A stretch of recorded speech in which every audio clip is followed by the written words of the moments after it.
Hello, welcome everybody. Welcome to In the Game for Ukraine, which is a live stream. Well, you should probably know what it is if you clicked on it, right? A live stream fundraiser in order to raise money for the British Red Cross Ukraine Crisis Appeal. I'm Julia Hardy. And I am Aoife Wilson. And we have a ton of professional games actors coming in to reprise some of their top roles in your favourite games today. That's right, we've got 6 gripping hours of non-stop, 6 hours of like some of your favourite voice actors, but like not only just doing kind of like live readings and stuff like that, we might even be just kind of doing a little bit of a kind of, you know, a little bit of a twist really. Imagine maybe like one of your favourite, you know, characters in a different game. In a different game. In a different game, In a different game. I believe they call that a mashup. Yes, we also have special guests. We have special guests giving us a look behind the scenes, behind the curtain, if you will.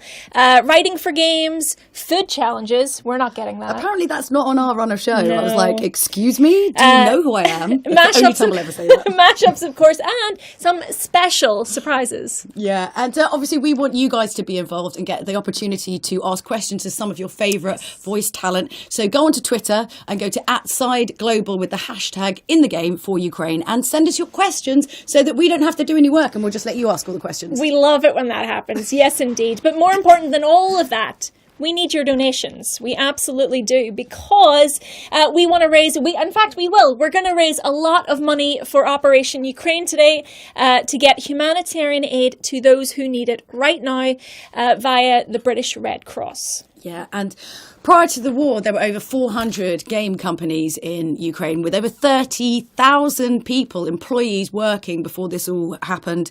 And, you know, we've seen in recent days, obviously, the games community come together and do some incredible stuff. And we know you guys, when you set a challenge, you know how to smash it. So, we are really excited. So here's a challenge for you. Donations can be made by going to sideglobal.com/Ukraine. And, you know, that'll take you straight to the Tiltify fundraising page. You'll find all of the details you need there. Give a little, give a lot, you know, whatever you have to give. We will gladly take it. Yes, we will take all of your money. Give it to us now. We know you guys love a challenge. And, you know, basically if we hit our target, then it's like a Chivo. Yeah, pretty much. You get a Chivo, and we all want that. And we both know, I mean, firsthand, we know how incredibly generous the games community is, you know, how much they love rising to a challenge. And passing it, just to be difficult. Just to be difficult, just to pass say we can. Exactly. Right, well, coming up, we have bickering and teeny tiny parents in award-winning It Takes Two. We have heading into space with Observation. We have finding out about Mother Cardinal's nasty little secrets in Greedfall. And some angry Welsh fairies in Nino Kuni. Well, there's an angry little Irish fairy in this room. Yeah, I've had enough of that one. Talking to the writers also about why they're Welsh, which sounds like an odd question, but actually is a really interesting question. And of course, I mean, someone else who like, I'm just nonplussed about. I don't really care. You know, I mean, whatever. I sort of barely played the game. We've got Doug Cockle. I don't know. He played some Doug. Like some dude from the game, the Mitcher, I don't know. So that thing. Him. You're gonna rile people up today. I'm really gonna rile people up. I hosted Witchicon, they should know. I'm like only saying them. Well, actually, I have heard a rumour now that there will be a special donations call that could result in a unique meetup between Geralt and a certain netrunner from Night City. But you're gonna have to keep donating if you want to find out what that is, and stay tuned. I mean, they should. Why do they not just do that as like DLC? Can we not just hit up CD Projekt Red right now? Let's just see how it goes. Can we do that? And he's like, wind's howling, and you're like, no, that's just skyscrapers. No, that's the sound they make. Engine, Geralt. Yeah, that's a car alarm. You just don't know the noises. Okay, stop being weird. Anyway, speaking of tuning in, of course, IGN are also carrying this stream as well, which is brilliant. And there's actually 16 different ways. And I know you're watching, which means that you know, but we just want to show off how many different ways you can actually watch it. Should you want to flip between? Flip around, if you want to flip around, maybe you do. So it's IGN's Twitch and YouTube channel, iOS, Androids and apps. IGN's PlayStation 4 app and Xbox One app. On Amazon Fire and Apple TV, that's IGN on there. Samsung TV Plus, and of course, Side Label's Twitch and YouTube channel. So if you just want to flick around, you can have 12 screens with 12 different streams. Oh. I mean, why not? A huge wall. I mean, as long as you're donating, we don't mind what you do. Just mind your retinas, maybe, just a little bit. All right, well, we are reaching out in all these ways. Do not forget, for a very, very important cause, and that is Operation Ukraine, which is getting humanitarian aid to those who need it. Now, £10, just £10, can provide a hygiene kit to a family of 5. So giving them supplies to stay healthy for an entire month. £20 could provide blankets to families taking 5 blankets to families taking shelter. And actually, £100 can provide sleeping mats for 66 people. That's 66 people who've been forced from their homes. And 210 could provide a fully equipped first aider with the first aid kit to treat those who are wounded. So for £210, you could literally be saving actual lives, a whole bunch of them for £210. I think that's a bargain. That really is incredible. Yeah. And again, donations can be made by going to sideglobal.com/Ukraine, and that will take you straight to the Tiltify fundraising page. Well, I think we've done the hard opening cell here. Well, it's not really a hard opening cell. It's really important stuff. Like Aoife and I are so pleased to be here to be able to partake in this and help raise money, because we do truly believe in this. But now it's the best bit. Let's get to some video game shenanigans. Yes, I believe we're kicking it off with some It Takes Two. Hello, guys. Hello. Yes. I'm not ready for this. Okay, so this is going to... Right, first we would like to just say, obviously, we are... if you don't know It Takes Two, obviously, it's an action-adventure platform game developed by Hazelight Studios and published by Electronic Arts, released last year. Obviously, won a bunch of awards.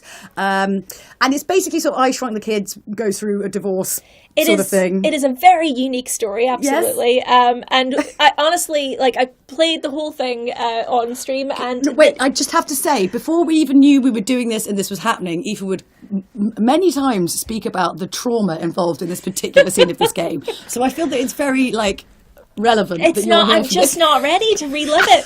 But we are delighted to have Rose and Cutie the elephant here with us today. So let's join Clare Corbett and as Rose and Lizzie Waterworth as Cutie the elephant. Just before, you can't even say I can't get through. It's too much. Just after being told of the divorce, warning: things are going to get a little bit hairy. Do you want to turn the sound on in the studio for you? I'm not all right. Do you? You can. All right, guys, let's take it away. We can't wait. Hey. Interior. Kitchen. Morning. The toy Cutie elephant sits on the breakfast table next to Rose in her pyjamas. Rose looks at her parents, who serve her breakfast. She pushes a button on the elephant's plastic torso, and a pre-recorded message plays. As far up to the top as we can, that'd be great. Hi. I'm Cutie, and I'm your best friend. Friends always stick together. Interior, Rose's room. Rose enters with Cutie elephant and gets up on a chair next to a bookshelf. Her parents have just told her that they are to separate. Don't worry, Cutie. Everything will be okay. Rose presses a button on the elephant's torso. I will always love you. Love you too. Rose puts the elephant back on top of her bookshelf. She gets down and picks up the dolls, Clay Cody and Wooden May, and climbs through the window. Interior, the real world. Rose hears music. She comes out from her room carrying her toy suitcase, but stops at the sound of the music playing. She tries to locate it. It comes from above. She peeks up at the ceiling at a closed attic hatch. In the attic, the music continues. Someone can be heard climbing the ladder. The attic hatch opens and Rose peeks inside, and among all the stuff she spots an open vinyl record player built as a suitcase with a vinyl playing music, the same as May was singing to. Mom? Are you here? Rose climbs inside the attic. Mom? No response. Rose looks fascinated at the playing record player. She grabs it. Exterior, house, living room.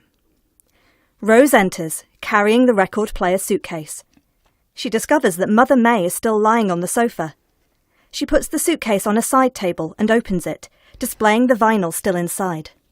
She lightly touches her mother. Mum, I found your favourite song. No response, since Mother May is still in a coma. You can listen to it when you feel better. Rose sneaks out of the room. I love you, Mum. Interior. Claw machine. The dolls are trying to catch Cutie with the claw. No. Don't catch me. Don't catch me. The dolls catch Cutie with the claw. Cutie gets stuck hanging in the claw machine hatch. Help! Someone help me! The dolls approach Cutie hanging upside down, stuck with their feet in the hatch. My foot is stuck. The dolls try to pull Cutie down as hard as they can. Ouch! Let go! Don't touch me! The dolls pull Cutie free, and she bounces away. Ow!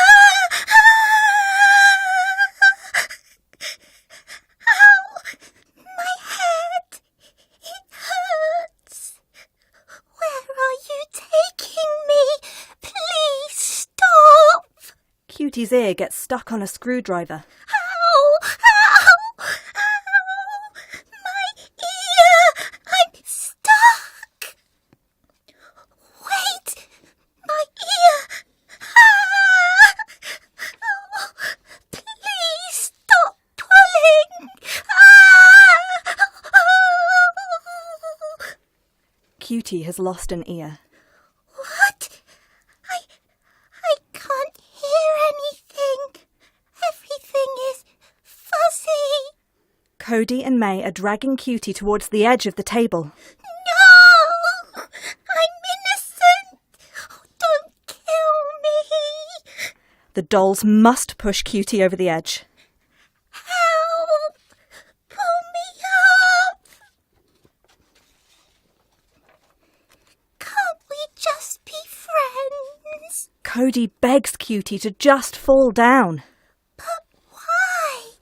I've spent my whole life being kind. You don't have to do this. I love Rose. Wait, let's hug instead.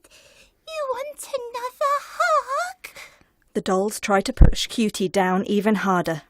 No! Stop pushing me! Do you want cookies? I can make more cookies if you stop. Cody tells Cutie they can't. They need to get Rose to cry or they'll never get back to their real bodies. They'll be stuck here forever. But maybe I can help you. Friends are supposed to help each other. May tells Cutie she can help by letting go. End scene. That's it, girls. Everyone traumatised. Wow, my goodness. I told you. It was just so traumatic. Poor Cutie. She had her hands on her ears for half of it. I was like, I don't want to listen to this. That was amazing. That was amazing, guys. Oh my word! But don't forget, of course, this is how to donate. Obviously, this is why we're here. We are here to make money for the British Red Cross Operation Ukraine. Go to sideglobal.com/Ukraine, and we are currently at £997.50, which is pretty good.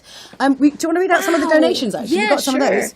Oh well, top of the page, the wonderful Jane Perry, who I believe is coming in later on today. Coming in later, says, sending love to the East. Let's create some hope and comfort and support during this very difficult time. Oh yeah, we've also got Chandra Nayak, who's donated £140. Wow, peace and non-violence is and always should be the only way forward. Yep, and then Emma Melanie says, really heartbroken to see what's been happening to our Ukrainian friends. Hope it helps a little.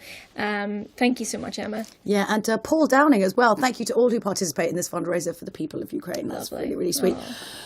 Wow. Yeah. Yes. So there we go. So yeah, I mean, It Takes Two. I honestly, as a game, I absolutely loved it because you never knew what was going to happen next. Like you had no idea what was coming. I mean, for you, did you before coming into it? Did you realise what kind of game it was going to be? What were you letting yourself in for? Like what? bits that you're in, and so you don't really know much about it. So actually hear her, but- oh, you can't hear It us. looks really good. You look like you're really animated. Whatever you're saying, it's Really great. important.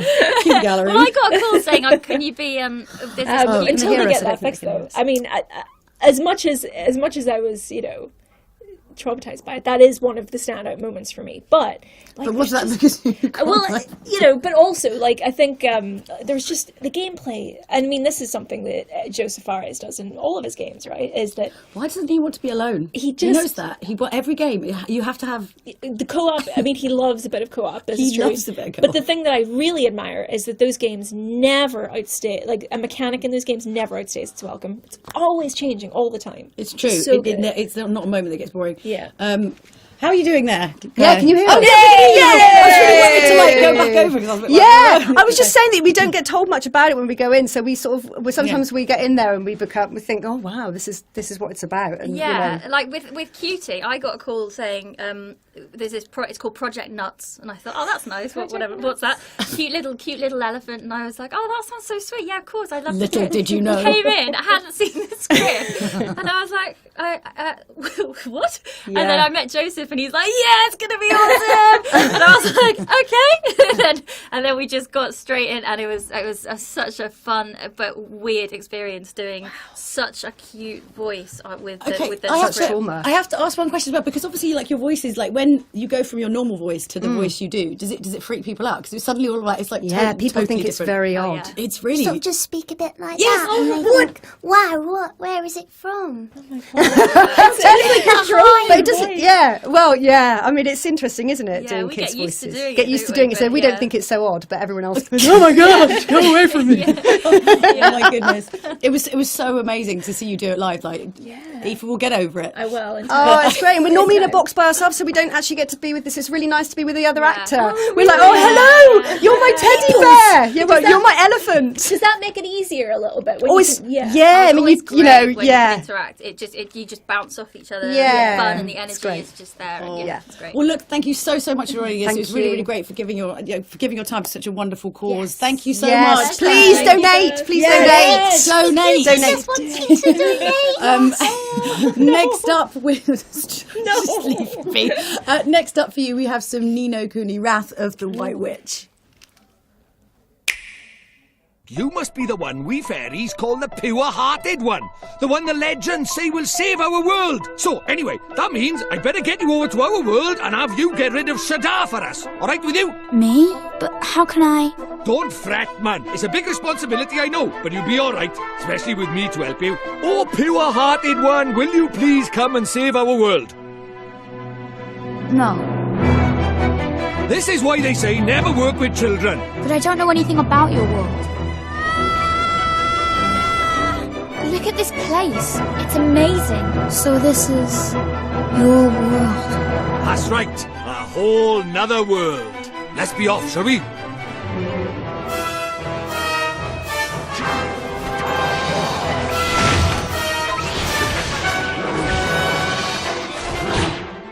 The boy who will save the world. But unfortunately for him, his light is yet a mere candle in the blackness. Indeed. He may be the child the prophecies speak of, but he is a child nonetheless. Yet these humans can be disturbingly powerful. Do be careful out there now, won't you? You don't stand a chance. Why did you set out on this journey in the first place? It's my mom. I have to save her. That's why I brought you here, innit? You might just be able to stop him, see? You really think I can? Of course you can! You are the pure-hearted one! And the legends say that the pure-hearted one will drive away the darkness!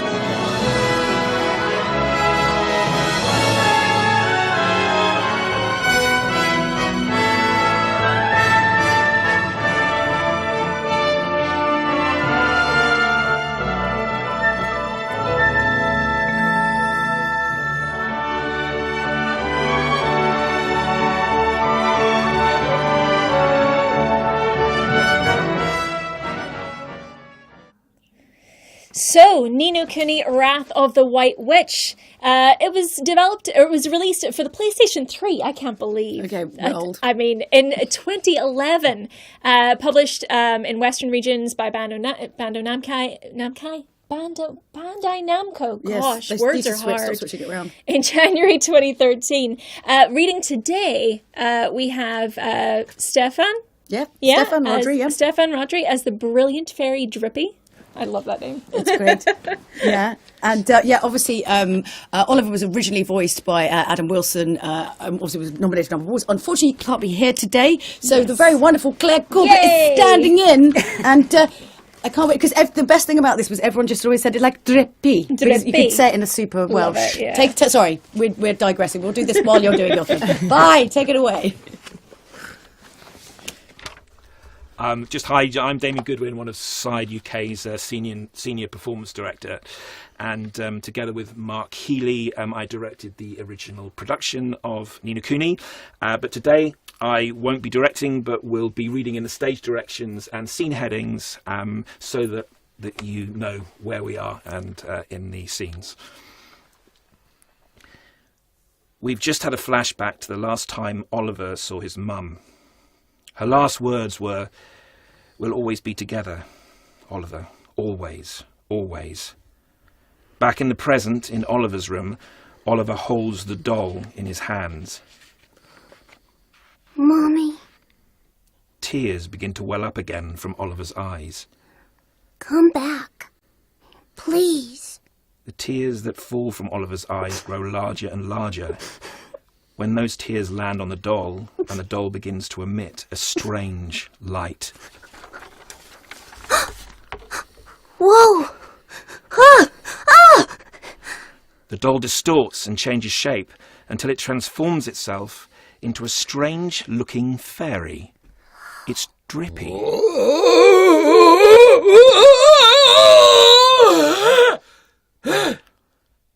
What's all this, eh? Curse lifted, is it? Tidy! I'm free! Free! Drippy jumps up and down for joy. Huh? What just happened? You may well ask, my lad. You just witnessed the rebirth of Drippy, Lord of the Fairies. Who? Oh, what are you, deaf or something? Drippy, Lord of the Fairies, I said, didn't I? Drippy. That's right. Crikey, I'm sick to my teeth of you a snivelling and moaning. Pathetic it is. A proper crybaby bunting you are. 3 days, man. 3 whole days. I mean, I've been sad before, but crying for 3 whole days, I'm surprised there's a drop of water left in you. You're a big boy, man. 3 days is, well, it's unheard of. What? Oh dear, bit flummoxed, are we? Bit lost for words? Not to worry, man. I got all the answers. Oh, but prepare yourself. Explaining all this is going to take a while. Ready? Mm-hmm. Tidy. I like your style. Very honest, and you stay that way, okay? Take you far, it will. Right, on with the show. Okay. See, it's like this, see? What it is there's more worlds out there than this one by here. There's what you might call parallel worlds, see? They're like worlds along by the side of your one. And one of those worlds is my world. That's right, a whole nother world. Another world? Oh, it's quick of you. And that is the Lord of the Fairies. The reason I'm by here in this world of yours, well, is because there's a proper bad apple trying to upset the peace of both our worlds, see? Shada, the Dark Djinn, his name is. And what he did was, he took over people's hearts and spread war and ruin all over our world. Tried to stand up to him, I did. And he turned me into a flipping doll and kicked me out of our world and into yours, the rotter. Uh-huh. And then you went and cried all over me and poof, the curse was lifted, just like that. Which makes me think you must be the one we fairies call the pure-hearted one. The one the legends say will save our world. Just goes to show you can't judge a book by its cover, huh? So anyway, that means I'd better get you over to our world and have you get rid of Shada for us. All right with you? What? Me? But how can I? Don't fret, man. It's a big responsibility, I know. But you'll be all right, especially with me to help you. But Oh, want me to ask you properly? Do you? Fair dues. What? Oh, pure-hearted one, will you please come and save our world? After this eloquent bequest, Drippy pricks up his ears, waiting for Oliver's answer. No. Sorry, I must have misheard you. What did you say? Go on once more, but louder. I won't do it. I can't do it. This is why they say never to work with children. I ask nicely, and you give me a hearty, yes, sir. That's how this works, see? Gee whiz, that would be swell, you say. It's just how these things are done. It's tradition. Oh, how am I supposed to work with this? It's like he's never read a story in his life. But I don't know anything about your world, and I just can't right now.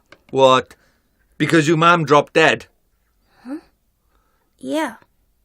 You got a photo of that? Hurry up, will you? I haven't got all day. Oh, okay. Oliver goes to his desk, picks up a photo frame and brings it back to Drippy. Let's see now. Blimey. It can't be. But then it can't be a coincidence neither. What is it? That's the great sage Alicia, that is. Then we might just be able to save her. Your mum, I mean. Huh? What are you talking about? You ready for another earful? Uh-huh.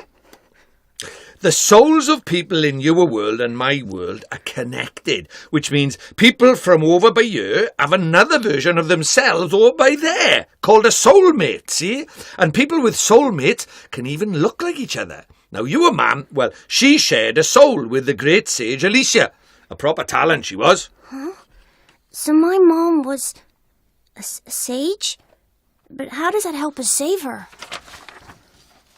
Well, Alicia tried to take on the Dark Djinn, but they say Shaddar's power was too much for her, and he trapped her in this dark jewel called the Soul Snare. If that's really what happened, then the link between hers and your mum's souls would have been cut off. But if you could free Alicia from the Soul Snare, it just might fix the link, and who knows, it might even bring your mum back. Is that really true? Well, I can't be sure now, but it's possible, yeah. Wait, how do you know all this, Mr. Drippy? You've been a doll this whole time. Now there's clever. Good question, lad. It's like this, see. I'm not the only fairy. Even though I was stuck by here, my buddies were keeping me abreast of all the goings-on over there. How? Well, I suppose it's what you might call telepathy. And that's not all. I was sending my lordly orders back over there too, having them spy on Shaddar and that, you know. Tidy, huh? What is it? I'll do it. I'll come to your world. I'll come with you and save my mom. Oh, that's marvellous! You might be doing it for all the wrong reasons, but if it saves our world, I won't look a gift horse in the mouth. Tidy! We better get going then. Chop chop! Okay, but how do we get to your world? Oh, curious, are we? All right, I'll tell you. First thing we need is a drop of magic. Go and have a dig around in the fireplace. There's something hidden in there, so nosy Parkers won't find it. The fireplace? But why would anybody hide something in there? That's for me to know, and you to find out. Look lively! Fade to black. Oh my goodness. Okay, so I guess one of the things that first of all, that was amazing. I was a big fan of Nina Kuni. But also, we have Drippy here. Yes, we have our own. I suppose we don't often see what you do in the booth. It's so physical. You're physically totally different. Like Claire, you make yourself really small and childlike. It's fascinating actually to watch. I've never really thought of it, but I suppose you do. It's the most. I always think that doing voice work is the kind of most freeing you can be as an actor, really. Yeah. Because you inevitably become physical, and but you don't have any of the inhibitions that people watch. I forgot people are actually watching today. But generally, nobody's watching, so you can just do whatever you like. Yeah. Oh, wow, yeah. And Steffan, you have such an amazing voice. What did you think when you first got the casting call for this gruff Welsh fairy?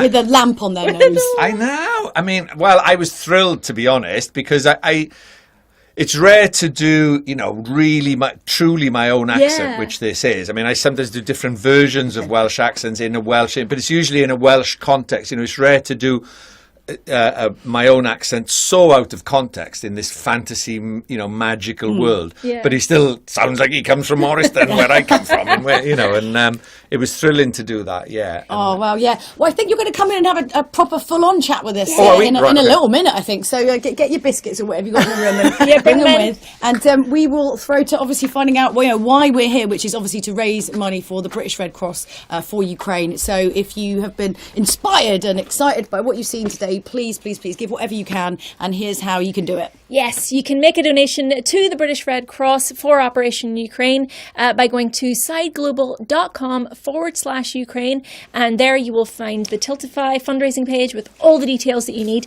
And by the way, do you know what our total is so far? What is our total? £6,147.50. It was like £1,000 just before. It was less than before, and now look, incredible stuff. We told you this would happen. Exactly. Amazing. Look at this. Well, welcome. But you didn't bring any biscuits. I wasn't joking about that. I brought an empty cup of tea. Well, I should give you this though.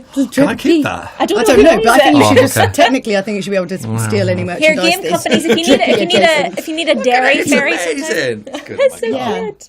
I mean, do they show you kind of like what the characters look like before time? Like, does that? Yeah. We see. Yeah, that's an important part of it, actually. I think to be able to see what I think it'd be very difficult to do if you didn't actually have a visual idea of what the character looks like. So wait a minute, it's like you've got like you've got something. That was the first temptation, but then that would be so difficult to keep up. It was difficult to keep up anyway at the time of doing it, because once I'd chosen that voice and I was you're like, oh, actually. About half an hour into the first session, I remember thinking, oh my God, what have I done? I have to keep this up now for days and days and days. And I was doing a play as well in London at the same time, and so I was doing 3 or 4 hour sessions of Mr. Drippy, and then having a quick bite to eat and a half-hour break and going on stage in the night to do something completely different. Oh my gosh. Wow. Was there any kind of room for, because obviously you had special insight into Welsh phrases, Welsh, were they kind of amenable to you sort of changing things up a little bit? A little bit. I didn't really need to.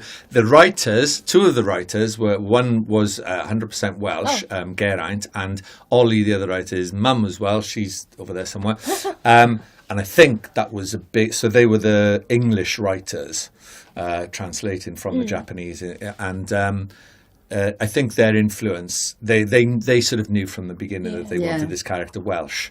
So neither of them from exactly the part of Wales that I'm from. But they what they wrote was a very good version of where I'm from, and then anything that I felt, or sometimes I didn't necessarily, change the script itself, but just in the way that I then flowed through the dialect, then it did change it into more like my voice, I suppose we should chat to the guys actually over in the booth as well about why Welsh. So we've got Ollie Chance and Morgan Rushton, who obviously were at the English translations from Japanese. So hi guys. Hi. So I actually had a conversation. I think it was an E3 one time. I think it's one of the Shadow of Mordor games, and I can't remember the accent, but they put like a really regional accent. And I was having a conversation with a friend of mine at the time who is very Welsh. Steffan Powley works for Radio 1, and I was like, do you often find that being Welsh is quite stereotyped? Like, what kind of characters are you usually being a Welsh person? He's like, oh well, we're kings, aren't we? I was like, are you those? No, paupers, street peasants, and the things Irish like that. Usually are too. Yeah. Well, no, but either that or elves. So I mean, obviously this is it's fictional completely. So, but he's Lord High of the Fairies. Well, excuse me. It's very true. I mean, so why Welsh? Why was it specifically you felt that character needed to be that way? It was. So there was, in the early discussions about it, basically in the original Japanese, all the fairies are from Osaka, which is a really strong dialect, very strongly associated with comedy and stuff. And it is very thick and very broguish. And so we started thinking about, among the team, what would work and what we'd be comfortable doing. Because you don't want to do a pastiche, you want to do something and something that you could do on a sort of relatively authentic version of, and then have someone like Steffan make it even better. And so, I had family connections with Wales. Morgan does, Geraint, who's also in the team, does. And then at the time, I had a friend who was working with these 2 Welsh twins, these brothers who ran this they do tour managing for bands, and they had this company called Totally Tidy Tours, and Totally Tidy was like their catchphrase. Totally tidy, yeah. And they were known as the Tidy Brothers, and then a lot of what became Drippy came out of them, and that kind of scampishness and roguishness and 100 miles an hourness. So can you explain maybe the process of localization a little bit? Because it's obviously not as simple as word for word. There's a lot of tonal changes that you have to make, and it's a lot more complex, I bet, than people think.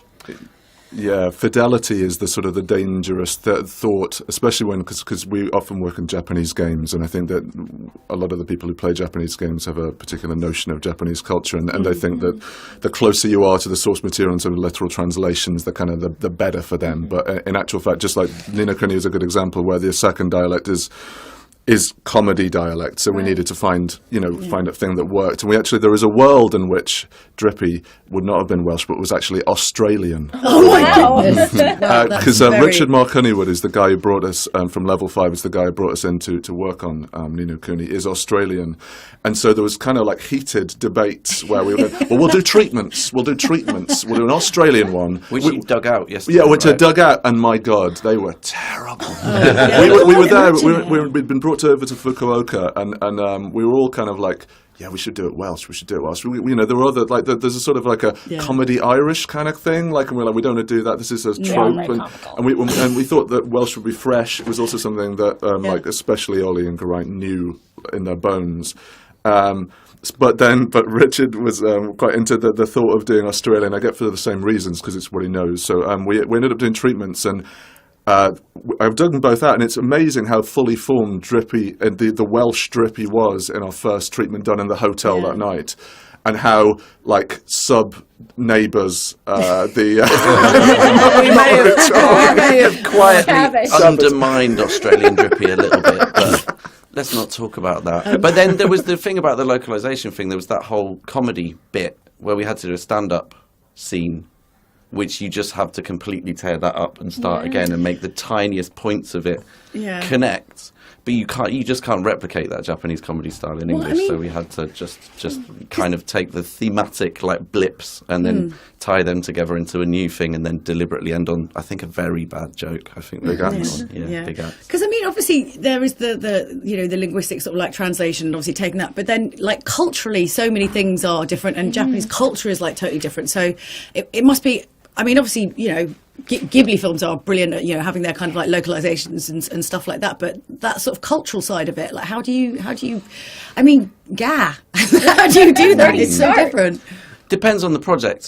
Depends on the atmosphere. Because you do get things which are very serious and take themselves very seriously, and then it's much more difficult to step away from the source material sometimes. But then equally there'll be something which is unintentionally comical if you do it straight down the line. So sometimes something which in the source material is like beautiful and heartwarming and will strike you right there. If you translate that directly, it's like unintentionally silly. So you have to steer things just...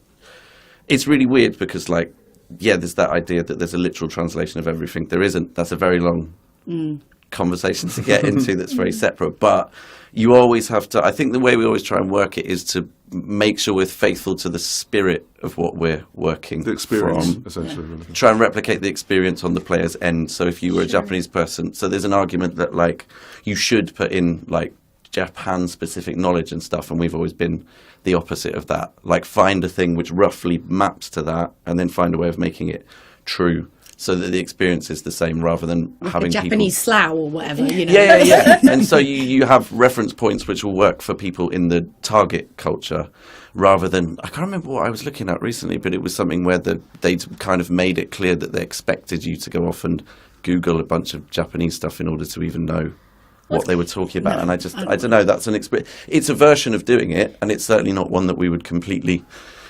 dismiss, but it's much nicer to welcome as many people in as possible by creating a similar kind of atmosphere rather than trying to be too faithful. That's an atmosphere and spirit, isn't it? That's the thing that you want to translate rather than... Because, I mean, that's universal rather than, like, based on language and culture. It's so interesting. Dragon Quest is another example, isn't it, of like where there is a... through the language. Big up Shai and John Hopkins in later on for Sylvando and Hendrik. Crew. But that has onomatopoeia like run largely through a lot of the naming in the game, and that's the thing. Like, so it's controversial. Clearly, there are people out there who love Japan. They know a bit of Japanese, and they just want it to be as true to the Japanese as they can possibly, literally true to the Japanese. And then, but the truth is, if you have a dragon tamer named Karen, then it might sound exotic and mystical to a Japanese audience. Yeah, Karen definitely wants to speak to the dragon manager. Like, what? And if we had been too faithful, there wouldn't be any Mr. Drippy to bring it all back. Exactly, and we would have missed out on this amazing performance. Steffan, do you have like a favourite part of the performances? Was there a favourite bit? Can you even remember? Well, it's 10 years ago, so it's hard to remember specifics. No, it was 10 years yeah. But what I was going to say, what I love in adaptations is how much thought goes into the localization and so on. And I think what I do seem to remember in Mr. Drippy's character is that my accent is quite urban, and so even though it's Welsh, I think if it had been any UK localized accent that was sort of rural and a bit, then that would probably have gone into stereotype and made him sound a bit stupid and a bit slow and that. So I think probably there are other accents that could have worked. UK accents, but more importantly, he needed to be sharp and So I'm from South Wales, and it's like a sharp kind of humour. Yeah. So it could have been Liverpool or Glasgow or Newcastle or something like that, maybe, and that would have been funny as well. But I think what was important was that he had this sharp kind of. Like he didn't mind telling Oliver off, he wasn't, he's kind of back at the scene we just did. I can't believe that line about because your mum dropped dead. Exactly. Yeah. Wow, we wrote that. Okay. Yeah. Ouch. And I remember kind of playing to that really. That was important about the character. That he was a warm-hearted, kind character, but he was directly talking, and that's kind of how we are. Really. When we were writing him, I think you saved our lives, Steffan, because we'd basically been writing it, imagining this scattergun thing, but it always looks one way on the page, and then it's like, can somebody actually do it? And then Steffan stepped in and just smashed it instantly. It's like blah blah blah blah blah blah. It's all coming out. I think Steffan was being modest earlier. When we wrote it, not thinking that we had to match any timings. It was just going to be like this, this explosion of words, and then. Just like the day before Steffan was first due to come in, we were told, oh, no, it needs to be like within these time constraints, and it just hadn't been written at all with that in mind. So then it was like, right, cut this bit, and then Steffan, you were suggesting solutions for that, and it was a dream that to come true, really, that you patched all that stuff. It was great. It was good fun. It sounds like it was good fun. I always find it well, I suppose there is that kind of stereotyping around, different accents. But then, when you were sort of talking about a particular kind of Osaka accent, but then for me, as a layman listening to Japanese, I would never hear the difference. Like I wouldn't hear the difference between that, and whereas you can sort of speak to like the nuances of different kind of like Welsh. We wouldn't necessarily see it, but then of course someone from Japan, it's really hard. Instantly, there's a lot to think about here. There's a very tough job what you do. My goodness. Also, there's a whole thing of localizing into US English, which has a very different pipeline and a very different style. Yeah, and it's really interesting to think how they would have rendered a Osakan comic. But then in America, it's the kind of LA voice that's supposed to be the kind of like a or bit New York, like stupid. really Or like sort of real New York. Yeah, you get the difference. There's, like I say, just to be broad about it, there's urban and rural, isn't it?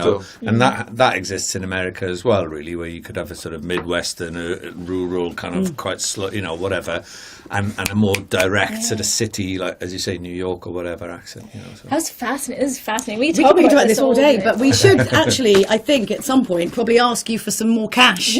Really, we should, because this is great, and we could do this all day. But we're here for a reason, which is to raise money for the British Red Cross. So thank you to all you guys. Thank you so much. Here is how you can donate today. So make a donation to the British Red Cross at #Operation Ukraine by going to sideglobal.com/Ukraine. We are currently at £6,337.50, and we've had some lovely donations. We have had some amazing donations. We had one from Hopkins. It says, a fantastic event for a fantastic cause. I agree wholeheartedly. And Craig Holohan says, amazing initiative. Can you talk today? I mean, for goodness sake, you knew you were coming here. Our thoughts are with all of those affected. Absolutely, Craig. And do you want to take over some more? You want to read some No, more? you can I'll carry keep on. going. All right. So Joseph May says, sending love to all those in need. And Andrew Nelson says they need all the help they can get. And then we had an incredibly generous donation from 1518 Studios that says, best wishes from all of us at 1518. And wow, thank you all so much. Like we said before at the top of the show, all these donations are, no matter how small, are going to help so many people and get humanitarian aid to those who need it the most. So I it still really can't is believe £100 get you 66 sleeping mats. That's it is amazing. Amazing. Yeah. So, like, I mean, whatever you can afford is absolutely fine, of course. Give whatever you can. Every single little bit very much is going to appreciated. help and is fully appreciated. So, how do you like to drink blood, Aoife? I have been known. I've been known to sample some blood. No, I don't know. Where were you going with this? Seriously, this is what happens when you get us into a studio of an afternoon. We just get a little bit strange. It's basically the weekend, so it's fine. Flawless segue. Yeah. So, I know a lot of you guys out there loved the Vampire games. You all are quite thirsty in lots of ways, from what I read for a lot of things. I mean, I live in a state of perpetual thirst. Let's just be. Well, yeah. Well, Let's not go there. Anyway, if you don't know, of course, Vampire is an action role-play video game developed by Don't Nod Entertainment and is published by Focus Home Entertainment. And so today we have Anthony Howell, who is playing Dr. Jonathan Reid, Doctor turned vampire. Give back that blood. It's not for you. Here, do you know the Hippocratic Oath? Does that mean nothing to you people? Well, he is torn between it. Oh, that's true. That is true. I tell you, when I played this game, I had nothing but rats, and I'm very proud of that fact. Oh, there you go. So Christina Cole originally played Jonathan's sister Mary, but obviously she was unable to join us today. So Lucy Fish has very kindly stepped in. Thank you, Lucy. Pleasure. We're going to stop talking and let you do your job. Yes. All right. Thanks. Okay. Mary, is it really you? I'm gathering the family for a final reunion. All smiling, all dead. Thanks to the good Dr. Reid. Mary. Mother, say hello to your son. Mother, What do we have here, Mother? The prodigal son has lost his tongue. Oh, Jonathan, always had the first and last word at dinner. The entertainer. The star of the show. Mary, let me explain. Shut up! It's my turn to do the talking. I have this nasty hole in my chest, Johnny. It needs to breathe. Of course, you can speak. My prayers went so long without an answer. My husband killed in France. My child carried away by the flu. My brother promising to return in his letters, then disappearing in thin air. I went from hospital to hospital. Cemetery to cemetery, grave to grave. I've lifted every stone in London, searching for an end to the nightmare. And there you were in front of me, on a dark pier.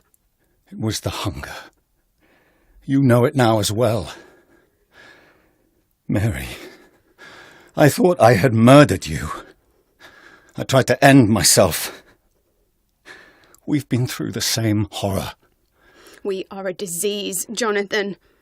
A sickness that corrupts all it touches. All we kiss.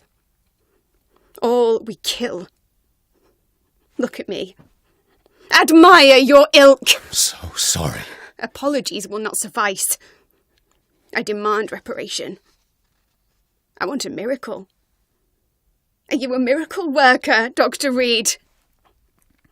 No? I'll show you mine, then. The family Reid. Reunited and complete, living forever in a red sea of eternal love. Time to go, Mother. Say hello to my son for me. Mary, wait. I have made friends with vital knowledge. Vampires. We are not alone, Mary. With time, we can learn to live almost as we lived before. How long? What? How long will this masquerade continue? I've been watching you. All these nights in Whitechapel, pretending you're still a doctor. You believe you're just fighting a disease. But it's you that's the disease, Jonathan. You. I'm a scientist. I'll find a solution. Let Mother go, please. You were always the one to sway me to reason, Jonathan. But before, your motivations were always pure. Now you're tainted. You're mad. Well, brother, it's time to bring this conversation to an end. Forever! You know I will not play this game. Come now, Doctor. Like a rabid dog. Or think you're performing an autopsy. Don't be ridiculous. I will kill them all. The kind Dr. Swansea. The sweet little lass with a hair of red. I am the harbinger, bringing your punishment. Mary. Don't you see? This is not me. Flesh that never ages.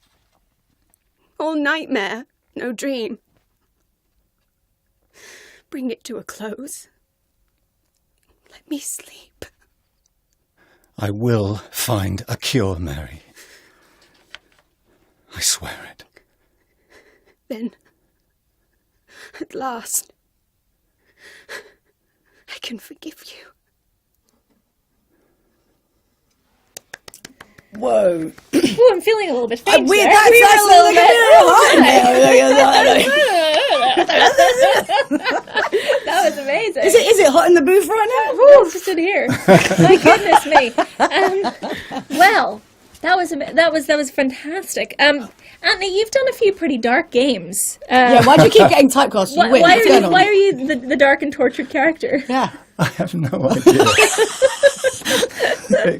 No, I'm not. Really, I'm not that. What were you like in real life?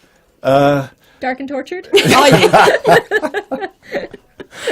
Pretty easygoing, actually. Yeah, but I love playing dark and tortured characters because What's so fun about them? Sorry. What's so fun about them? I think because it's a world that I rarely get to explore on stage and screen. Mm-hmm. So I just relish being able to play parts that I wouldn't normally get cast in. Yeah, and also because you do a lot of TV and stuff like that as well, but you're not cast. You don't do quite so dark stuff. It's more like Foyle's Wall or like it's not like going around drinking people's blood. I mean, yeah. Well, the Luther. Well, yeah. But no, I love playing dark and tortured characters. What's the kind of major differences between TV shows and voicing video games? Well, I think just that. I think that the fact that we can all play characters that sort of don't look like us. You know, vampires, aliens, robots, whatever it is. All the fun stuff. All the fun stuff.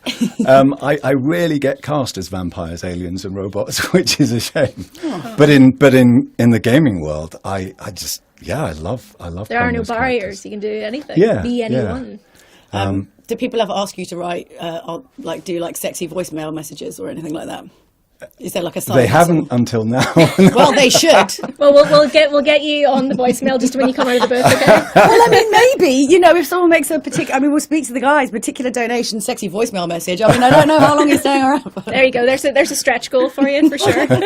And Lizzie, you're in a radio soap opera, Greenborn. I am indeed. Is there a lot of overlap between voicing video games and radio? I imagine so, probably. Yeah, really similar. I think the difference is for games, for me anyway, I've always mainly been in the booth on my own. You're kind of imagining everything else around you. And radio drama is often like a huge ensemble in the same room. It's almost like rehearsing a play. It's like being in the rehearsal for a theatre piece. But I suppose it's the same in that you're imagining the world. It's all in your head. It's only the audio to carry you. Mm-hmm. So lots of crossovers, yeah. And when you do radio stuff, do they do kind of like the Foley stuff at the same time? So they make the noises of things? I haven't had that on you, projects do I've they? worked Sometimes on. They do that? sometimes. That's I've seen the videos of it and it's amazing. Mind out for the gravel pit. Yeah, exactly. Like jumping over it. Yeah. Which one's more fun though? Games. games. Yeah, we knew it. Video games are the best. There was no pressure to that answer whatsoever. Have either of you because obviously we're talking mostly about voice acting today, but of course, video game performances has come on so much in the last few years. It's all about performance capture, it's full body job now. Have either of you had a chance to do that? Yeah, have you?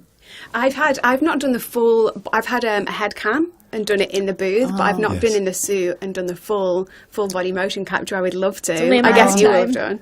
Yes, yeah. My first game was full mocap with the the leotard and the dots. What an intro to games! I know. Yeah. And that was a game. Lords of Shadows, Castlevania. Okay. Right, yeah. So I did the mocap for Dracula that Robert Carlyle voiced.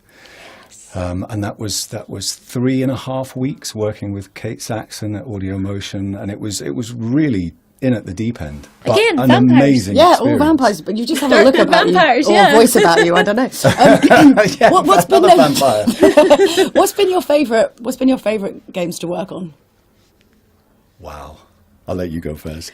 I did a lovely game last year called The Magnificent Truffle Pigs. Oh, have you played it? There was only 2 of us in it, me and Arthur Darville.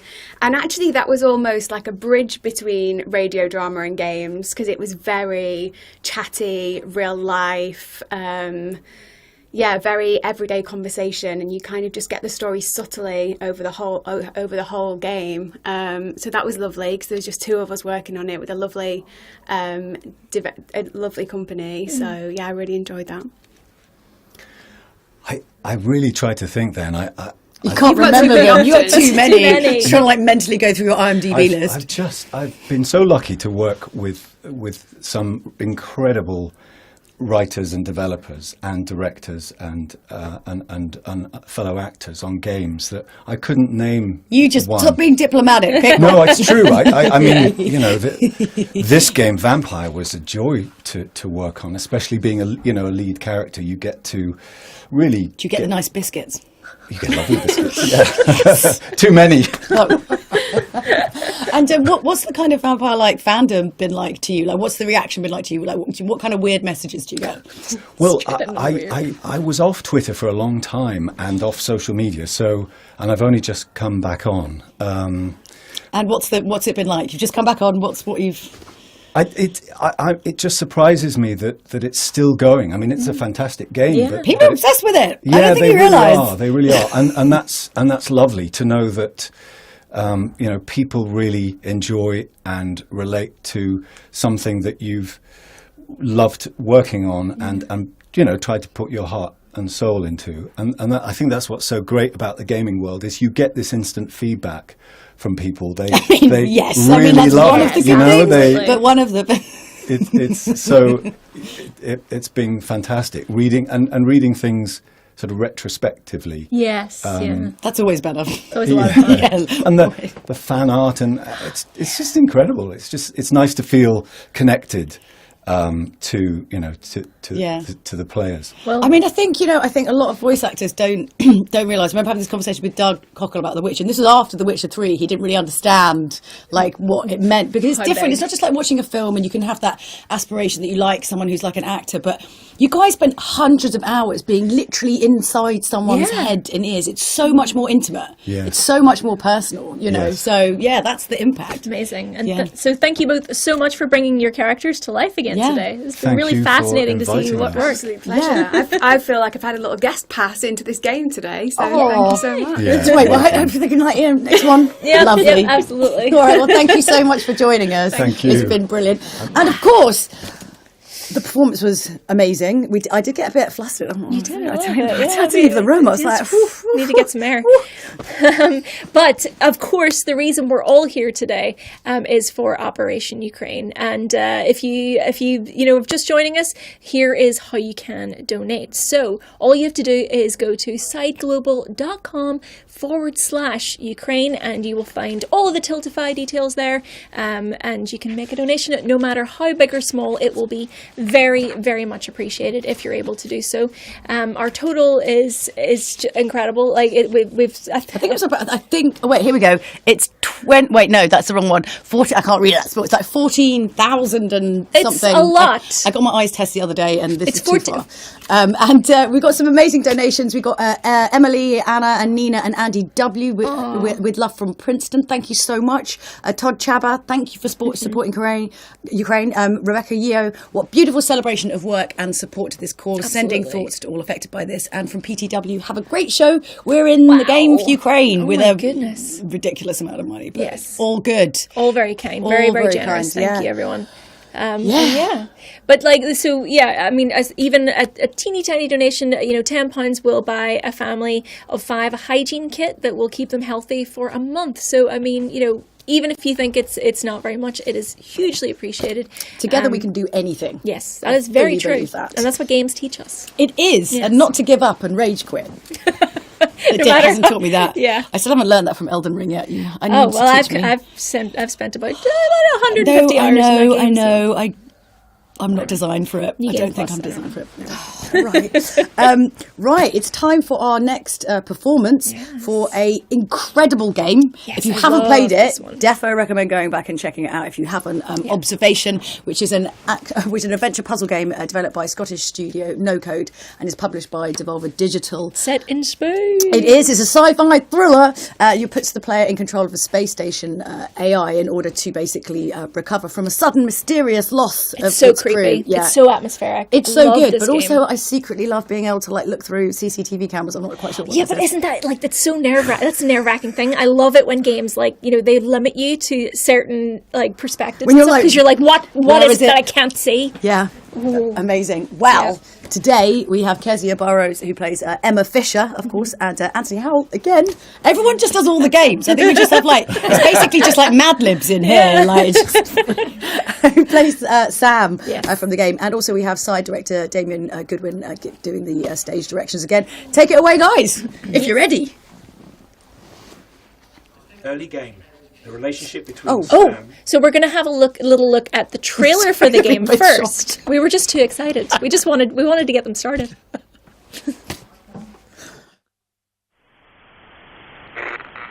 Houston, do you copy? Houston, come in. Josh. Aoife. Anyone, report in.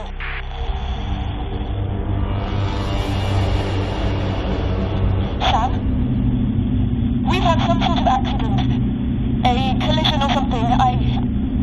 I can't tell if we're falling towards Earth.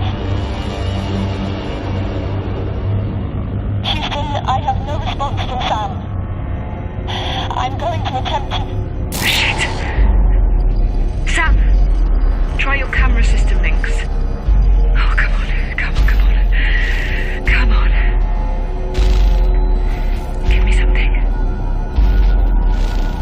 Houston, I'm trying to get Sam to respond, but I'm getting nothing back so far. Sam, are you there?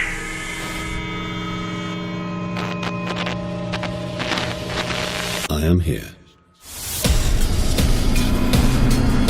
Sam, what is that?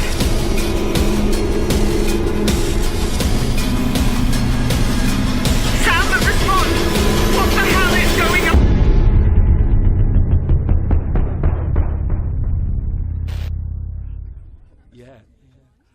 like page turns. Space! Space! Terrifying and empty. All right. Well, it is. I mean, it's very, very scary. But we've got some very, very talented people ready to go, raring to go. Take it away, guys. Early game. The relationship between Sam, the station's AI system, is functional and work-like. Emma asks questions and gives orders, and Sam obliges. Only now a new level of consciousness gives Sam inquisition, impatience, and confusion. Interior, observation modules. Emma speaks with confidence on the surface, but is still shaken underneath. Sam is as robotic as it comes, but some hesitance between words and sentence implies something has changed. Yet another alarm sounds, triggered by Sam, another in a long line of systematic failures across the station. Oh, come on! What now? Sam, give me a status report. There is significant stress being applied to EAS-12. Immediate separation recommended. Please, if there is anyone in Module 12, make yourself known, now. We are about to jettison the modules. Someone, please respond. The ship's hull begins to tremble and shake. Alarms intensify. This is getting much worse. Emma pulls out a binder and reads through the separation procedure instructions as she speaks. Okay, Sam, get ready for the separation procedure. First, process my authorization code and give me a security override key. Authorization 1142413324. Input failure. Sam, come on! Authorization 1142413324. 29034119. Got it, inputting now. All right, hurry, Sam. Target the jets and push the module away safely. Beginning detachment procedure now. The module jets roar as the modules and a large section of the station is disconnected from the station. Alarms subside and the hull, shaking, stops. Sam. We've stopped spinning. We've stabilised. I think we're okay. Okay, I'm going to connect you to the external cameras and see if we can get a better view of the station. Signals are weak and distorted. I don't understand. We should be right above Houston. Sam searches through his various camera feeds. Do you see any damage? The CN arm is badly damaged. Oh, God. May. Hope she's okay. EAS-12 is still tethered, with unusual structural damage. I'm going to connect you to the distance cam. We should see where we are above Earth, and if we've lost any altitude. The camera feed switches again and again until it reaches the distant camera that is tethered high above the station. Instead of showing Earth as expected, a beautiful but terrifying view of the rings of Saturn. Oh my God, Sam. That's... How did we get here? I brought you here. It seems. What? Why? Sam pauses, almost afraid of the flurry of unknown symbols being displayed in his vision. I don't know. The video feed flickers to black. Later in the game, Sam speaks with a slightly more natural tone, and Emma is beginning to lose herself in the surreal uncertainty of their predicament. Interior landscape surface.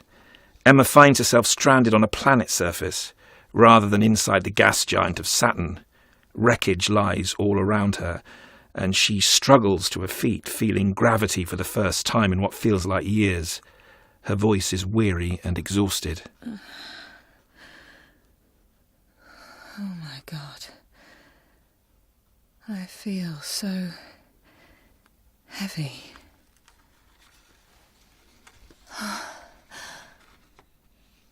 We made it. We made it. She finds one of the sphere drones next to her, where Sam's consciousness now resides. It's cracked and beaten up, but the power light still blinks. Sam, can you hear me? Are you still with me? He flickers to life.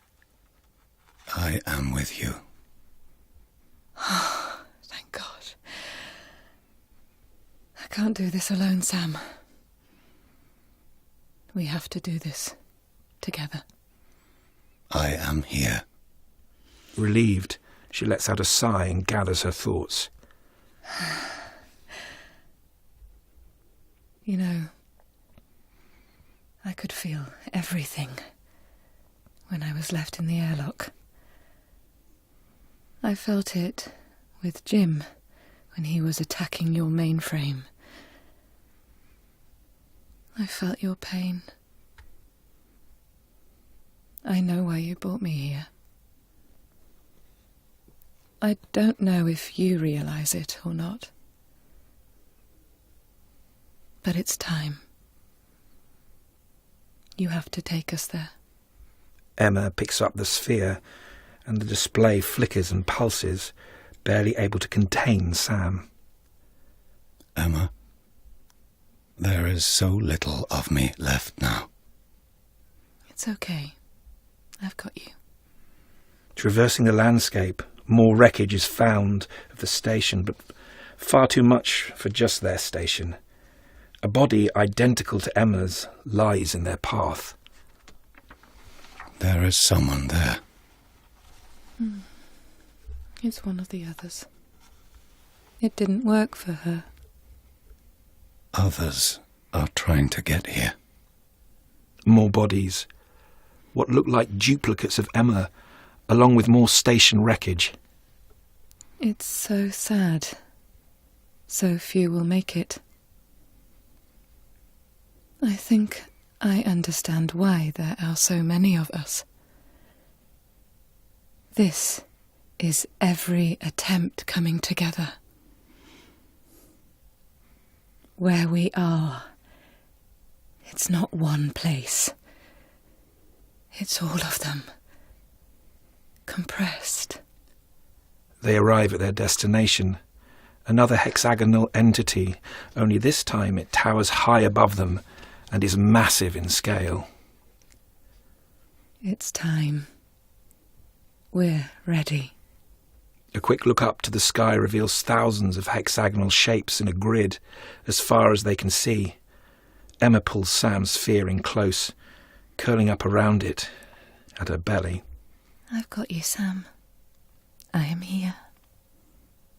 A flash of light, and Emma finds herself seemingly back on Earth, in a park, lying on grass. Still in her spacesuit, she's dazed and in pain. Something has changed, though. Emma and Sam speak completely in unison and in sync, now both parts of the same, new entity. Emma and Sam have become one. You're I'm really here with you, aren't I? How do you feel, Emma? Different. New. They place their hand on the green grass, which begins to turn to black around them and spread out, starting to consume the land around them. I've never felt that before. Have I? Symbols flicker on their vision, as they did with Sam before. Words and instructions spill into their minds, and they whisper in unison. Bring them. Cut to black. Should we have had spoilers there? End game, literal end game. That was awesome, guys. That was amazing. Amazing stuff. Yeah. Wow. I mean, Anthony, like you obviously played Samuels in Alien Isolation as well. So you're literally just vampires and robots. Yes. Is that your thing? I did say. And oh, so greater if the two are combined. Alien vampire robots. Yeah, vampire robots. Alien Isolation is honestly one of my favorite games. Like it is just brilliant. It's so a fantastic good. Game. Yes. It's been so much fun to make Yeah. as well. Is it harder to kind of like when you're kind of doing those performance bits in a game like that? Is it harder when you're in a more fictional environment, I guess? That you can, than say a living room or whatever. Yeah, is it easier to kind of suspend your disbelief when it's something so like completely fresh, as opposed to being like office interior and you're selling some stuff? Well, we have great directors, whether it's in the studio or whether it's in the volume on the mocap stage, and they really help create the world, and you'll have a few props. I mean, you often get bits of wood, and you'll have seats. Yeah. I was talking about this earlier with somebody actually about how that's one of our favourite things about doing performance capture and voiceover, the fact that you get to be in these, space stations and all these, use your imagination like when you were 11, that's one of the highlights for actors, I think, to be able to Absolutely. to go somewhere completely different. Yeah, and as we were saying, I've never been on a spaceship, or I've never Not been yet. a vampire. Not yet. Yeah, maybe. That's the way we think about it. Oh God, everyone's in unison. I'll probably spend my money on something else. But no, when you're in a studio, the team sort of set up a rough outline of say the mess room on the Nostromo or whatever it is, and you all sit around and you sort of pretend that's a bank of lights and computers and stuff. So there's a basic setup, and then you use your imagination to create the rest. I have to say that it's such a treat for me to work with Anthony, because we obviously weren't in the same space doing this. And John McKellen, who wrote this and is just the god of this game. Anthony makes it look so easy to be this kind of incredible voice that he does for these characters, and it's so difficult. And he just makes it. And John said to me when I went up to do my bits, he said, "I just let Anthony do it. He came in, and I didn't need to give any notes. I was like, yeah, go on." And he just. But you're the same as well. You're an absolute pro too. I haven't done that. See, he makes it look easy. The game, you're amazing. You've done Elden Ring, like. I mean, yeah, we both done Elden Ring. Okay, so what you need to understand about Aoife Wilson here is she is. Wait, where's that thing I got? Oh, it's in your bag. It's in the thing. She is obsessed. Like, she will steer a conversation around to Elden Ring, even when we're not talking about games. Sorceress Salen as well. Thanks for the glintstone sorcery. No problem. My apprentice. Do you want to just ask them some Elden Ring stuff? No, Yes, I you shouldn't. do. No, I shouldn't. Yes, you do. We're here. We're here for very specific games. Thank you, but we better get you out of here before I absolutely fangirl. Okay, and a huge thank you to Damien as well for reading in. Oh yeah, Yes, thank you so much. Thank you so much. Yeah, all right. Well, look, thanks so much, and Kezia, we'll see We'll you see you later later. again in a little bit. But thanks again, Anthony. Go relax. Thank you. Wow. You were right there. I am. It's I'm basically hanging everyone's in there. done Elden Ring. I know. Everyone's done it. Everyone's done it. Why haven't we done it? That's what we should be asking ourselves. Really? I don't know, but I don't think us as like terrifying bosses would really instill fear in people. They'd just be like, "Well, you maybe." I've seen you play Monopoly. I've seen her play Monopoly, and it's terrifying. That version. A dairy demon? Absolutely no way. I mean, come on. I'd be like, "Aye, come on. I'll see you outside in a wee second. Bring it. Kick you up the." Kick you up. I was going to swear. I'm not swearing because this is a nice show. It's gone off the rails. I'm going to go off the rails. Oh my goodness. We wanted to also stretch a big thank you to IGN as well for co-streaming us today. Thank you, IGN. We love you. We've got 16 ways you can watch. Should you want to watch in 16 ways? 16 screens all at Western once. decadence. So you can watch it on IGN's Twitch and YouTube channel. Yes, iOS and Android apps. IGN's PlayStation 4 and Xbox One app. IGN on Amazon Fire and TV and Apple TV as well. Samsung TV Plus. As well as Side Global's Twitch and YouTube channels. So if you want 16 ways to watch it. That's a lot. It's a lot of ways, but more importantly than watching it a whole load is giving us cash. Absolutely. Yes, we need your donations. Absolutely. And do remember, donations can be made by going to sideglobal.com/Ukraine. And let's read out some of the donations. Sorsha B, thank you for organising this fundraiser. Happy Kilmore 7. Also. Yeah. Alison says, well done, everyone. Great to see some familiar faces. Does that mean us? Then? I don't think it's us. And Freddie and Oscar Marev, there's no message, but very much appreciated your donation. And Nick Ziegler says, well done, guys. Thank you. So honestly, every single penny that you can donate, big or small, is all going to such a wonderful cause. Please, please, please give whatever you can. That's why we're here. That's why all these amazing actors are giving their time to come here and help raise funds today. So thank you so much. And we still got so much more to come. We barely scratched the surface of the 6-hour live stream. Yeah, we're only like an hour and 20 minutes into a 6-hour stream, if you can believe. Exactly. So look at that. We've got so much going on. And then, I don't know, The Witcher, whatever. She's being facetious, everyone. Julia loves The Witcher. Of course I do. And then, of course, if you look a little bit later, we've got Troy Baker. We've got the man himself, the voice acting legend, Nolan North. My goodness. Yes. We've got Lego City Undercover. We've got Haven. Mass Effect 3. We've got Plague Tale Innocence. Oh my gosh. Cyberpunk 2077. Yep. Oof. It's all very, very exciting. Oof. Yes. Nothing but the tippity top.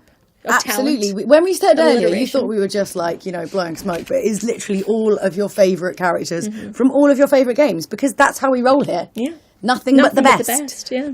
Can we have Absolutely. biscuits? Do I need to stop bringing up biscuits? You really need, I think I had a if pretzel anyone's on the way to the watching, toilet. you need And to I'm bring really- biscuits. Julia needs some biscuits in here right now. Oh my goodness, yes. So we still got so much coming up later on. And we are so excited for all the talent who's agreed to give their time today. Next up, though, we're going to be doing a little bit of GREEDFALL. GREEDFALL. Oof, yes. The action RPG from Spider and Focus Home was released in 2019 and has sold over 1 million copies worldwide. That's a few, yeah. And Stephen Hartley voices Petrus, a companion character. He's a missionary and specialises in both long and close range combat, a little bit like me. You know? Yeah, and then Kezia Burrows is back subbing as player character Lady de Sade. Sade, like Sade, no, different thing. Kezia originally voiced another character in the game, which is Siora? Hey! Yeah, original de Sade actors Jaimi Blackley and Cassie Layton were unfortunately not available today, but they do send their love and support. So, take it away, guys, if you're ready. De Sade is walking through a vast, regal entry. Petrus calls after them. Young lady, pardon me, are you not part of the new governor's entourage? I'm his cousin, and I'm accompanying him on his mission to Tir Fredi. What can I do for you, Father? Bishop Petrus, how divinely fortunate this is. Did you know that I had the honour of meeting you at your uncle's court when you were a child? I would never have imagined that you would grow up to resemble the island natives so closely. The island was yet to be discovered. How could you have known? You haven't lost your clever little tongue. You were always quite a remarkable young girl. I'm on my way to New Serene as an ambassador to the new governor. Do you think there would be room for me to accompany you? The roads are not truly safe. I must first meet the Mother Cardinal to present my respects on behalf of my cousin. I will accompany you. Then we can take the road together. I'm so happy our paths have crossed once again. Have you considered my proposition? Petrus and de Sade are standing in the entry of a colonial house. What was it again, precisely? I've known the Mother Cardinal for quite some time. She is a formidable woman, gifted and diplomatically skilled. I fear that your cousin might be a little defenceless when dealing with her, and would like to give him a few weapons. What do you have in mind? Diplomacy is not only a matter of formal encounters and choreographed etiquette.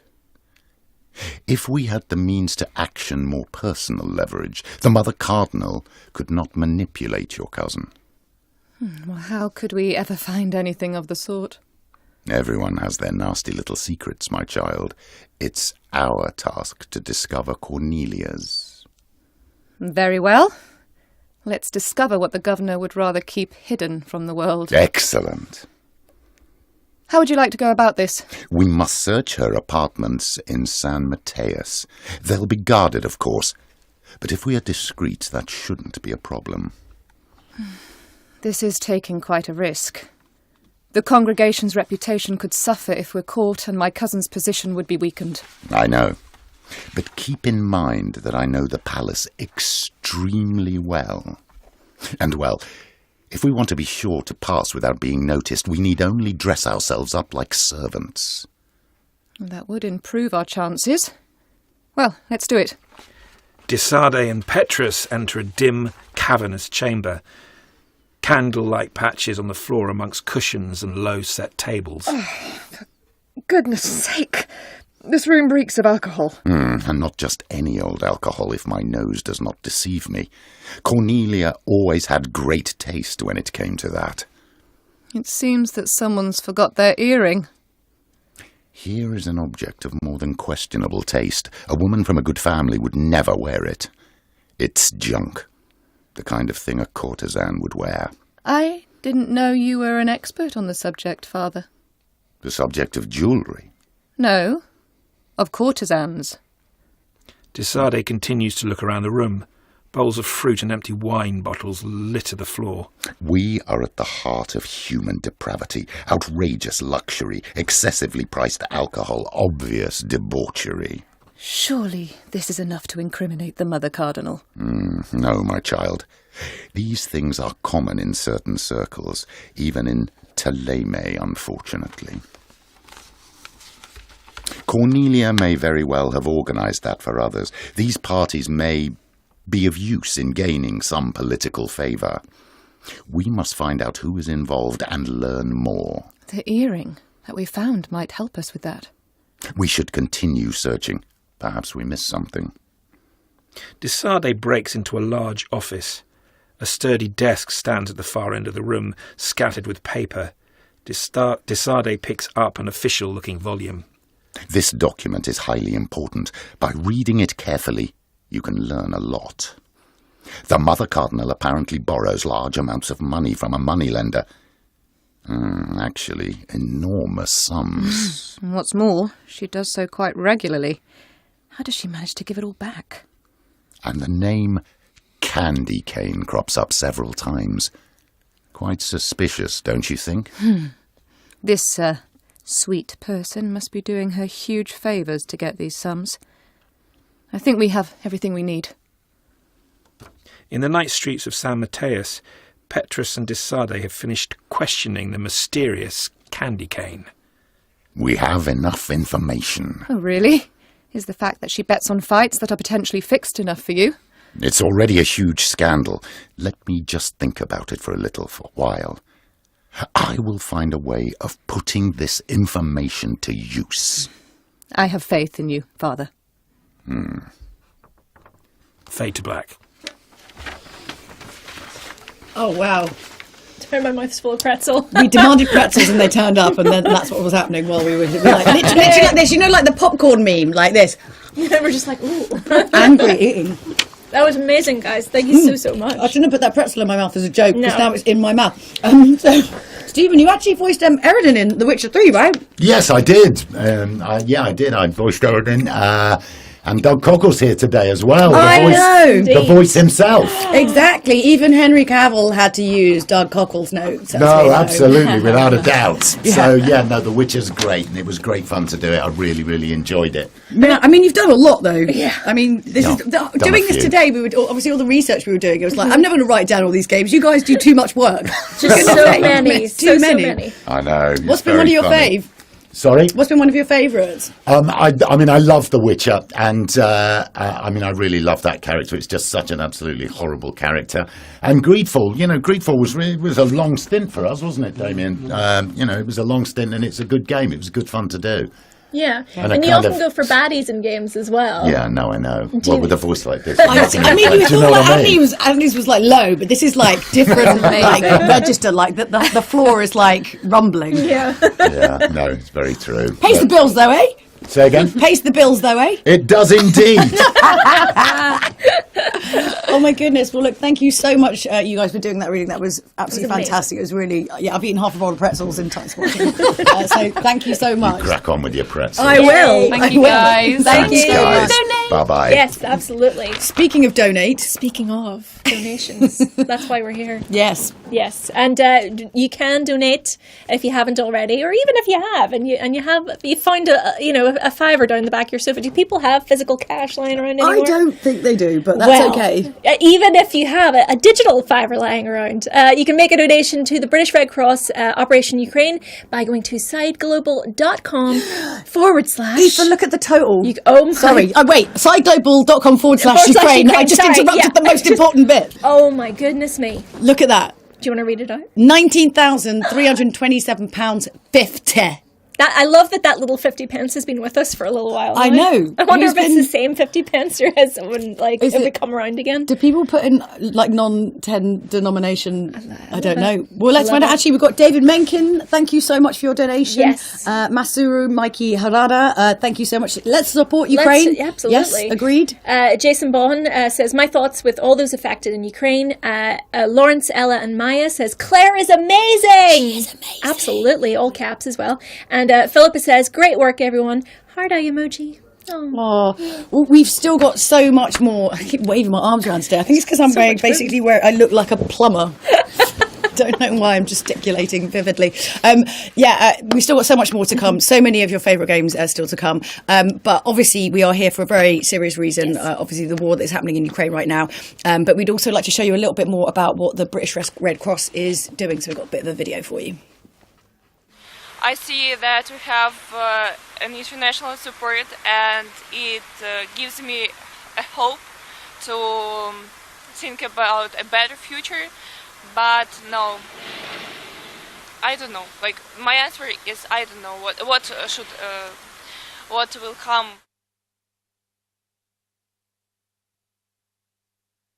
My name is Vladimir Chernousov. I'm from Ukrainian Red Cross.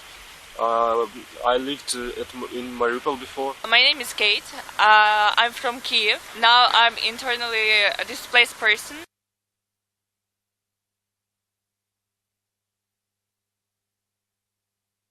It's tough. It's not easy to be here. While my parents and all my family are at Mariupol. So right now the situation at the town is horrible. We don't have any safe roads to deliver goods that we are taking from the other countries like Romania, Bulgaria, Italy, and the other. People who are inside the city, they have no food, no water. They had no phone connection. So my parents who are in there, I cannot take a phone call to them. I don't know anything about them since I think a week and a half. They spend their time in basements. They spend 20 days doing nothing, just trying to survive. I can't have any appropriate word to say how it feels, because I feel nothing. I can't be happy because I know that Kiev is now under shootings, and I can feel sad because I know that I'm in a secure place. Right now I'm here and thinking about the future is a hard question for today, and I'm here to help the Ukrainian people. I hope for the best and I pray for the peace. We're back. We are back. We're Was it like we weren't coming back? I don't know why I'm surprised. They let us say more things on camera. But we do have a special guest. So, all three of us are back. Okay, we brought Stephen in from the other room, basically. Because we got biscuits. To share in the pretzels. Yes. There are biscuits we got too. Snacks And biscuits. And biscuits. They gave me 2 whole packets of Maryland. I don't know how much you're going to think I'm My daughter loves chocolate-covered pretzels. Oh, that's controversial. Yeah. No, it's not. It's good. Salt and chocolate is Salt great. and chocolate works Salt a and chocolate is treat, great. according to my daughter. So is it kind of weird? Because obviously this is slightly different to how you would normally, do your sort of performances. Was that a little bit weird, bit different? Yeah, it is slightly weird because it's live, so you don't want to go wrong. That's the first thing. Don't mess it up. Whereas usually you'd be in a studio, you can do a couple of takes if it goes wrong or, whatever. And also you're kind of, it's like when you're in the studio alone, you're more immersed in it than you are there. Yeah, but I mean, you've also got eye contact, because that's the one thing that would throw me, is someone looking me in the face. I'm like, oh, really? Yeah, no. So when you have eye contact like that, it becomes a bit more like doing a radio play. So when you're doing a read through for something, if you were doing a rehearsal of a play or a read through for a TV series, then you're kind of making that eye contact. Whereas usually you're just in there on your own, and you're kind of inhabiting your own world. Do you prefer it if when you're in there on your own, or do you prefer having someone to bounce off? It's always good to having someone to bounce off. It's always really nice. I mean, it's very rare on a game that I think maybe once I've been in the room with other people where we've done it. But also, it's difficult making that amount of eye contact because you're kind of looking at your script and what comes next and all that kind of stuff. Because I still think there's potentially like a little bit. I mean, I think people's perspective has slightly changed, but I think there was a very long time a very big kind of misconception that like voice actors, like it was like voice work, and then it's like you're an actor, but it's like they're totally interchangeable. Like you do voice stuff, but it's not. It's it's not. It's all the same thing. Right? I mean, there are actors who solely do just voice work, and they're voice actors and they're really talented. But in my case, I mean, I kind of do everything, whether it's theatre and film and TV and voice work. I mean, and I think there are a lot of actors that do that. And the storytelling is storytelling. Absolutely. So you have to know how to Well, that's what I was going to say. Have you maybe noticed that, because you've been working in games for a while? Have you noticed the perception of working in games changing? Yeah, absolutely. I was just talking to our director Damien Goodwin about it, and to Kezia about that.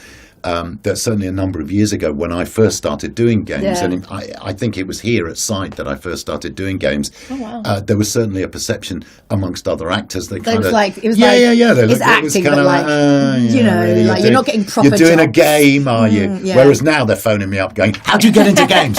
No, it's not for you. No. You And I'm like, looked down on it before. I'm not telling you. That's my job. And because we were talking about it, because there is a brilliant. It's a brilliant medium for storytelling. You can tell great stories on games, totally immersive stories, and it's in the last 10 years, it's come on so far. The technology and the way it's done. It's storytelling that can only be done in games. I would Absolutely. say as well. 100%. No, absolutely. Yeah. And, it's a fantastic way of doing it. And as actors, certainly in my case, when I wanted to act because I wanted to tell stories and be part of a storytelling process.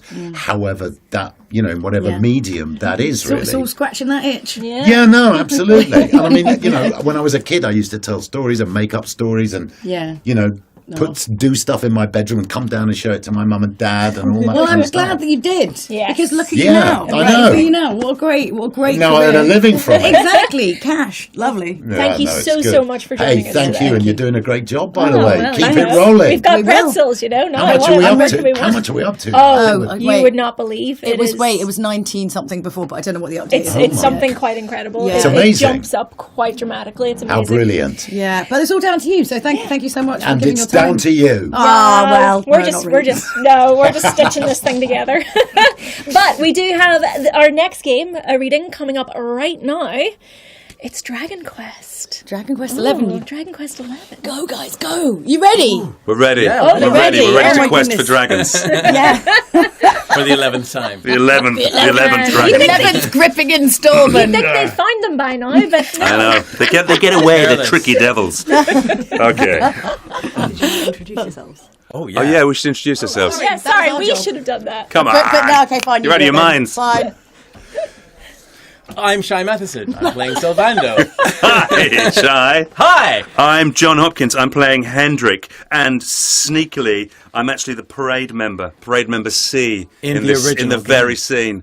So I might give you a free parade member C as well. Whoa, just to wow, show you love the that. Extra. breathtaking versatility Yes, that's what that is we on want. offer in this room. And in Not the corner... Oh, hi. I'm Natalie Winter. I'm not important. I feel terrible. Yes, you are. Oh, the Natalie Winter of discontent. I think you're fine. You're very important to us, Natalie. Well, thank so you. You're reading I will be doing stage directions and maybe more. Don Rodrigo. Yes. Yeah, Come Don on. Rodrigo. Maybe Yeah. more. Yeah, okay. Should we just do it? Why not? Let's just do it. Right, okay. Outside, phenomenon. Sylvando is atop the parade float, addressing the paraders. He makes a dramatic movement with the fan. But I can't do that. You can. Darlings, I have an announcement to make. My parading days are over. What? No! Oh, no! But do not fear. I will only be for a little while. I will return just as soon as the Lord of Shadows is defeated. Oh. Yeah, you go and do what you got to do, Sylv. We'll be heartbroken without you, of course, but we'll survive. And if anyone can show that rotten spoil sport what's what, it's you. Yay! Woo. Exactly. We'll never get those smiles back if I don't do this. And I won't be leaving you high and dry. I'm going to ask my papi to look after you in Puerto Valor. Puerto Valor? Wait. Surely not. Surely you cannot be Don Rodrigo's. So you finally figured it out, huh? Same old stone-headed Hendrik. Such a sweet, simple boy. Ah! I think the movie does. All right, my little champions of cheer, let's go show Puerto Valor how to party! Yay! Woo! Yay! I can't read the script if I do the move. Okay. I cannot fathom it. The boy is unrecognizable, and he has abandoned the name his father gave him. Don Rodrigo must be furious. Forgive me for my lack of composure. This has all come as quite a shock. Sylvando is none other than the son and heir of Don Rodrigo, the noblest and most revered of all knights. It was always assumed that he would follow in his father's footsteps. But the two had a terrible argument, and the boy left Puerto Valor never to return. Until now. But perhaps this is not such a bad thing. I have been meaning to visit Don Rodrigo and seek his counsel. Very well. It is not far from here to Puerto Valor. The road will take us north, then east. Come, let us follow the parade. Next scene. A beach near Valentia. Oh, hey, honey. I guess they sent you to fetch me, huh? It's so silly, I know. Here I am, happy to go put my neck on the line in the fight against the Lord of Shadows. And yet, the thought of facing my papi makes me want to run away screaming. Even before I could walk, I was training to be a knight, you know? I would stay in Puerto Valor and follow in my father's footsteps. Then, one day, the circus came to town. It was so fabulous. I can't even describe it. It was love at first sight. I knew from the second I walked into that tent that I'd found my calling.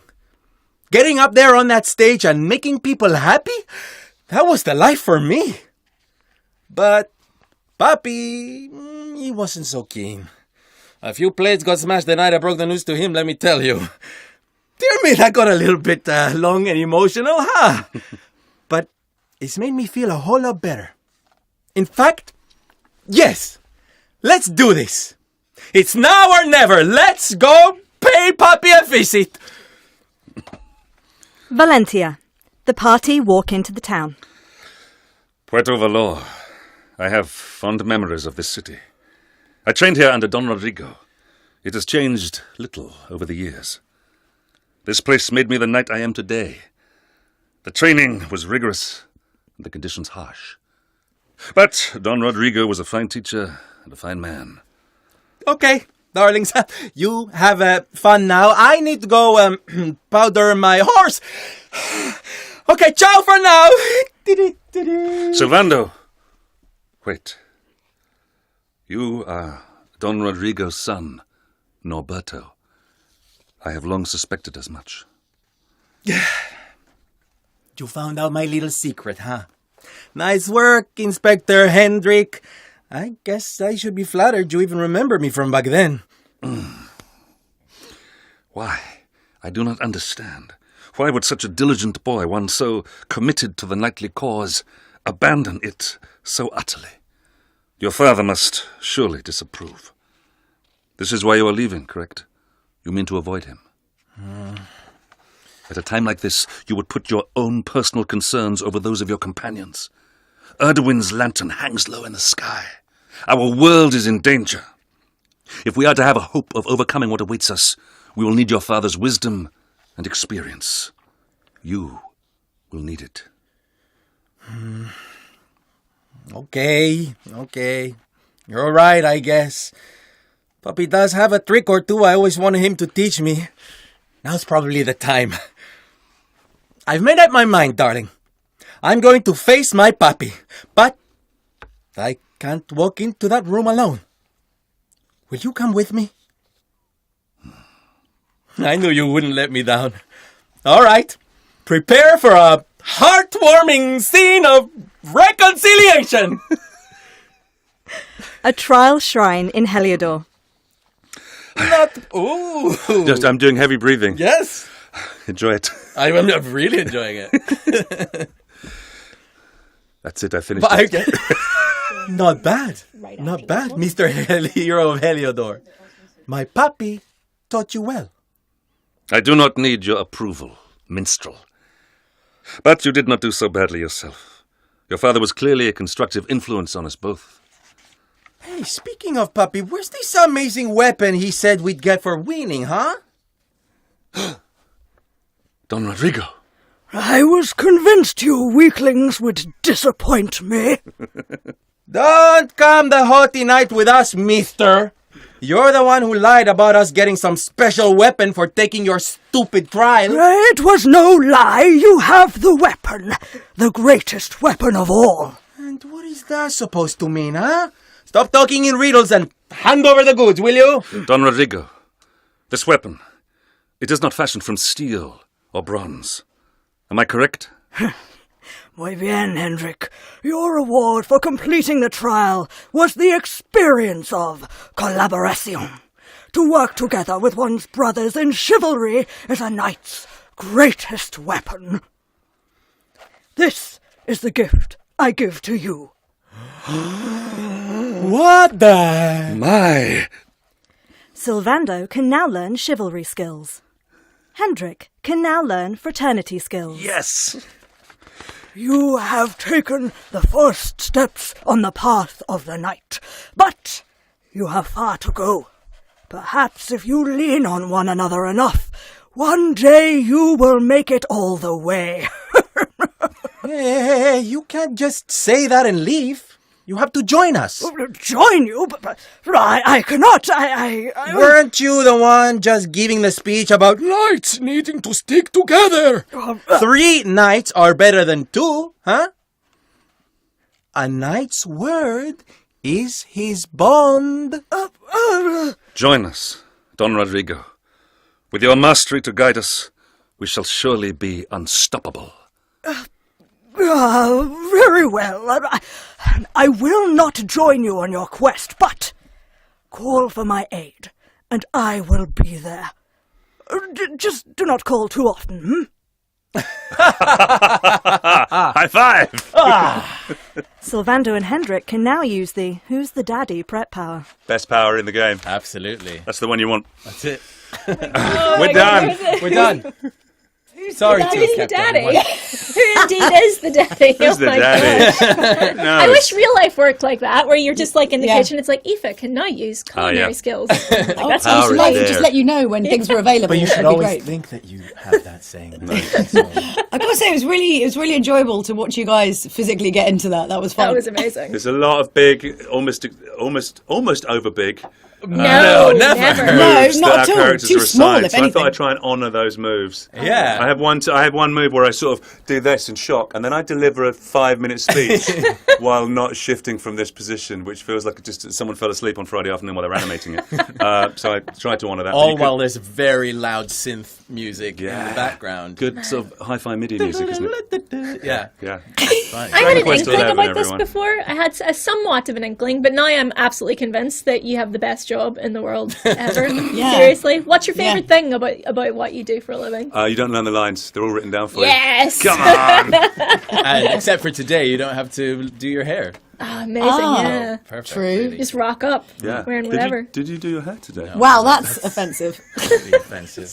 It looks wonderful. Thank you looks very wonderful. much. But then again, I'm looking at you through double glass. But all right, you no know. one needs to know. That'll do it. No one That'll needs do to it. know. No one needs to I know mean, that. you guys have obviously, worked on a lot of different games. I mean, John, you've done like both the Horizons, right? Horizon Zero Dawn and Forbidden West. I play Errand in Yeah, that. yeah. That's like- I mean, it's what's been some of your like favourite jobs to do? I think that one actually. I think Yeah. the Horizons because it's fun to work in an American accent and it's so different to a lot of the acting I do otherwise. And he's kind of an emotional character who's a bit of a drunk and a bit of a comic relief, but then he's got a sort of Great sweet beard. puppyish heart. It's also my face as well, which I quite like. Yeah. That's It's quite pretty fun when it's my face. So I think I like that one. The fans seem to enjoy it. I made the mistake of reading some slash fiction, which got What do you mean? That's not a mistake. Oh, it gets a little depends. frisky. It gets a little frisky a little quickly. That's what we like. That's all gaming subreddits. Yeah. Slash fiction. I mean, I'm a My big fan. days. Like, keep it coming, guys. Yeah. Seriously. Oh, well, look, thank you so much. That was such a you. wonderful performance. It was a Lovely to real have joy to see it. Yeah. Thank you, Natalie. You were amazing too, You're Natalie. Natalie Winter, everyone. Cheers, guys. Yay. Thanks, bye-bye. Wow. Yes. We still got so much to come, you know. So much more to come. We've got a Havenly food challenge, Is that a pun? Havenly apparently. food challenge. Yeah. We've got familiar characters with Lego Star Wars, the Skywalker Saga. A gorgeous reunion in Commander Shepard's cabin. Is Oh my that your goodness. sexy voice? I used to film these on my phone. It's kind of sad. Oh my gosh. And we're still taking your questions for none other than video gaming legends Nolan North and Troy Baker. Don't forget to go to Side Global on Twitter using the hashtag Yes. I'm in the game for Ukraine if you have those questions though. Yes. But it's almost time for Aoife to go. I know, this is absolutely flown. Yeah. You'll be all right without me, though. I will. Inel Tomlinson's going to be coming in and helping us out in a little bit. But before that happens, oh my goodness, I can see the back of his sexy head. I don't think he can hear us I right now. don't think he can hear us right now, which is probably... Yes, he can. The man, the myth, the legend. Yes, Doug Cockle, Geralt of Rivia himself, and Jaimi Barbakoff, who plays Triss Maracord. Hello. Oh my goodness. Welcome to our world. Hello. I don't know why I'm doing that. Hello, Evie. How are you both? We're really good. Yeah. We've just been catching up. We're yeah. When was the last time you saw each other? Well, we've met once. No ever. way. I hate this about voice acting. Yeah. That doesn't seem possible. It's like ships in the night. You know, I was coming out of a recording session. She was going in. She'd spilled coffee all over her lap. So now Like I'd had a horrible Thanks, accident. Doug. Yeah. Not the way you would be, Geralt. Trust me. Yeah. Oh, I'm so excited for this, and you're going to come and chat to us in a little bit. But to be honest with you, I just kind of want you just to get on with it. Yes. You ready? Shall we Bit get on with it? starstruck. Let's do it. Okay, reading the first one, right? Okay. Hope Albert hasn't forgotten the reason for this whole get-together. Want to wait in the garden? I saw a nice spot there earlier. Well, come on. Care to sit down for a spell? Great view from here. And there's even wine. Sitting on a bench, Triss drinks wine. God, it's been so long since I've been to a feast, ball, or reception. Amazingly pleasant change from the sewers of Novigrad. So, does this mean it's a good time to ask you about... Yes? About that mage we met earlier? Moritz. What do you want to know? How'd you meet? Geralt, all mages know each other. Some are well over a century old. There's plenty of time to make acquaintances. Well, in that case, when'd you meet him? At a feast long ago. He walked up and just blatantly offered to teleport us somewhere quieter. Seems like just the type. Really?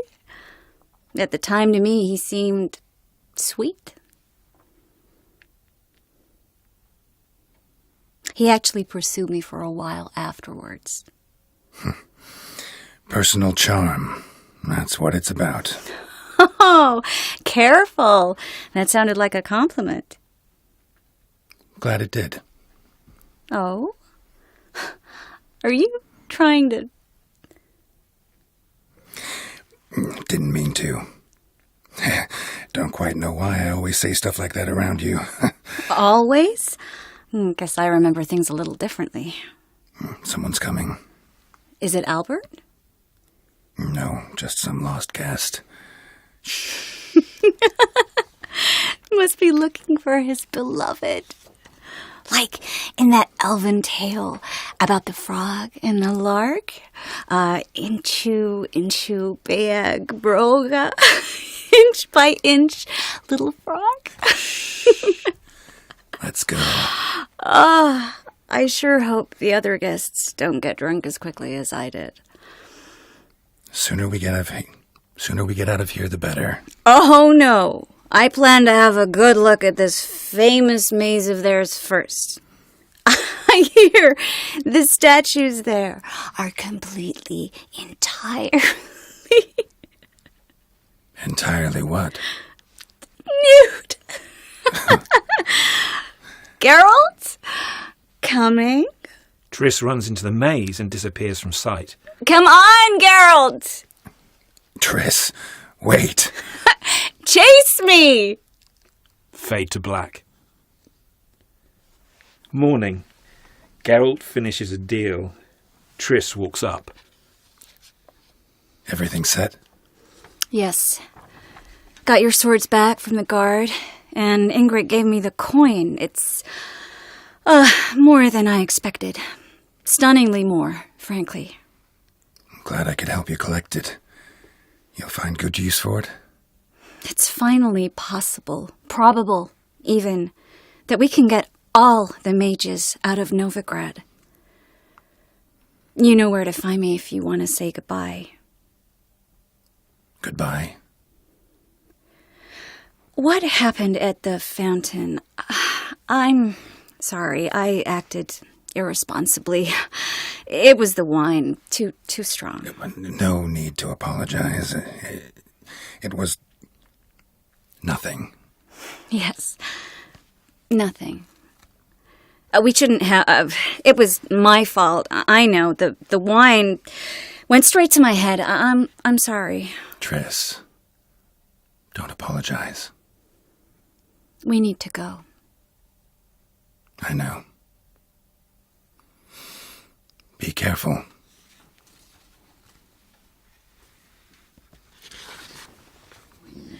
This scene is from Witcher 2.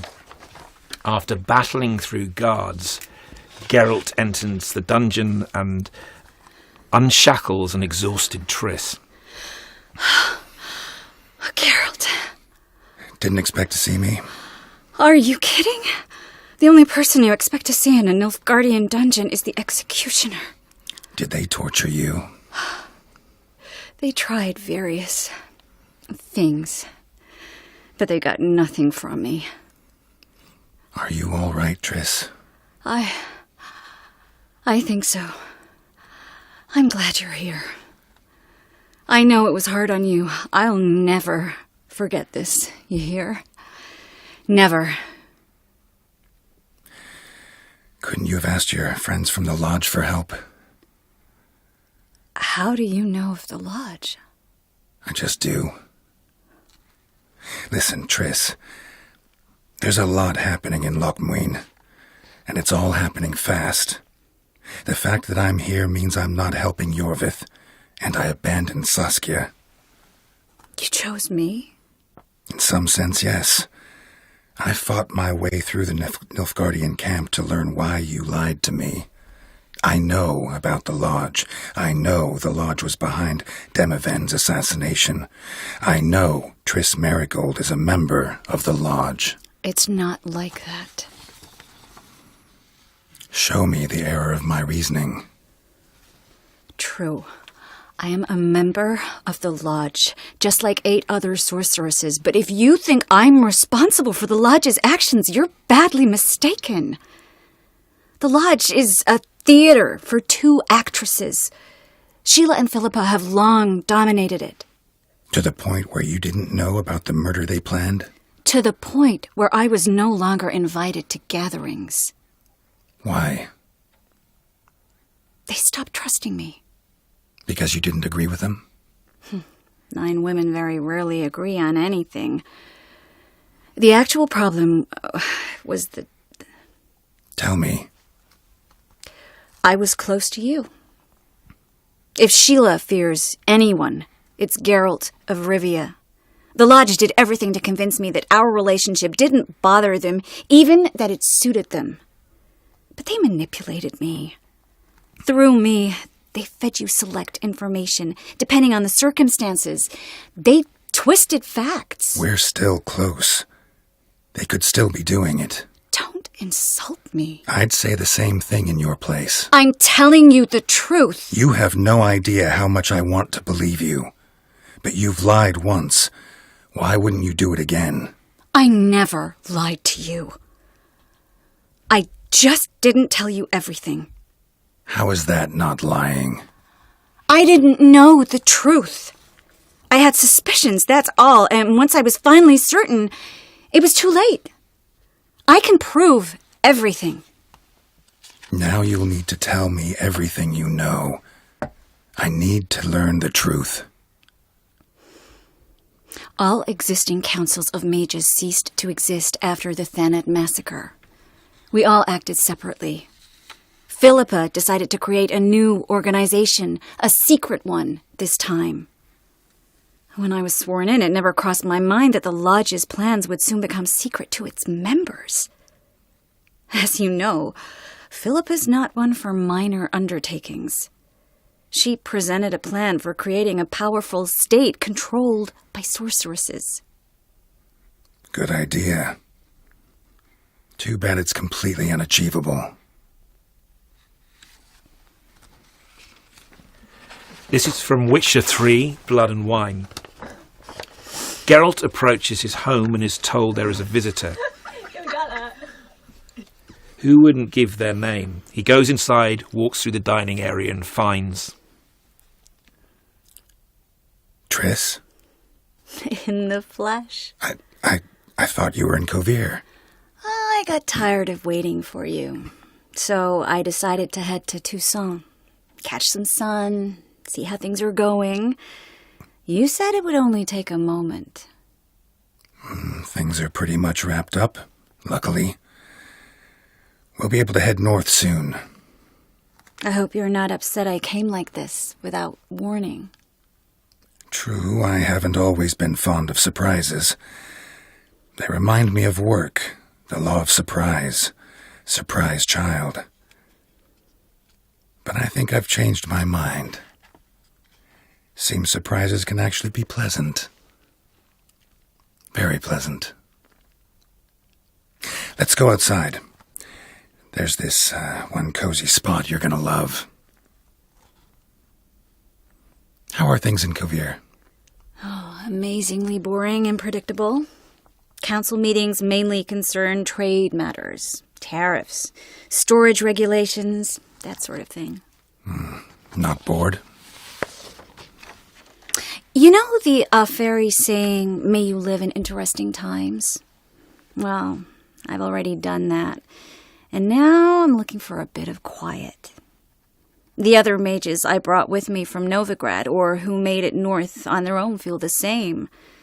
You wouldn't recognize them. No conspiracies, cabals, plotting. They just sit there and work for the good of the kingdom. Sometimes I think it's all too lovely to be true. That something's bound to happen.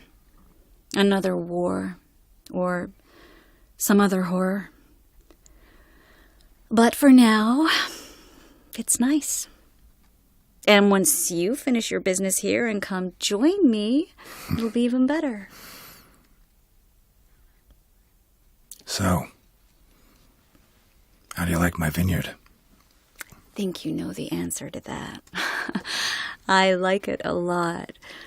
House is big, but not showy. Lovely location.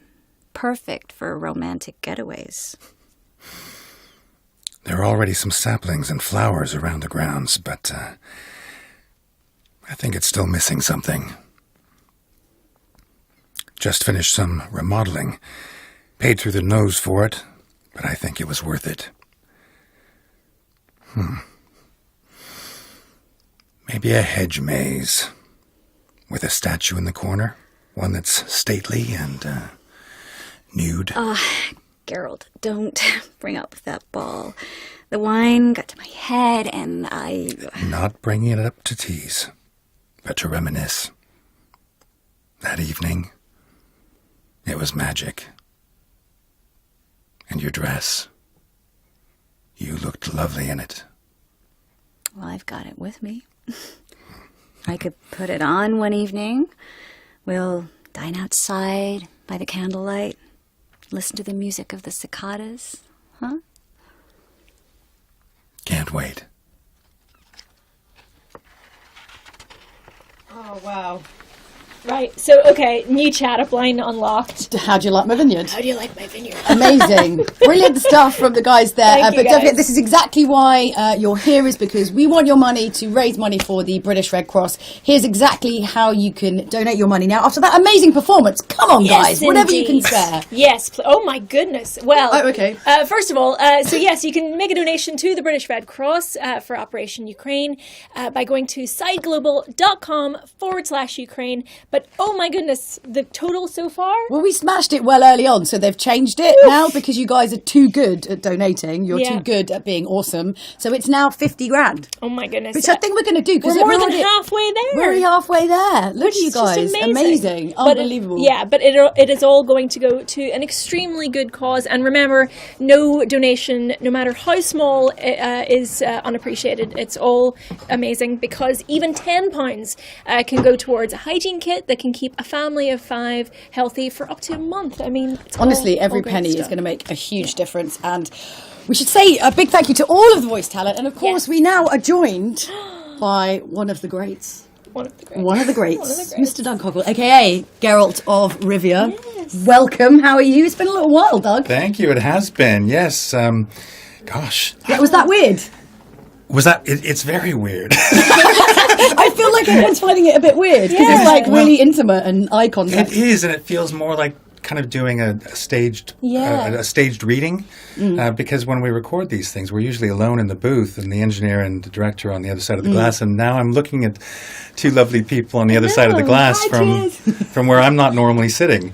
Yeah, it's different, right? Like it must be. But it's kind of like must be energizing a little bit in a way. It is a bit, and again because it's a bit like doing a staged reading. So Jaimi and I were able to actually make eye contact and work off each other a little bit in a way that we never were able to do when we initially recorded the scene. So it gives it a different dynamic, and it actually, for me, it made me want to respond verbally when she said things that I felt that Geralt would respond to, whereas in the original recordings, we weren't. It wasn't that we weren't encouraged to do it, but it wasn't part of the script, so it didn't happen. Is that maybe why it's done separately? Is so that they can, they can disentangle the different performances and kind of make things mix and match the way they want them to? Yeah, overlapping dialogue and sounds and things like that in games doesn't work very well. But I think wouldn't it be fun to try? I mean, like maybe this is like a new technique that Side are going to. Well, yeah, but like even if it doesn't have performance to it, it might. I don't know. Come on, Side, just make it happen. One like this. Come on, Side. Come on, Side. Sorry, I'm not that it's up to you, but it's fine. Well, look, Doug, you're sticking around because you've got more coming up. I am. Yes. Stop making noises. Any spoilers? Do we want to do spoilers? Or I think we could kind of do a teaser. Yeah. Wait, is this? Are we talking about the same thing? Yeah. The mashup thing. No, well, he's going to be around later, and there might be some blending of universes. Oh, we love maybe. We love a mashup. Is it a blending of universe? Well, maybe. He doesn't know. I'm wondering what's going on. My goodness. All the better. It's going to be a huge surprise then later. I'm sure. Surprises for everyone. Exactly. But yeah, thank you, Doug. We're going to be talking to you a little bit later on. But for now, we're going to say goodbye to our wonderful Aoife. I'm going to leave you in the very capable hands of Einel Tomlinson, though. Yes. Who's going to be sitting in this exact spot. I've warmed it for you. You're welcome. But yeah, keep those donations coming, everyone. It's been a pleasure to be part of this, and I can't wait to see what that total is like. We're going to smash it. I know. Easy going to smash that 50k. No problem. Yeah, no problem at all. And of course, let's not forget of why we're here. Here's another sort of shout out to British Red Cross, who've made another little video about some of the work that they do. Hello world. We are volunteers of the Ukrainian Red Cross Society. We are recording this video from Ukraine that is currently affected by a large-scale armed conflict. The whole country is under fire. Close to 100 people have died. Many more injured. There are children among them. Millions of people had to leave their homes looking for safe places for their families. Everyone needs our support at the moment. In Ukrainian Red Cross, we have around 3,000 volunteers, and for last 2 days, 1,000 new volunteers come to join us. At the moment, the situation is in Ukraine only worsening. Many more people will need the help of Ukrainian Red Cross. We're staying here and working for these people. We will be very grateful to any support to the population of Ukraine. Pass this message to those who should see it.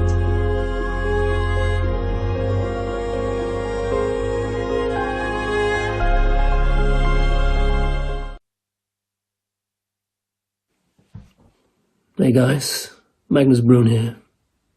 I'm the voice of May Labor in Assassin's Creed Valhalla, and I'm here to tell you that I'm in the game for Ukraine. So please, pretty please, donate all you can. Donate all you can, and I will make sure that all of you, and all of Ukraine will always be part of my Raven clan. Odin is with you always. And always remember one thing.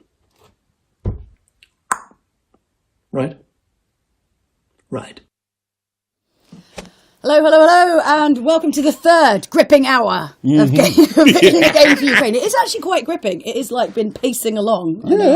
Pacing along. Fundraiser in order for the British Red Cross crosses Ukraine. I've lost the ability to speak in the third hour. Don't worry about it. Hey, Ukraine appeal. I was literally driving up here, listening to the audio. Yeah. You were doing fantastic, and I love the way this whole stream started with Lizzie Waterworth doing Cutie the elephant. I feel like it was a big emo way to go in right off the bat. I had to pull over the car, I had to pull over the car. But yes, we are raising money. Make sure you get your donations in, guys. Yeah. Please do. I mean, they've been so generous so far. We had to change the total. I know. Change the total. When it first started, it was around 900. Now we smashed the first target. You guys are the best. Have we told you that? You're actually the best. So thank you. Keep them coming in. So I know is now here. There we go. 2 hours. There we go. I'm Aoife transformed, evolved. What new skills do you bring to the table? Not being pregnant. You'd be surprised how much I can get done not being pregnant. Anyway, let's see. Don't forget, we got some amazing things coming up, don't we, Julia? Yeah. We got Assassin's Creed coming up. We got Lego City Undercover coming up. Cyberpunk 2077, that'd be amazing. Yes, and Haven Food Challenge, which I'm excited for, as you might well know. And then a bit later on, we're going to be obviously having like the OGs basically, Troy Baker and Nolan North as well, which is pretty fantastic. And Returnal. All the celebs are here, All the celebs. Can I just say, I have to say, inside entrance hallway right at the moment in time, it's literally, everyone's sitting around. Now they've done their bit, everyone's sitting there having like a cup of tea and a catch up with all the different voice actors. It's literally a who's who of everybody in games. It's amazing. Hey, Julia, I just passed Nemesis in the hallway from Resident Evil. That's right, Neil Newbon is in the house. I don't know if I want to meet Nemesis. No. He's the motion capture artist for Nemesis. No, I don't want He's the guy. I don't want to. Well, anyway, we also need your donations, guys. As we were saying before, it's for the British Red Cross, and we want your money in it for Operation Ukraine. Give us your cash. Give us right your now. monies now. But you guys know how to do that. So far, you guys been smashing it so far. Yeah. But a quick reminder how to do so. Go to sideglobal.com. Oh my God, my inability to speak has infected You've done me. Sideglobal.com/Ukraine. That's it. Yeah. And it'll take you straight to the Tiltify page, and you can even watch the stream while you're on the page. You could do both, which would be great. Thanks very much. And and also, if you have any questions for any of our talent that are coming in later on, go to Twitter at SideGlobal. Yes, you see what I'm saying? Hashtag see what I'm saying? In the game for Ukraine to hit us up with your messages and stuff like that. And of course, obviously, the war in Ukraine, absolutely devastating. And prior to the war, happening, there was something like 400 video game companies, over 30,000 employees were employed in the games industry in Ukraine. And I know you guys have been so generous so far. Like, honestly, everyone's completely blown away with all of your generosity. Oh, definitely. But every little bit that you can give is really, really going to help. Every single, £10. Like, think it won't make a difference. It will make a huge difference. It'll make a big difference, Like, you know what? £100 can get, 66 sleeping mats. It's so many. That's a lot of sleeping bags. That's a lot of sleeping bags. And obviously, £210 to get a first aid kit. So you'd actually literally, with £210, be saving actual lives. Actually saving multiple lives with £210. Oi, £20 or a score and get you a couple of blankets as well. Yeah, it's whatever you can do would really, really be appreciated. And yeah, I know we're going to smash that goal because you guys are the best. Yeah. So now that we've done that, I feel like we should just get into some awesome video game shenanigans. What do you say? Yeah, awesome video game shenanigans. That's my favourite kind of shenanigans. That's me. Right, okay, so the first game in this third hour, I'm doing weird maths now, is Lego City Undercover, which is an action platform game developed by TT Fusion. And the game follows Chase McCain, a police officer who's been tasked with going undercover to hunt down the notorious and recently escaped.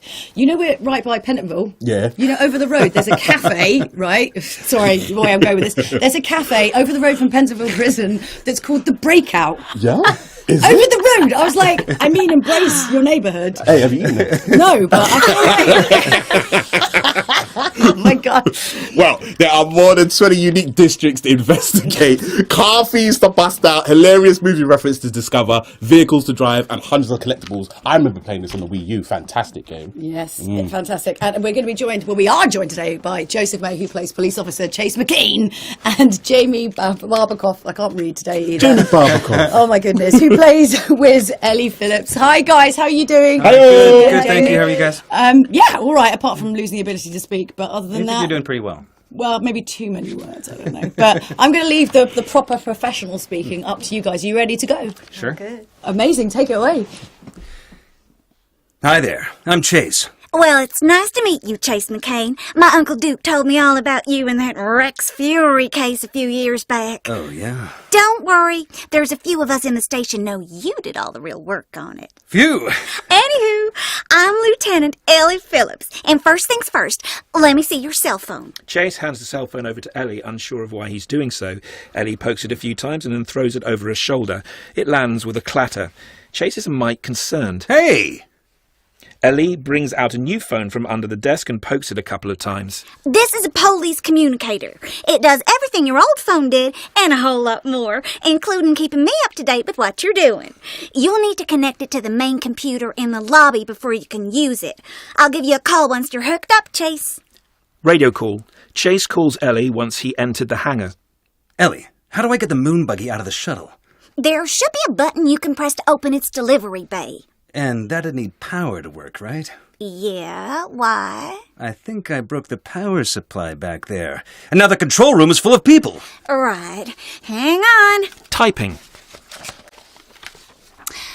It's okay. There should be 4 high-powered lasers in the hangar. You can use them to power up the shuttle. Wow, there is literally nothing you can't find with these online encyclopedias. Okay, anything else I should know? The annual rainfall in Lego City? Thanks, Ellie. Radio call. Ellie, I've located the robbers, but I'm going to head up the building next to them instead. That way I can jump across from its rooftop and have the element of surprise. Or, if I don't make the jump, a week off work in the infirmary. Enjoy the hospital food, Chase. Radio call.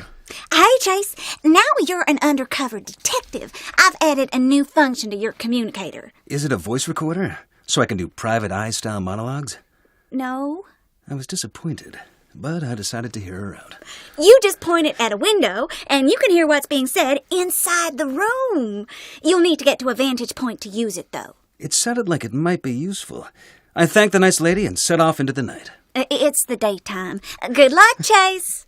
Radio call. Hey, Ellie, the chief said you could help me figure out the camera on my communicator. I didn't even know it had one. Oh, that's odd. Let me check your device remotely. Keyboard taps. There's your problem. You're running old software. I'll update it. There you go. I even stuck on some new ringtones for you. Dun da da da dun dun da. See? Thanks. I need to get some evidence against the key players in Chan's outfit. Easily done. Just get in a good position to observe them and follow the instructions on the camera. It's foolproof. Radio call. Ellie, I'm at the museum, but I don't see a way in. Yeah, I checked the blueprints. The only way in is from the rooftop, but there's no way to climb up there. It's okay. I've got an idea. Are there any taller buildings around here which can be climbed? Maybe the art gallery, why? I just got hold of a chicken. I can use it to glide from the art gallery's roof to the museums. Wow, that is not a sentence I thought I'd hear today. Good luck, Chase. Chase breaks into the museum. He descends on a rope into the museum. Don't worry about this job, Chase. Consider it payback for how much the gift shop charged for that pen when you were 11. Have you got the crane to the observatory yet, Chase? Yes, the crane is definitely at the observatory. And where are you? Sorry, you're breaking up, Ellie. You know this is a video phone, right? Just hurry up, Jimmy, and don't blow your cover. Radio call. Ellie, I got into the base. It was inside Mount Cashmore. And get this, Forrest Blackwell is an evil mastermind, and he's behind the whole thing. Forrest Blackwell? But he's a good guy. He was just on the TV. He was stroking this white cat. Oh, wait, he is evil. What? Why was he on TV? He's holding a press conference outside Blackwell Tower this afternoon. Said he had some news which would change Lego City forever. Everyone's gonna be there. Well, you've got to stop him. Tell the chief. I will, but do you have some evidence I can give him? Or donuts? No, but I'm going to get some. I would quite like some apple fill. Evidence! I'm going to get some evidence. Okay, look. I'll go to Blackwell Tower. Most of the department's going to be there for the press conference anyway. And I'll keep working on the chief. But call me as soon as you've got something he has to act on. Thanks. And be careful. Radio call. Ellie, you have to get everyone away from Blackwell Tower, now! Okay, but why? Blackwell Tower is a rocket. When it takes off, it'll fry everything within 10 blocks. I'm sending you evidence. Right. Everyone, you need to clear the area.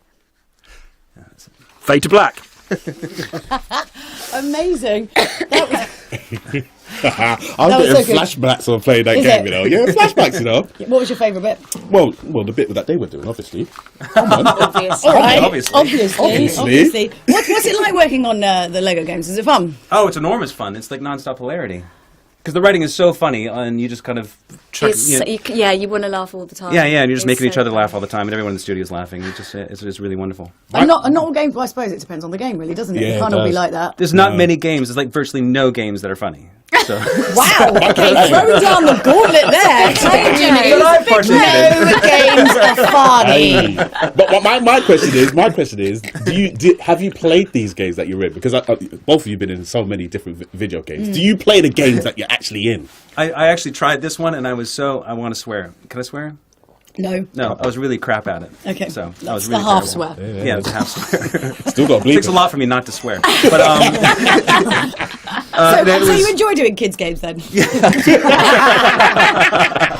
Oh my god! Like half the time in here, they're just like, we got to edit out. God, just the effing, jeffing, cut. Yeah, it's enormous fun. No, it's Lego City is one of the best things. I think one of the most fun I've ever had doing a game by far. Yeah, I'd agree actually. I mean, where you have to stop doing your lines because you're laughing at the other person's previous line. That's fun. That's good. Yeah, because you get fed all these things, and they had so many good people in it. They got the guy who did the Arnold Schwarzenegger voice guy. He was amazing. And incredible. Yeah. Oh Yeah. well, look. Thank you so much for the performance. It was absolutely fantastic, and thank you for giving your time to such a really great cause. Pleasure. Thank you so much. Thanks for having us. Speaking of time for a good cause and give us your money, this is how you can donate. Yes, make sure you head over to make sure you get your donations to the British Red Cross. You can do hashtag Operation Ukraine, or you can go to sideglobal.com/Ukraine. We've raised over £31,000. Basically so 32. far. It's basically 32. Yeah. There's a really odd. I guess it's the 69 on the end. You know, there's a couple people. Couple people. Mm-hmm. But please keep those donations coming in. Let's see if we can get to £50,000. Can we do that? I reckon we can, you know. Yeah, I think we can definitely do that. And I think what's really important is also letting everyone know what's coming up today. Indeed. Yes. You know what? I'm going to do that. Yeah, you can do that. Yeah. Are you going somewhere? Yeah, I'm leaving. You got things to do, yeah? I've got things to do, you know. Busy girl. See ya. Okay. Bye. Well, guys, you just saw the Lego City Undercover. And coming up, we got Haven. We got Cyberpunk. Whoa, we got A Plague Tale, Innocence, one of my favourite games. Big up Amicia. Yeah, we got The Witcher coming back. And we also got Troy Baker coming up just before 6 p.m. We also got David Holt and David Menken coming in. It Takes Two, Returnal, Mass Effect 3. You guys are spoiled. And so, as I will say once more, please make sure you can get those donations in. Please go to the British Red Cross. You can go to sideglobal.com/Ukraine and donate. It will take you to the Tiltify page. And as I said, you can donate and you can watch at the same time. So you won't be missing anything. Like I'm still going to be here. Right, next, we got Haven is coming up. Ooh, oh my gosh. Haven is a 2020 role-playing video game developed and published by the Game Bakers. Today, we have the original K actor and Chris Hugh Kumhoy and side director Damien Goodwin directed the original recordings. But today, another side director, Nima Rashid, will be reading the player choices for us. So, guys, take it away, please. A script would be super. Yeah, maybe. Yeah. Oh, you ain't got a script? No, not yet. It's me. Oh, snap, it's Julia. Julie, what? She's like a ninja. I am. I'm like a ninja of some kind. Of some kind. Snap. Of some Okay. kind. Yeah. I guess we can ad-lib it then. Yeah. A little bit. Yeah. Hey. You know the game. Hey, You know the character, right? Oh, here we go. Look at this. There we go. And it just This appears. is literally Amazing hot title. off the press. This is warm paper. Oh, the paper warm. Okay, so can I just preface this really? Obviously, I'm standing in. I'm not American, and Yeah. I also had COVID recently, so my voice's tone has gone Okay, you tell me well that. husk. So apologies because it's She's going to gonna sound come out and she's nothing gonna like the smash it, character yeah. whatsoever. Do you know she's gonna be better than the original actress? isn't Exactly, it? exactly. Janine better not be watching this, huh? Okay. So should we go from... Where are we going from? The top? Where do you want to go from? I'm assuming we're going from It's Me. Okay. All right. Okay. Oh, this isn't the actual script though. This is the other bit. Okay, fine. It's sudden death. All right. So yeah, it's me, Mario. Oh, no, it's it. You're you. I'm me. You're you. Why you? Oh right. Okay. Yeah. I got it. Okay. Don't worry. I've got this. In this branch, Kay wants to close the flow bridge, but you is concerned. It's certain death, Kay. We have our anti-gravity boots. That's besides the point. Even 1 meter above the rust, the temperature must be 1,000 billion degrees. Oh, and even if we managed to avoid the drops and made it to the other side in one piece, who's to say our plan will work? We've never cut a flow bridge before. I don't even know if the gloves will really work. We've risked our lives from the get-go. No, I'm sorry. This is different. Critters hopped on rust, hornet drones, those things I can bang on. And if I bang on this, I'm going to lose my arm. And that would be the least of my worries too. I could lose you as well. Which is precisely what's going to happen if we don't sever this bridge. Ozias is going to show up any day now, and knowing him, he'll certainly bring a platoon of hornets along. And if they don't do the job, they'll send more. How long do you think we can last? They will separate us, you. They will recalibrate us, match us with our respective mates, and there'll be nothing left of us. Not even a memory. Nothing. I don't know what's on the other side of this rust. But at least there's something. The player chooses to have you say yes. Okay, but on one condition. You have to promise me that everything will work out. We're going to cross this lake of rust, sever this bridge, and come back alive. No chivalrous sacrifice, no blooting heroic act. We're severing the bridge, and we're going home, okay? Okay. Promise? Promise. The duo sever the bridge, but you is injured. Oh, no! We said no blootin' heroic acts! Sorry, but I promised nothing. It burns! Sorry. No big deal. I'll be all right. Just avoid any contact with it. I'm sorry. I never should have insisted. Don't be ridiculous, Kate. Look, we made it. We passed through. In this version, you wants to cross the bridge, and Kay is cautious. The challenge is far bigger than they expected. Is that even rust? Looks like it. In a magma state. I can't imagine how hot it is in there. Just one splash and we're literally toast. I can't believe I didn't see that coming. I thought we would find some rust in there, but not this. I guess we have to come up with a new plan. We don't need a plan. We're going. What? Are you joking? Do I look like I'm joking? You don't realize... Look, the air above the rust must be over 100 degrees. Even if we can dodge the splatter, we'll scorch our lungs. We can hold our breaths. But we don't stand a chance. We didn't stand a chance to escape the apiary. We didn't stand a chance to fly all the way to the source with this nest. We didn't stand a chance to survive until now. You said it yourself. We're the luckiest people in the universe. We can afford to live dangerously. Not to die foolishly. Hey, it's a 50-50 chance. It's nowhere near 50-50. Listen, look, I know very well that we're risking our lives. I'm not a complete moron. I'm just trying to make things easier. So make a quick decision. Because as far as I'm concerned, it's settled. The question isn't whether you're or not we're going. It's whether or not you're coming with me. All right, I'm coming. Even though I still believe this is suicide. Do you want to die? No. Well, me neither. At all. So it's not suicide. It's just, a very high-risk mission that we're going to have to complete because, we're some blooming heroes. If you say so.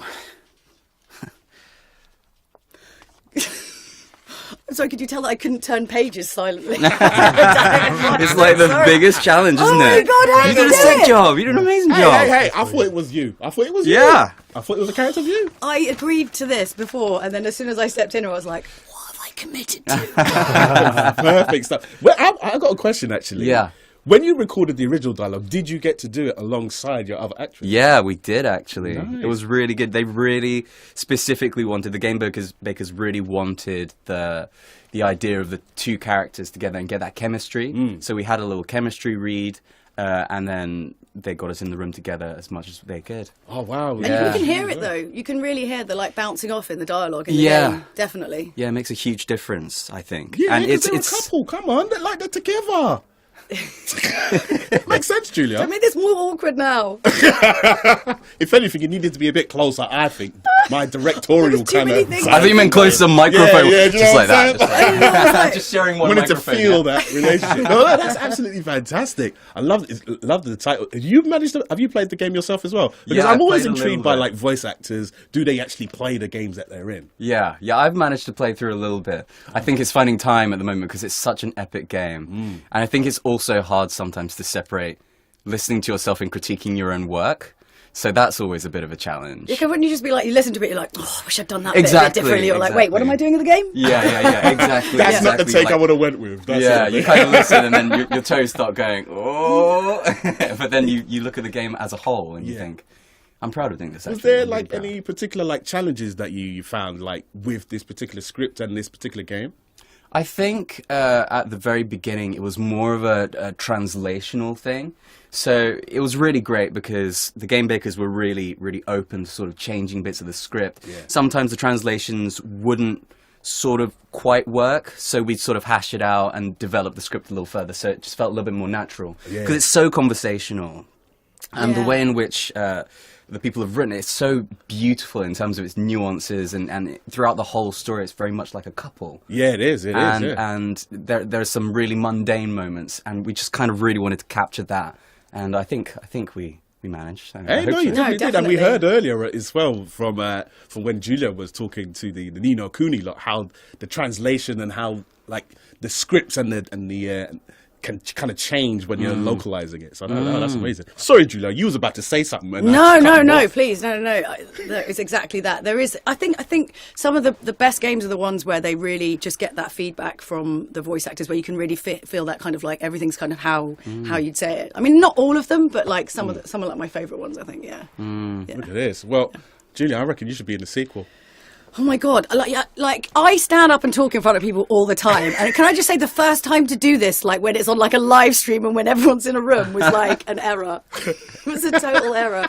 But no, I enjoyed it. Were you sweating? Seriously, I've got weird sweat patches. You got a jumpsuit on. All right, Julia, you sort yourself out and I'll tell everybody how they can donate, okay?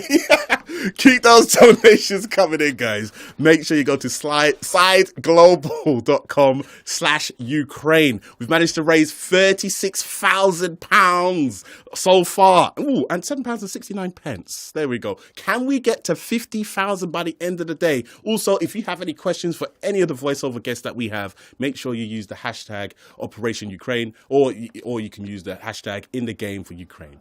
Right, now, we are going to head over to Cyberpunk. Yes, we got a pre-recorded read from the Cyberpunk. So, let's take a look. Hi, I'm Justin Villiers. I'm the UK's lead voice director for Cyberpunk 2077. I'm not directing today, as you'll see. I'm going to read the stage directions of the scene that we're going to do for you from Cyberpunk with the original actors who I have with me. We have Jane Perry with us. She plays Rogue. You probably all know this. We have Sheremy Lee, who plays female V, and they're going to be doing the first time that they meet in the game. It's a situation where, just to sum up very quickly, it's a situation where female V needs to get to a particular person who can help her, and the point of contact that she has is Rogue. So she needs to go to see Rogue and try and get the information that she needs. And that's where we're going to start. I'll read the stage directions. Everybody ready to go? Mm-hmm. Yep, okay. I've got stuff down here written I could read it out, but okay, here we go. Scene: V approaches Rogue, who sizes up V carefully, keeping the distance between them. Not here, not there. Who are you? Name's V. And what is it you want, V? V stands before Rogue, trying to convince her to help. Need your services. Gotta track a guy down. Hmm? Anders Hellman, hotshot engineer. Worked for Arasaka. Checking the info on her tech. Millisec.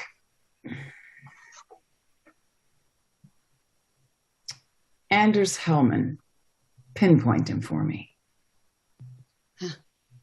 Thanks. Jumping too soon.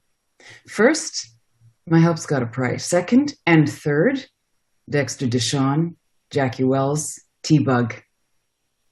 Multiple bells ringing, V. Left a lot of bodies behind. Death walks in your wake. Chalk that up to bad luck? V stands before Rogue, trying to convince her to help. Johnny observes the situation.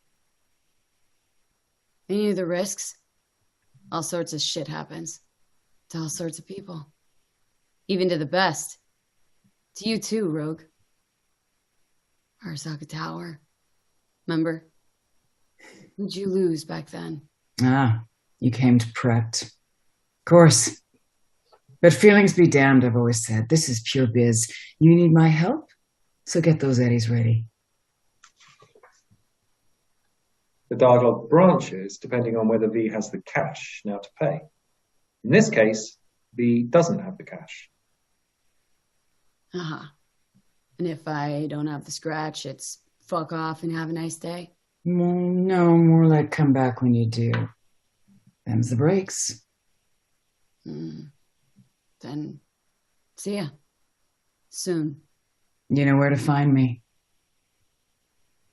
Having found a way to use both V and Panam, Rogue decides to help V. She invites her to sit at the table. Sit. The player has a choice of whether to sit down. Gonna sit down? My time's pretty valuable, V. A waitress brings drinks. Rogue speaks to the waitress. Bottle stays.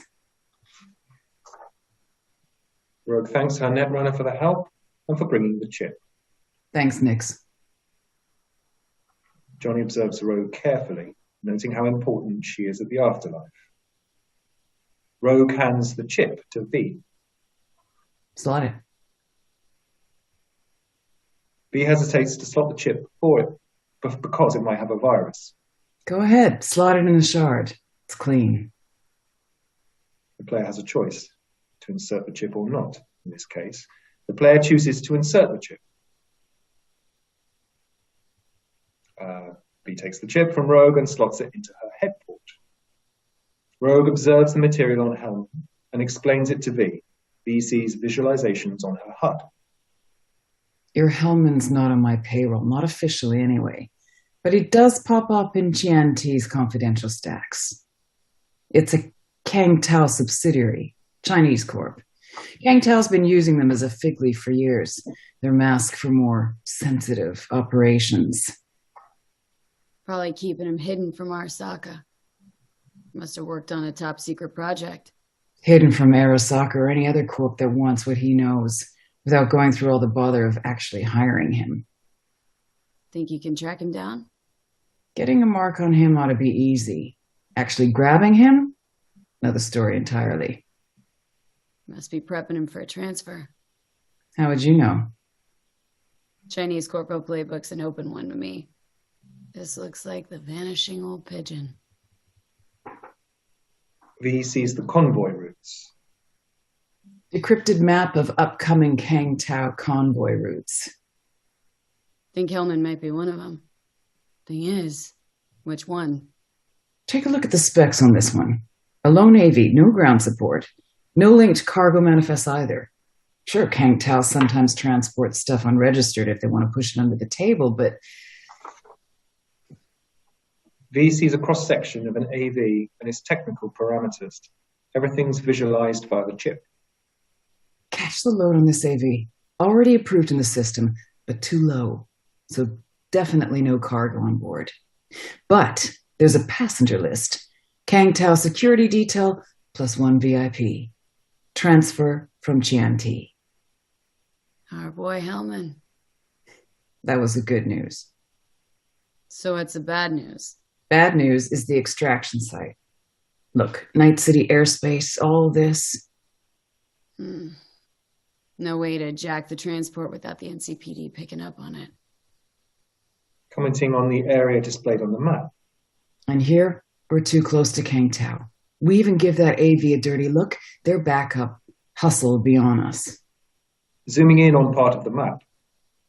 But right there is Jackson Plains. Narrow corridor just outside of the city and just outside of Kang Tao's reach. Dead zone. I'll grab him there. Gonna need a native to the area, someone who'll set up the op, cobble together the gear. V and Ro discuss the details of the plan to intercept Hellman. What kind of gear are we talking? Cruising speed of an AV like that's 150 miles an hour. Ever tried to grab anything moving that fast? Even tracking her will be difficult. Plus, this model packs next-gen defenses. So without real firepower, I'll be able to wave Hellman as he zips past. It's not about firepower. There are ways and people who know them, or who at least can improvise on a theme. So, a native. Know any hick mercs? Just one. Pan Am Palmer. She can count on her clan. She can't count on her clan anymore, but she's a true nomad. She knows those lands, and she will help you. She won't have a choice. Won't have a choice? That does not sound enticing. Not for her, not for me. Enticing comes at a price you can't possibly afford. I can't possibly afford to blow this chance at nabbing Hellman. Your operation? Your call. Why's Pan Am gotta help me? I sense a catch. Pretty big one. Occasionally Pan Am moves merch for me. Last job wasn't, it wasn't a good day for her. She ran into a hitch? Complete bust, actually. Lost the goods and her ride. Pan Am will do anything to get the load back. Means her dignity. I know her. Okay. Guess I can try to help her. But if we don't know where to look, We do. I do. Fine. Let me hear what you know. Rocky Ridge, ghost town just outside of Night City. Pan Am knows where. You'll go there, get the merch back. Wheels too. Naturally, you'll call her first, sending your deets. All clear. Thanks. Good luck. Very good. The end of the scene. Fantastic. Well done, both. It's really lovely to hear both of your voices together. I have to say, I've played the game through, but I haven't seen that with your voice, only with Gavin's. And it sounds excellent. The two of you are both trying to kind of out-cool each other in that situation. It's really nice. Oh yeah, we're gonna talk about stuff now. I know, Shermy, you've done loads of games. Jane, of course, you've done loads of games. Probably a question to start with, I guess, and we'll talk about other things. But the change in characterization of female characters, has it been evident to you as you know, from over the time that you've been working in games? Jane, shall we start with you? I think it has, you know. I mean, I remember the first game I did, I played a sort of military type woman, and the way I was directed to play that character was just to kind of shout absolutely everything. And I remember thinking, oh, I wonder, and it was the writer who was directing me, and I thought, gosh, I wonder if he doesn't have faith in my authority as a woman, just sort of playing the lines in a kind of more nuanced way. And I kind of had this feeling like maybe he feels that he needs to layer something on top of this character and just make her yell everything, you know, to give her power. And I sort of feel like maybe there has been a kind of, and this is probably about, I don't know, 12, 13 years ago. And I think maybe that there has been more trust put in women in games to be these strong lead characters and just letting them be themselves and who they are, without kind of having to put on all kinds of layers of kind of performative power, if that makes sense. Yeah, so I think the women that we're seeing are much more nuanced now. Yeah. I think that's from my observation too. Is that you kind of allow the women to be real. I think that's kind of what you're saying. Is that they don't have to be you know, shouty sergeant majors or anything like that. They can just be ordinary women with insecurities, just like anybody else, and yet they can still be powerful and still be in charge. Sherry, what about yourself? Yeah, very much the same. I was having a conversation with another actor sort of about the same thing, and we were discussing why we think there's been such a change, or when we started seeing a change, and starting to see women that are on the production side creating these characters, I think has helped inform these more nuanced characters. Also, just games being far more cinematic. It feels like you're watching a movie, and because of that, we have the opportunity to give a more nuanced cinematic performance, because the incredible animatics and the beautiful cutscenes really lend itself to, we don't need to push or put something on, because there's so many other factors that are giving this great story to the player.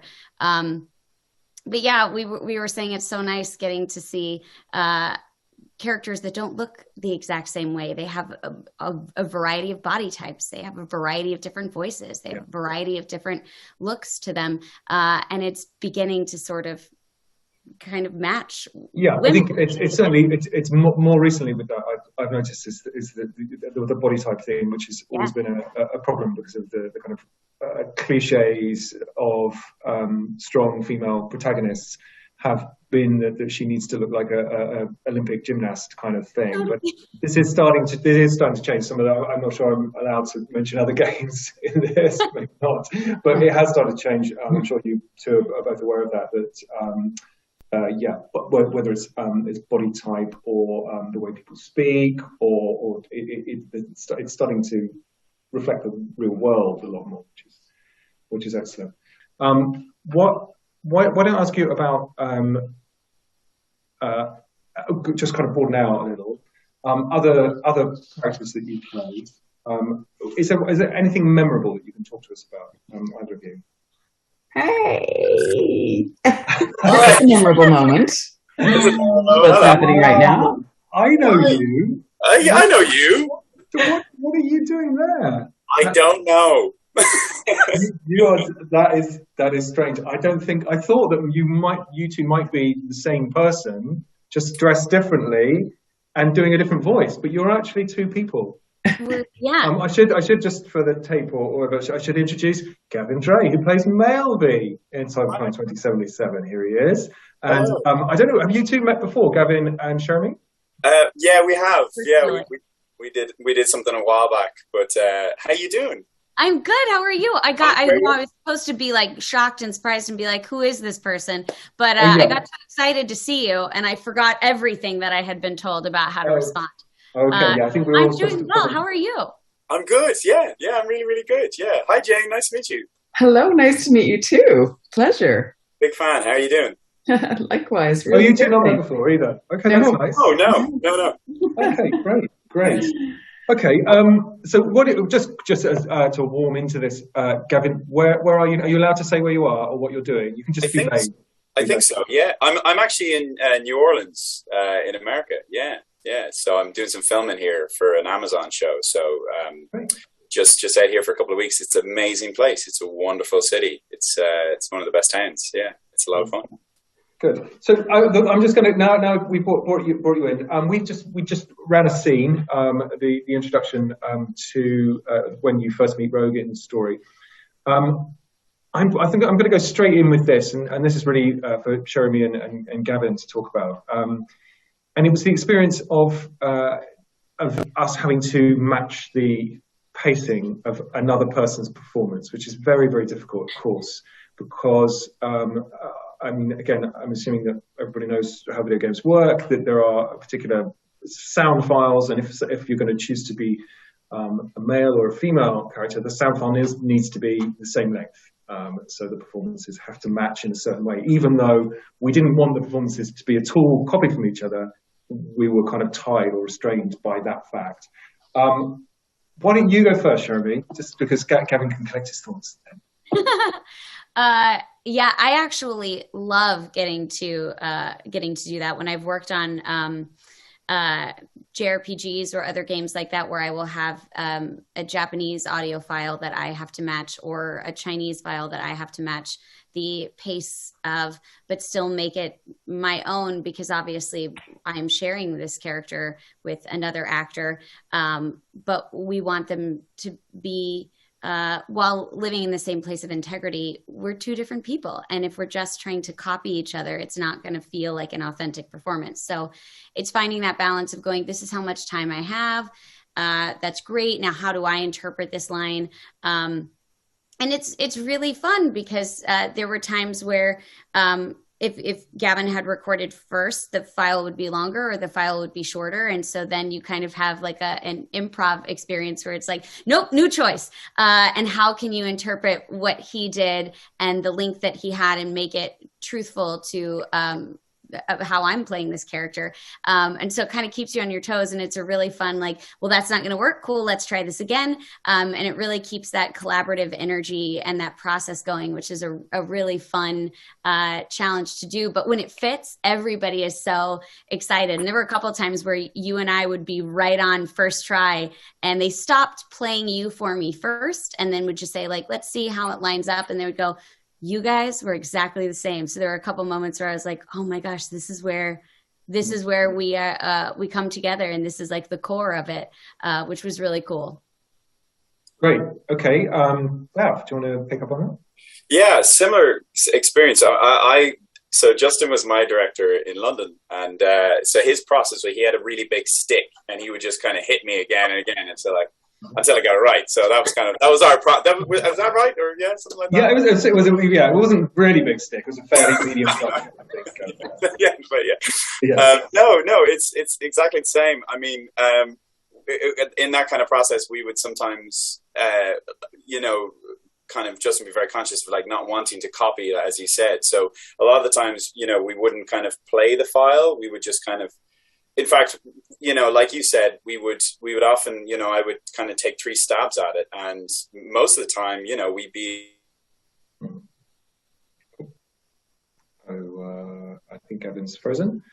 Oh no! Actually frozen. There we are. Sorry, you just froze for a moment. But I dropped out. Sorry, bad Wi-Fi here, probably. So no, I think.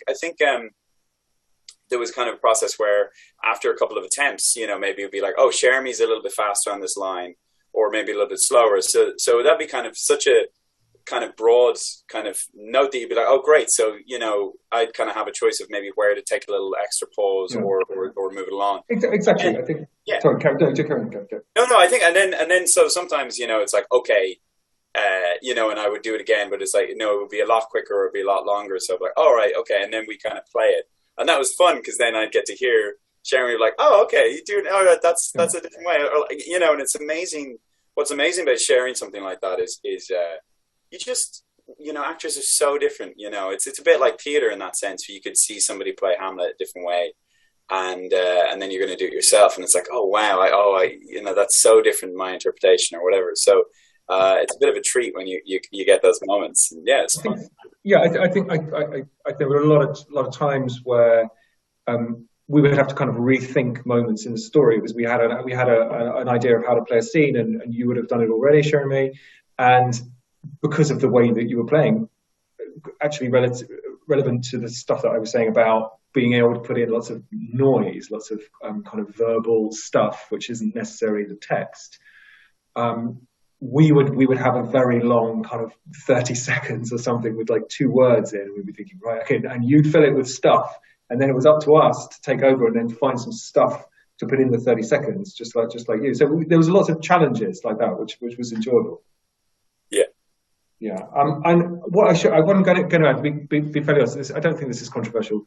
It's just kind of a normal thing. But sometimes when we were getting notes back from the studio, CD Projekt Red, I don't know whether this was the case for you, Jeremy, but we would get notes back saying, could you play it a bit more like Jeremy, please? Did that work the other way around? There were a couple times I remember they would say, like, we loved this moment. It would be like, we loved this moment that Gavin took, or could you find a way to take that same moment and take the time, but make it, they were like, the way that he did it is not going to work the way you did it. So find a way to, which was kind of a fun thing, sort of like what you were saying, Gavin, about working in theater. Like, if you've got to hit the blocking in a certain way, because that's where an actor did it in a previous performance, and it has to happen in that moment. It's up to you to go, well, how do I justify making these same decisions, taking these same pauses, making these same moves, because this has to happen for the story, but making it true to what I've done for the rest of the game. Yeah. And also I think it's a thing where sometimes maybe we'd be recording some of the scenes in a bit of a vacuum, maybe plot wise, because some of them are coming out of order. So maybe it was just a case of, it's often like when you do self-tapes and auditions, and sometimes you can kind of accidentally stumble on the right way of doing something, and they'll, maybe they come back then with it was like that way. It was kind of that interpretation of what we had in mind. You're like, oh yeah, right, okay, fine. So it's just give and take, really. Yeah. Yeah, I think it was an excellent process like that, because generally there would be moments, as we all know, because it's a very complicated story with real complicated emotions for all the characters. I mean, it involves suicide and so on, and giving up, coming to the end of one's life. So I think that when we would listen to some of your performance, Jeremy, and then we would discover new stuff all the time, which was fantastic. And that's a kind of unique thing to the situation that we find ourselves in with video games. Yeah. That you have 2 performances, same character, same lines, and yet they can be entirely different. Wow. Incredible stuff there. Yeah, and of course we are here for one sole reason. Well, no, 2 reasons. One, to have a really awesome, fun time. Yep. And just being a bit nerdy about video games. Tick that off. What's most days. Whether I was here or not, that'd be happening.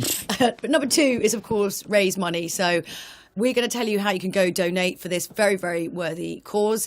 Yes, go to sideglobal.com/Ukraine with the hashtag Operation Ukraine as well. And we've raised so far £36,000, which means we are like well close to getting to that 50k goal. I know we can do it. Do you want to read out some of the? You can read out some of the.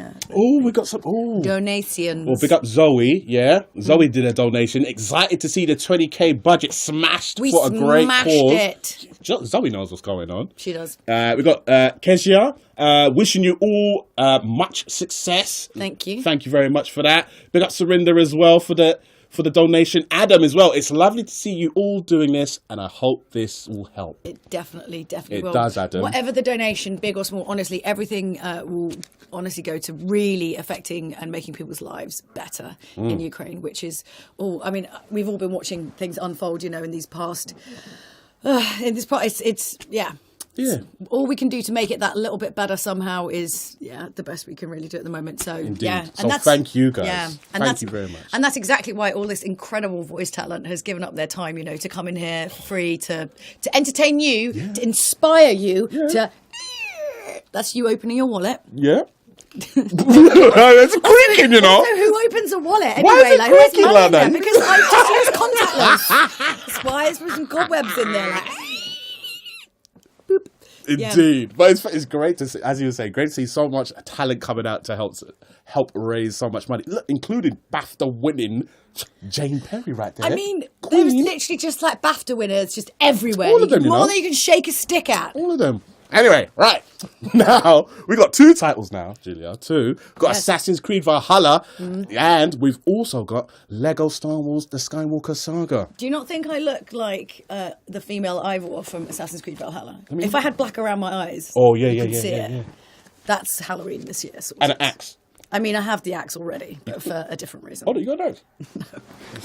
I'm scared though, You should know 90% of what I say is just pure nonsense. It's not an axe, it's a hatchet. It's fine. Right, we're gonna move over to David Menken, and he is joined by side director Jason Bourne, who is reading in for Aoife. Eivor comes bursting out of the longhouse to answer Dag's cries. He's angry, but baffled, looking around as people begin to peek out of their homes and approach. Dag stands outside with his axe, arms raised in challenge. Stop there, wolf-kissed! This ends now. Dag. Turn around and walk away. Your habits are not my own, Eivor.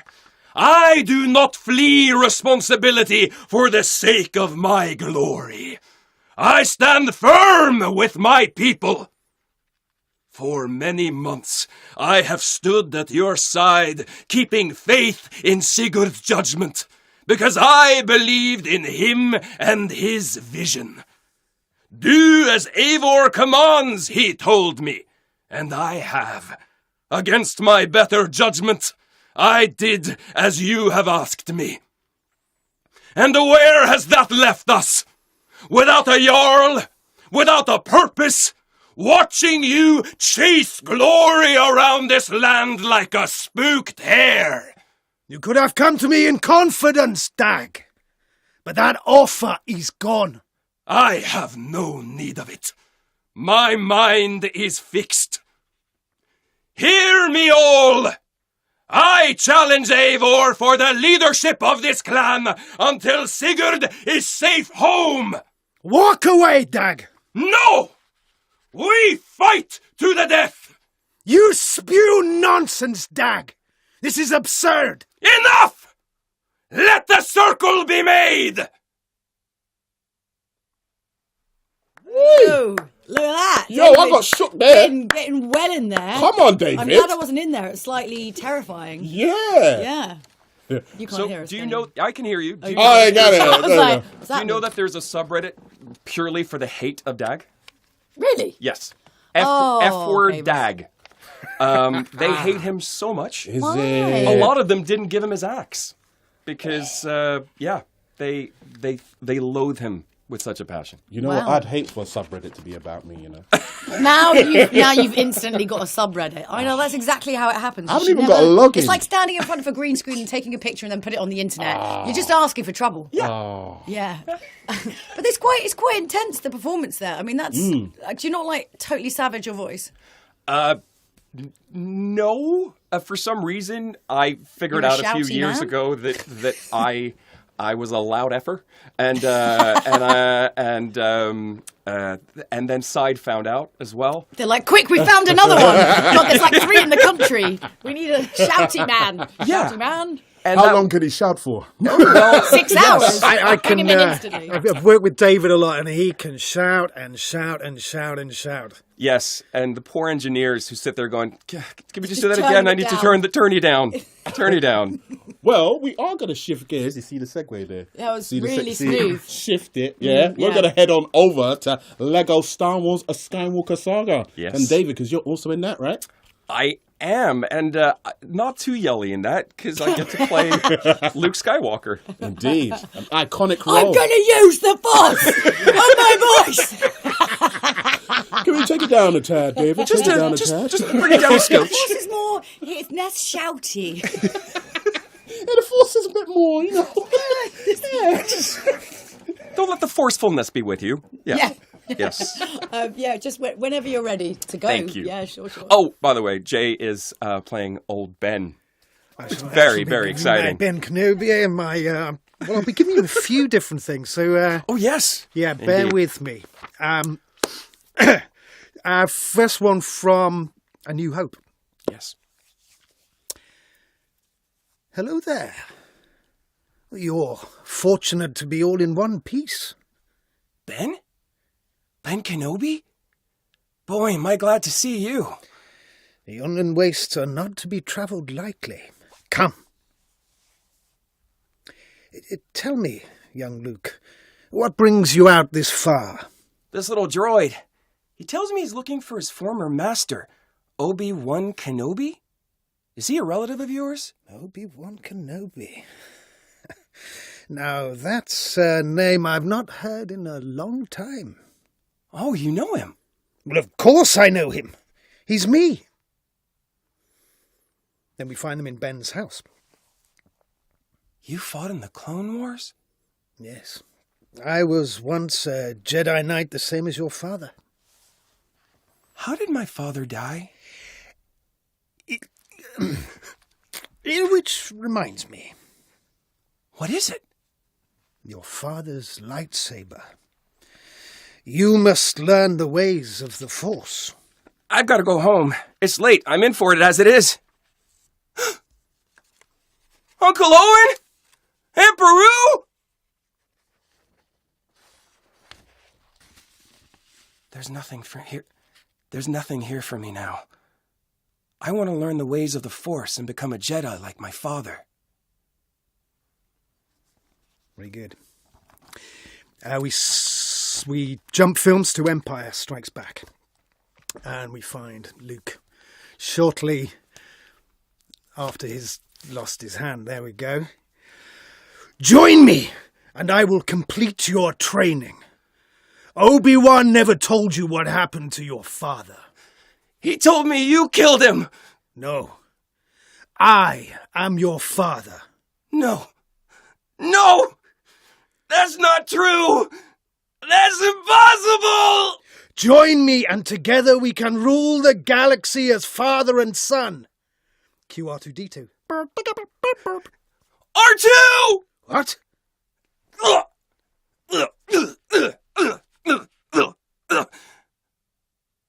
Leia.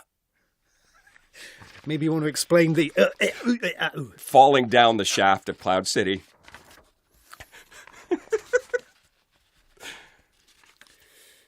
Then we're going to cut to Return of the Jedi. Yes. By the fireside on Endor.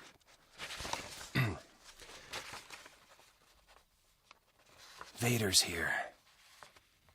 The Force is strong in my family. My father has it. I have it. My sister has it. Somehow, I've always known. It's you, Leia. Then you know why I have to face him. Very lovely. Further on, in Return of the Jedi, Luke with the Emperor. Final scene. Now, fulfill your destiny and take your father's place at my side. I'll never turn to the dark side. I am a Jedi, like my father before me. So be it. Jedi. Yeah, that's it. Yeah. Yo, and the lightning effects as well. Exactly. We got it all here. I love the fact, and also that the way the Emperor says like Jedi, everyone has that like Jedi. And also, big surprise, because guess whose birthday it is? It is David's birthday. Hey, we got the Raven lights on. Come on. With the lighting effect. Happy birthday to you. Don't sing. Oh, yeah. No songs. No songs. No songs. Yeah. No songs. Birthday rave. No clearance. Wow. Birthday rave. Thank you. Yeah. Thank you so much. I'm going to show it to the camera. Do it. Just Hope it doesn't eat it. fall. Look at that. Just for you, That don't share is it. so nice. Thank you. Oh, well, look, thank you for coming in on your birthday. Indeed. Come and help out a really great cause. If we get an extra £10,000, do you reckon he should shove it in his face? What are you ruining his birthday cake for? That's not ruining it. I would love to do that on my birthday. I am Shove a big chocolate cake in your face. Rather than just eat the cake. Shove it in his gift mouth. cake. In his mouth, Julia. I am Not in his more than face. willing to do that. The only thing is I need to find out if it's gluten-free because I... Oh, wow. yeah, Okay, yeah, that's that's another. true. Yes. Can we get a gluten-free cake for 10 grand if you donate? You're not allergic to nuts either, are you? We don't want. No, we don't know. We don't want no revel roulette in here. Well, look, thank you so much, guys. That was amazing. I always find it amazing how when people just switch between two totally different characters. Yeah, I love it. No, I can barely do one voice. Thank you to you both. Oh, word just in. It's gluten-free. Gluten-free. Shove it in your face. All right. And while David is doing that, guys, you guys can donate. Head to sideglobal.com/Ukraine. Get those donations in. Can we beat that target of 50,000? Well, we're obviously going to do it because you guys are amazing, and we're already at almost like 42k. We're almost at 40. We're almost at 50 already. We've got loads of time left. Yeah, and look, That's clearly your performance. Thank you, kind sirs. Yeah, we've got some messages in. We've got one from Luke Burrows. It says, amazing performances, especially my little sis Kezia. Loving the presenter's enthusiasm too. Keep it up. You see that? I'm loving us too. Yeah.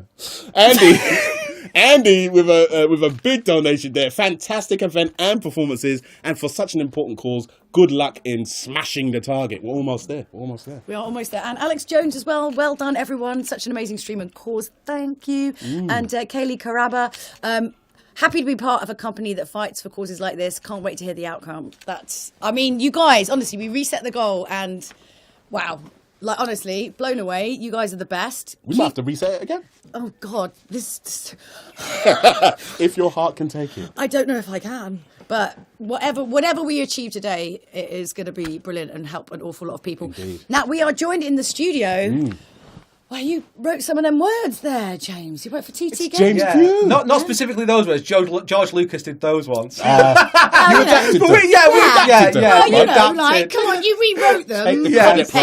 Put it in a different script. All right. Yeah, no, that's very true. That's very true. You know what I mean? You changed it at Comic Sans or whatever weird ass. Is your name in the credits? Yeah, no, yes, it is. There you go then. There you go. I wrote all of that. Forget you, George Lucas. George who? Yeah, who? Come on. I don't know him. I tell you what, I know James. I know James. I know James. Yeah. James, what was it like writing for such an iconic franchise? Yeah, it was tough. It was tough but fun. Like the important thing was that everyone at the studio was like a massive fan of Star Wars. You know. Did it make it harder though? Because it's such a big thing.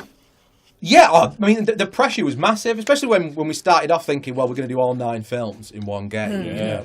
Because when you're focusing on one, you've just got well, that's just 2 hours of film to focus on. But when it's all of them, it was a pretty big undertaking. But we all just had to work together, share our love for Star Wars with each other, and kind of get through it. What level of nerddom were we dealing with here? Yeah, I mean, there are different levels. We had to go through like the comic series, like that Marvel put out, the books. Or like for work, you're like, sorry, I've got to go home and watch all these Star Wars things and read all these comics for work.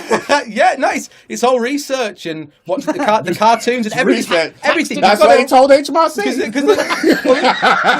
As much research you can do, the kind of fear is that these films and Star Wars has been out for so long. Yeah. There are always fans out there that will probably know more than us. That's the fear. It's like, if we get something wrong, there is 100% going to be someone out there that goes, that line's not like that. So the authenticity is like massively important, which is why it's great having people like David, who we will spend half an hour trying to get him to reproduce the line just like the film, to the frame, and having so many people dedicated to be like, no. He goes up a little bit on that number. Say it again. So the answer to the question is like the highest level of nerd. Yeah, basically. Yeah, that's how you've got it. I'm into it. The only way to do it is you've got to go full nerd. Mark Hamill did it. Do it again. Yeah, exactly. Because the fans will notice, and we really want people to watch it, and even if though they didn't notice, that's beat for beat the same. They'll feel it. They'll watch it and be like, this feels like Star Wars, and that was what we wanted to do. Right, is that people subconsciously was like, this is this stuff that I love, That must have been crazy to keep that as a secret. Like working on the Star Wars franchise. How long did you have to keep that as a secret than telling your friends, your family? Yeah, I mean, we've been obviously my wife and stuff knew because I'd be coming home with stacks and stacks of Star Wars comics. It's like, what are you doing? Well, I know this is definitely work. But I want to see some evidence of this. This sounds like some made up nonsense to get out of going around my parents' house. But yeah, it was tough. But there's hundreds of people in the studio that we get to talk about with it all the time. So it was great to kind of bounce Star Wars ideas off and share scripts with the designers and the cutscene directors who do all the fantastic work and the physical humour and stuff, and bouncing ideas off each other. So we never, it was secret, but we never felt like alone, right? Yeah. We constantly, even when we were working from home and on Zoom, we'd be on Zoom every day, bouncing script ideas off and jokes between films together. Stuff. To have little movie nights. No, seriously, we did. Yeah. It's what we made did. That up. Do you know what? This is the ultimate fan's dream to be able to work on. And did you want to take liberties and change things? Because you'd be you've got the original, but maybe we can do this better. No, not better, but there's a level of it where we have to change it because of the expectation of the Lego brand, right? Our humour and how silly it becomes. Yeah. So then it becomes a thing of we bounce script ideas around between each other to be like, maybe if we change that to this, that's funny. And then speaking with Lucasfilm and being like, what do you think of this? And coming to them with don't say no. It's like, really we kind of want to kill this character with a cupcake. Is that all right? And then they'll be like, I mean, if you're going to go, death by cupcake is the way of choice. Yeah, but yeah, it was all about collaboration, whether that was with Lucas, between ourselves in the studio and everything. It was just everyone at full nerd all the time. Full nerd all the time. I've never gone full nerd all the time. I mean, I can manage spurts of nerds. No. You clock off at 8 p.m. though, isn't it? you turn off the nerd. Yeah, and then I'm accountant from 5 p.m. to 10. I just do taxes just to kind of cleanse balance away. Out. Exactly. Yeah.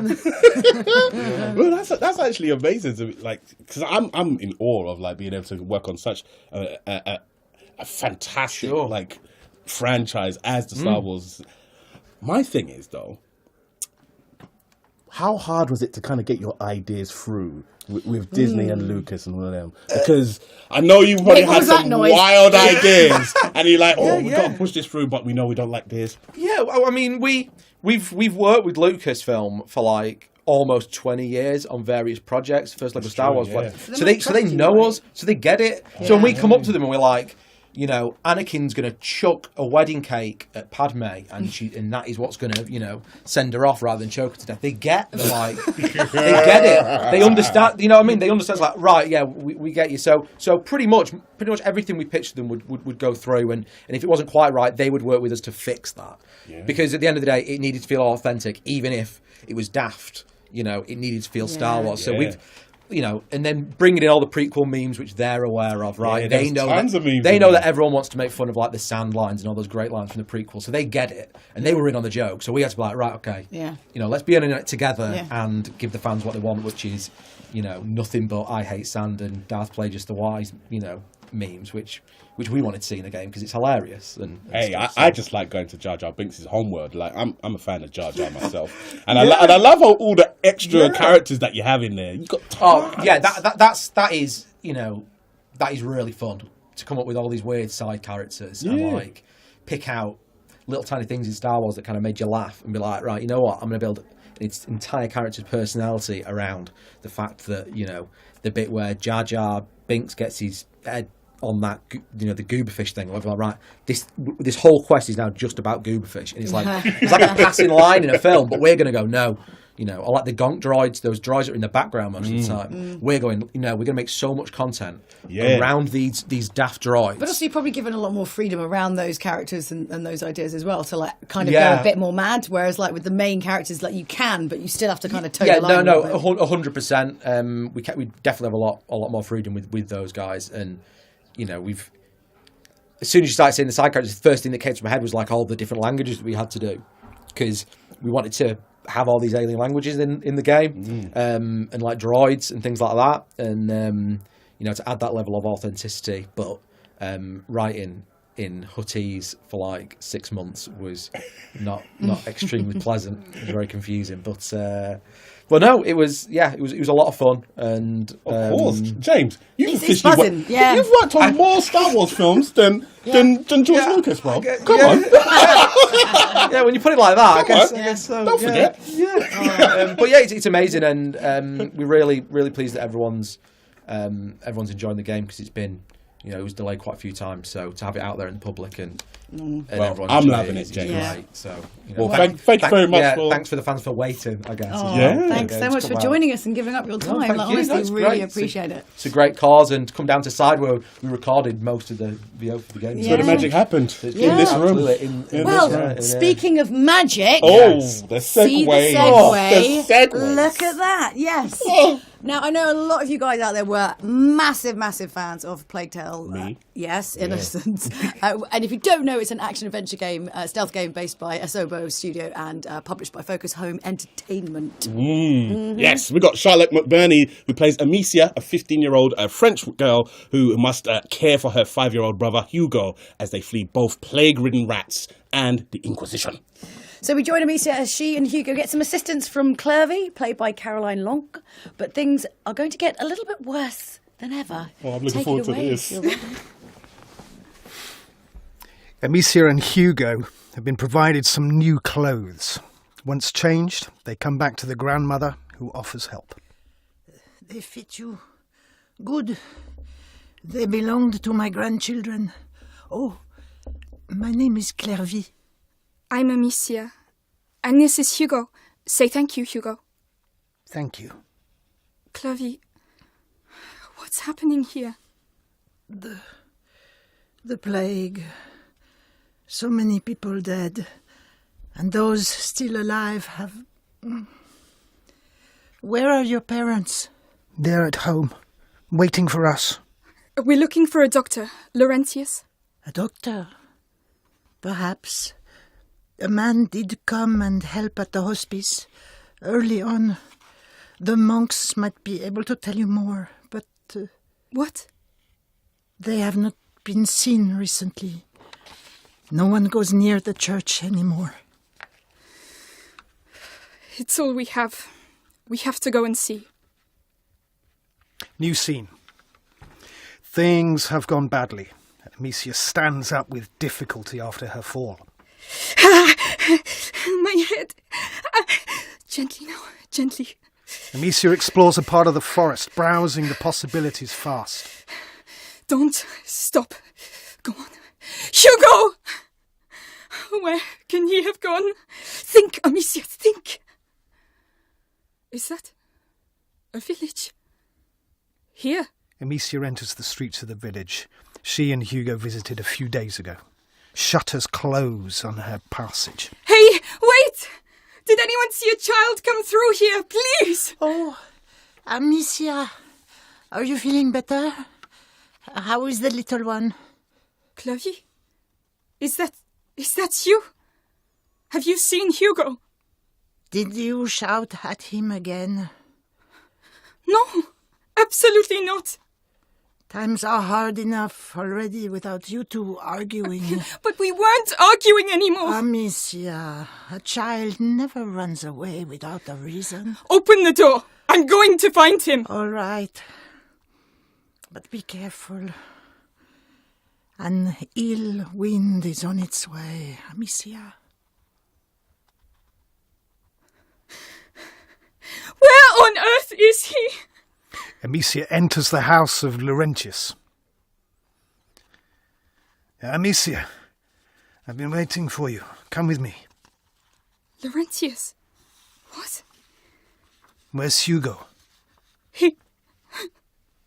He's gone. I knew this would happen. I did take care of him. Then why did he leave? I don't know. I did everything I could to protect him, even horrible things. It's easy to spill blood, but to love, to protect... I'm going to find him! Well, then go, and pray that there is still time.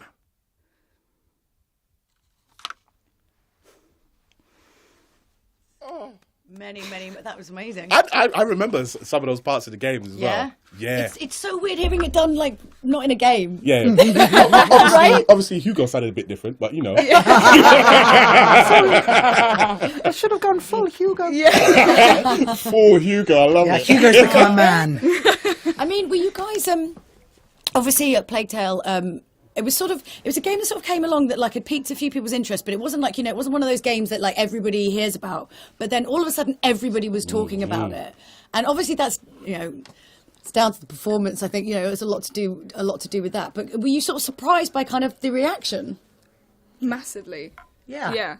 Although when I looked at it and played a bit of it, I thought, this is really entertaining and sort of different because it has a different feel, and all those rats and the whole atmosphere of it and the detail of it. I don't know, it sort of surprised me that it caught fire like that. Yeah. I mean, absolutely. I mean, I didn't know anything about games at all, so I was like, it looks great. I was like, I'm hoping that people will love it. And usually when you're like making like video games, obviously when you're doing the voiceover part, sometimes you're privy to what the characters look like or the whole world. How much did you know going into this game what the world of Plague Tale: Innocence was like? Not a huge amount. It was only as they started developing the graphics and showing it to me. They could only show me little bits because I was under 18 when we were recording it. Yeah. And so they were like, this is really gory, we are not showing you this. And so someone puts a hand on a screen. Yeah. The other side of it. But also initially, it was quite sort of sketchy and and pixelated, and then each time you went in it got a little bit closer, and that was really quite fun and exciting. Absolutely. And suddenly you went, oh my god, there they are. Oh wow. I mean, you guys obviously have done like a lot of different kind of work. Aside from this, have you like done any sort of like voice acting in games that's really kind of like stood out or felt different, or was like kind of like your favourite? What other things have you done that were sort of brilliant to do? Crikey, I'm very partial to a virgin burning at the stake myself. Basically anyone that my son can then kill in the game, when he plays the game is really good. Oh my gosh. I mean, do you know what I mean? That's part of the fun, or your friends, or yourself. Yes, I'd like to go and shoot myself in a game. I mean. Now, get into Elden Ring or just leave messages so people fall off of cliffs. Yeah. Oh, do you remember the times I fell for that? Well, once, I would hope, only once. No. No. Now, I got a question. I might get in trouble for this one, but there's a sequel to Plague Tale coming out. What can you tell us about it without getting in trouble? Well, no, they're literally being recorded and filmed. They're going to get into trouble. All I can say is that it exists. It's incredible. The trailer's out. It is. Watch the trailer. Watch the trailer. Your mind is going to be blown. Can you? Okay, you're not allowed to. No, wait. You're not allowed to say words. Can you tell us through the power of your facial expression what the game is like? See, you didn't break any NDA. That doesn't count faces. Nice. I'm getting told off in my ear. Are you? Yeah, getting told off in my ear, Thank you guys. so much, guys. That was a wonderful performance. Thank you so much for giving your time. Really, really appreciate it. Thank you. We are here for a reason, which is to raise money for the British Red Cross for their Ukraine appeal. So if you haven't donated, or maybe you have already, and this incredible performance has inspired you to give more, because we want more. Please. Please. All you have to do is sideglobal.com/Ukraine. Very easy to do so. It'll take you to the Tiltify page, and then you can donate from there, and you can also watch while you're donating. We've raised £41,000 so far. This is amazing. So we've got a few who we got from Mark at Side. Everyone here is donating as well. Just glad to be part of such an amazing cause. We've got Adam Chapman says amazing work. Tigali says let's all pull together and help out. Come on! Yeah, I even like Chloe. She just used emotes, emoticons all over the place. Some hearts and some sunflowers. Love it. Yeah, yellow and blue. I love it. Love it. And then Enterlise, which is part of the PTW family of brands, gave a whopping donation and sending our support from the Enterlise team best wishes. So amazing. Thank you so much. It doesn't matter if it's big, if it's small, every little bit counts. We are well on our way of getting towards that 50k target. We would love to get there and potentially surpass it. Yes, please. If we can. Yes, please. Right now, wow. We're jumping. We're jumping into different worlds. We are. Now we're going back into the world of The Witcher with Doug Cockle returning as Geralt of Rivia. Triumphantly, Adam. Triumphantly. Always. Look, the stance. Yes. He holds the stance when he's got a very triumphant face, is our Doug. Yeah. He does.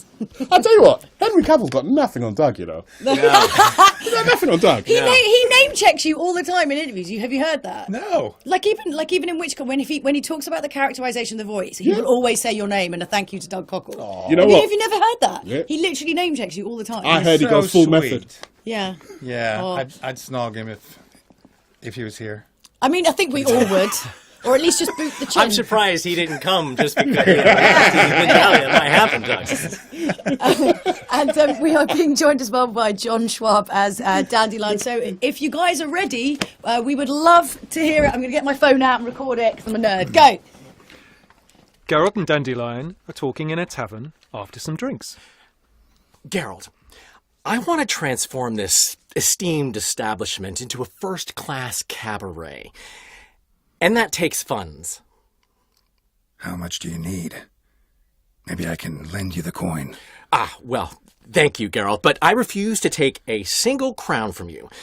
You know what they say, fastest way to lose a friend's to loan him some coin.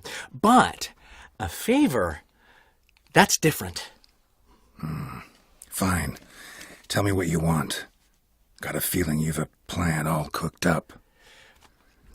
Sophronia could still be holding a grudge after our unfortunate parting, but with a touch of help from you, I know she'll forgive me and then give me the loan I need. What's this help entail?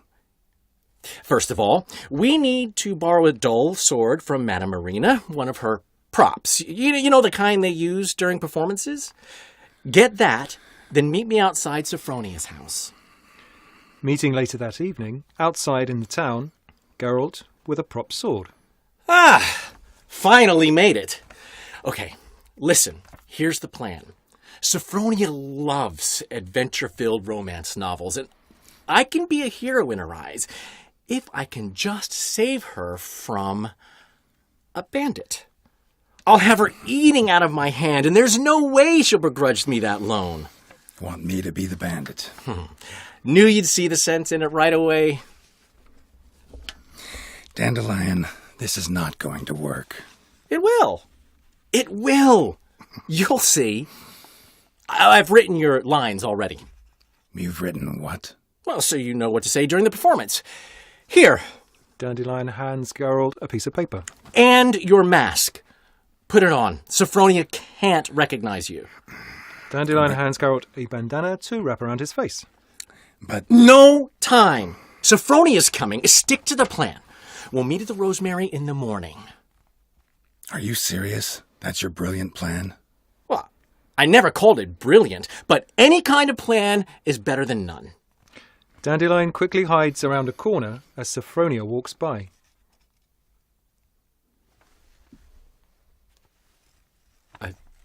I think... We don't have a Sophronia, Doug. You're up. Yes, please, Doug. Okay. Come on, Doug. All right. Here we go. Okay, let's start this scene, baby. Come on.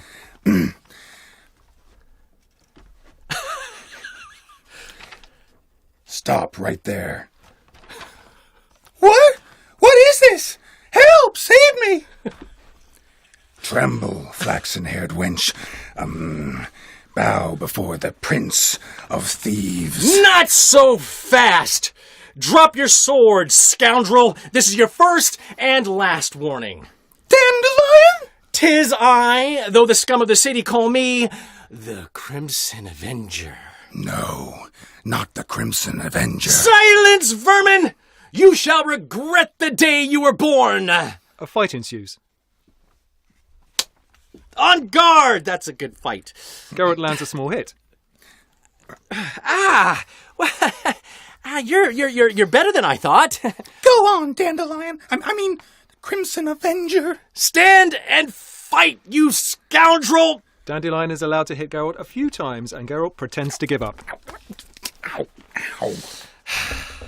The Crimson Avenger triumphs again. My hero, are you well?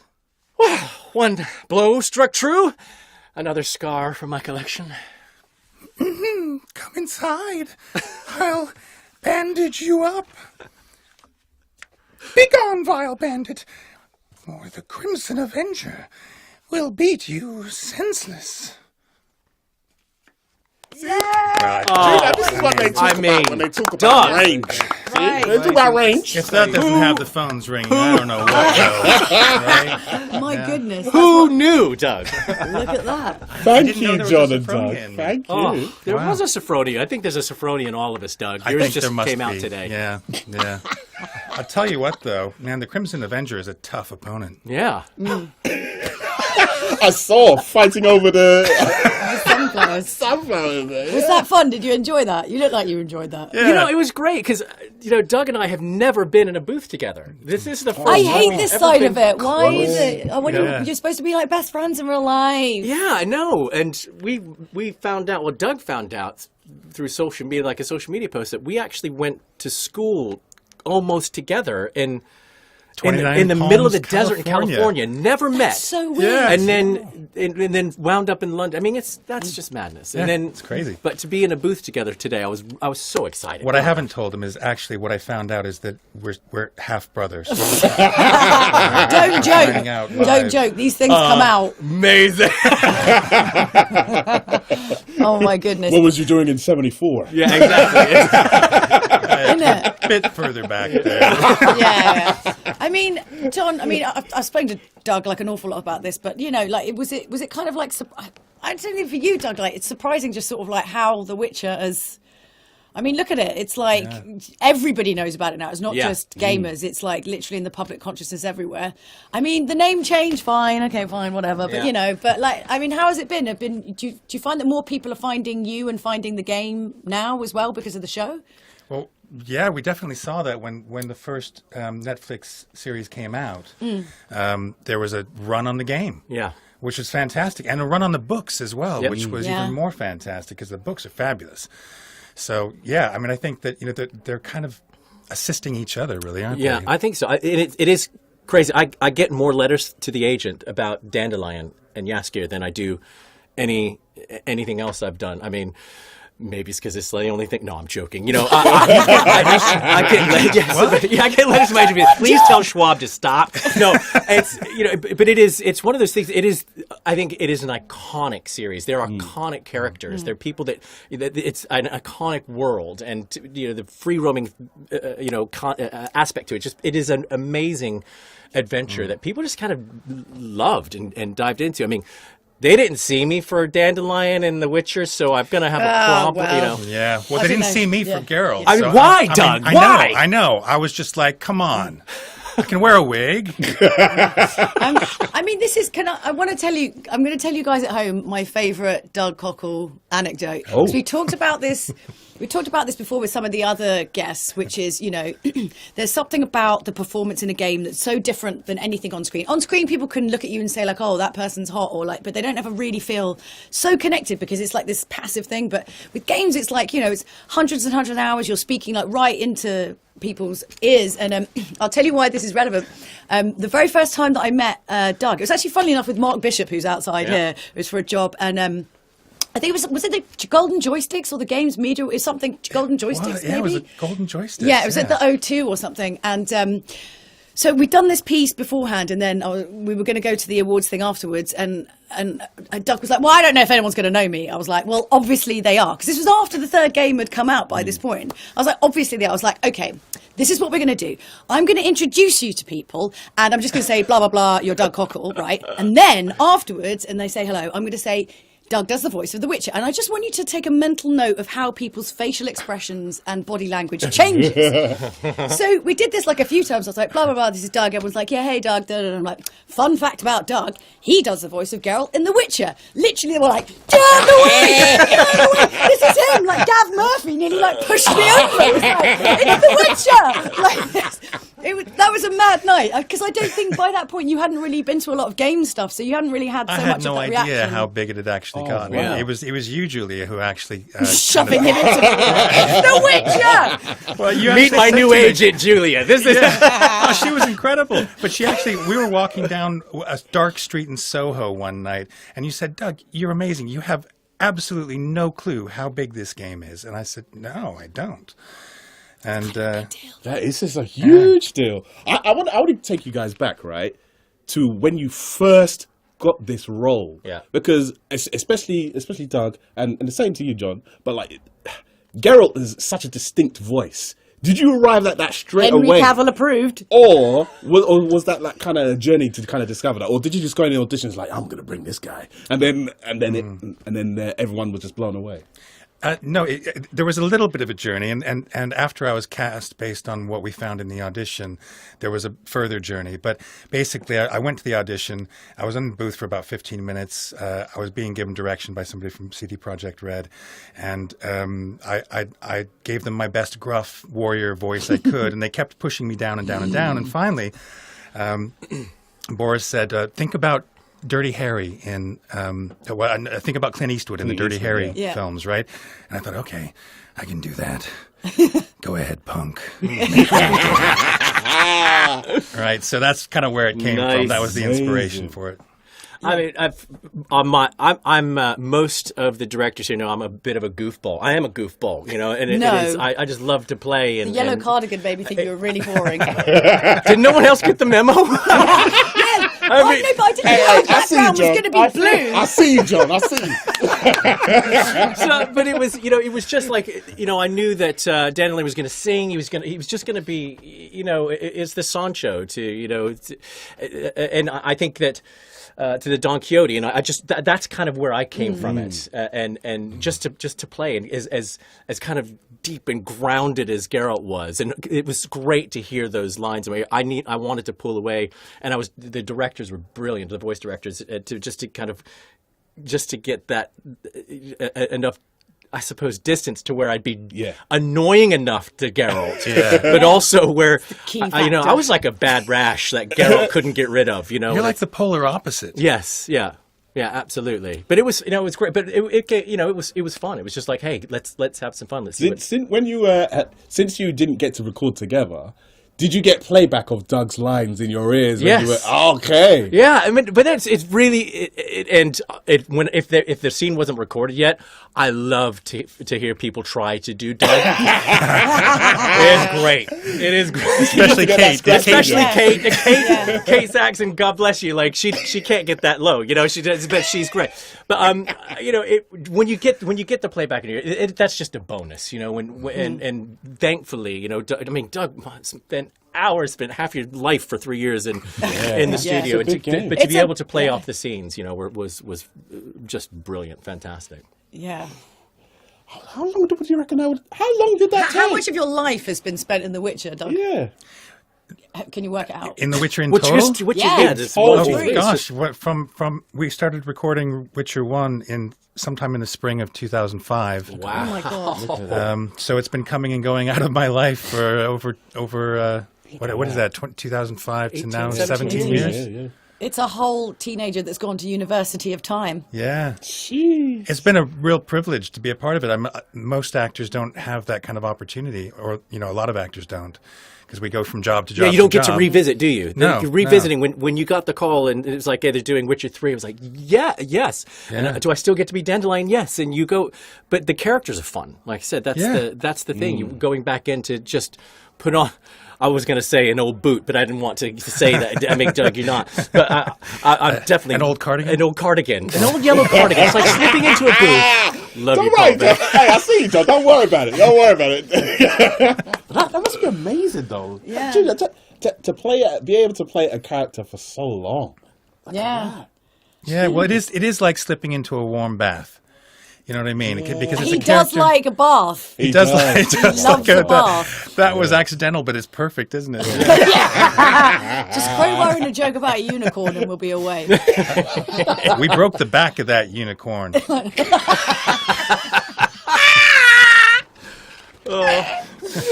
Oh my goodness. Hold on, I need to clip that out for myself.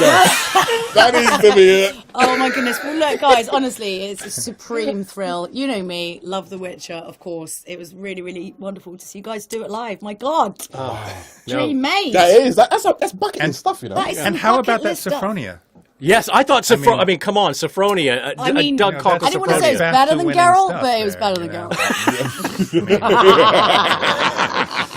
Listen, but just donate. People donate. Yes. What an amazing thing to be here. And everyone inside, everyone who's today who has been part of this. There's so many people back there. We just walked through a village of people that are making this happen. And I'm just honored to be standing here. It's like a party out there. It is. Sides lobby. It's fantastic. Yeah. So many people have come in to do this for an amazing in the game for Ukraine. I love See the segue they did for Look, us. you did it. You're You doing see a the job segue? for us. Amazing. Look Wow. at that. Thanks you so much again. Thanks, Supreme pleasure. guys. We'll see you outside in a little minute anyway. We'll have a little cupcake. Keep our seats in there warm for us. Yes, of Indeed. course. And like John said, get donating, guys. Get donating. You know how to do it by now. But if you don't, a quick reminder, sideglobal.com/Ukraine. Get your donations in. You can use the hashtag Operation Ukraine if you're on social media. Let us know. And I know, look how close we are. oh my Lord, we are We're so close, almost I know. I know, we're so close. from 47,000. Can we get to 50,000? Yeah, we will. We will. Easy. I love Easy. your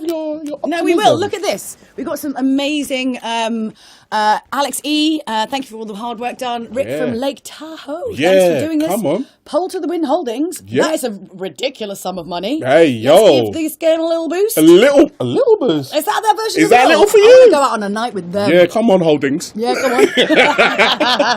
Look at. Oh my goodness! Right, now it's time. There's too many donations to get through right now. We'll get to them in a minute. Indeed. And now it is time for another part of the video game royalty. Ooh. Yes. Ooh, we got only one the coming, best for you, I know. Thank you very much, Julia. We decided we'd bring in the man, the legend, Troy Baker. Because you said royalty, I decided that I had to drink my coffee with my pinky out. I mean, you should be doing that I literally was anyway, like this, Troy. and then you said royalty. I was like, well, now I got to be on my best, and I had to like reconfigure the way that I was holding my coffee because As where you I should. am, it's still the morning time. It's What? acceptable to be drinking coffee. Yeah, you can drink coffee whenever you like. That's a Troy. great You can do lower what you third. like. I'm always scared what people are going to put as the lower third. It could be like Troy Baker, that guy from The Thing. I mean, that would be also correct. Or it should be the I mean, things, all Right, of the pretty, things. No, yeah. it should just be from all of the things. All of the things. From All of of it. the things, All of because the you've things. done all the games, Troy. All of them. 70%. Right, I got a 70%. question for you. Now, I know you should. It's like asking what's your favourite child, but come on. Everyone has a favourite People child. want to I know. can answer that question. I can answer that question very easily. Because I have Just turn the volume down in the other room. That's easy.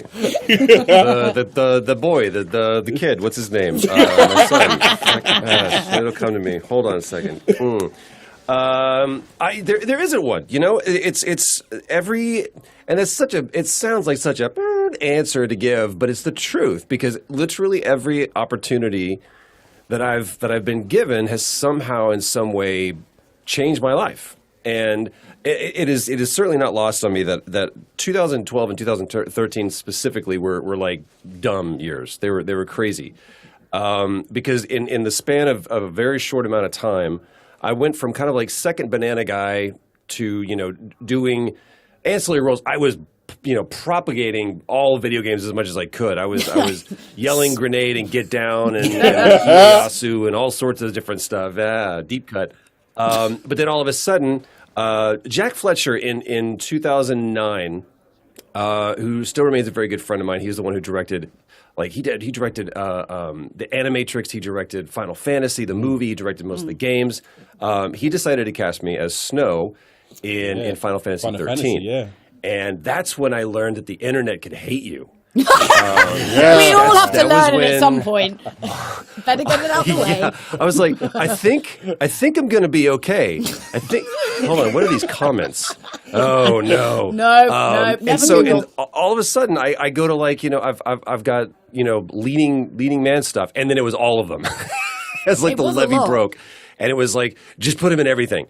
And Nolan was like, my phone's broken because no one's calling me, and I just kind of took his place. But yeah, I did. I was fortunate enough to be. I was Joel in The Last of Us, and then simultaneously, literally at the same time, we started Last of Us in November, I think, of 2010, and then we started BioShock Infinite in February of 2000. Or sorry, Last of Us was 2009, and then we started BioShock Infinite February of 2010. And so I'm doing what would be like two of the most important games of at least that console generation concurrently. I'm flipping back and forth between two different characters. And then I followed that up next year with being able to fall into the role of a young version of Mark Hamill's Joker, which is one of the things that inspired me to be here. So I don't know. Look, did you see what just happened? I said those three names. What? Let's see if this happens again. What? When I said Joel, Booker, and Joker, did you see the little tick down there when it went like a speedometer? So I'm going to see if it happens again. Just keep saying, just say those three names over and over again. I'm going to say those. I think those. It's almost like saying Candyman. If I say those three names, then we cross the line that we need in the game for Ukraine. If you say Nolan North three times, I imagine he'll just pop up behind you. They actually take money away from us. It's right. It's like a Beetlejuice thing. They grab money, and they go, "You don't get this anymore." Yeah, I mean, so I'm gonna do it again and see what happens. Just so people know, or we announce to the gods. So it's how do people donate? Just real quick, because I'm an idiot. Go to sideglobal.com/Ukraine. Okay, and then you put money in. Yes.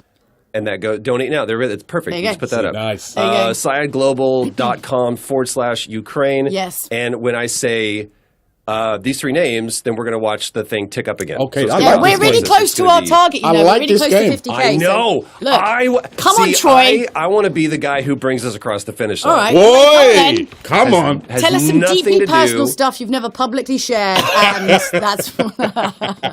Yeah, so I can tell you what not to talk about.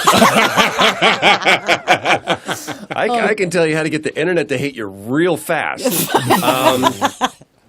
I tell you what I'll do. If somebody right now is willing to donate 500. Oh, okay, yeah. Did that? I will match it. If someone's willing to donate, I will, or it could be any increment up to 500. Can they pick a I will match up to 500 right now. So I'm going to say these three names: Joel, Booker,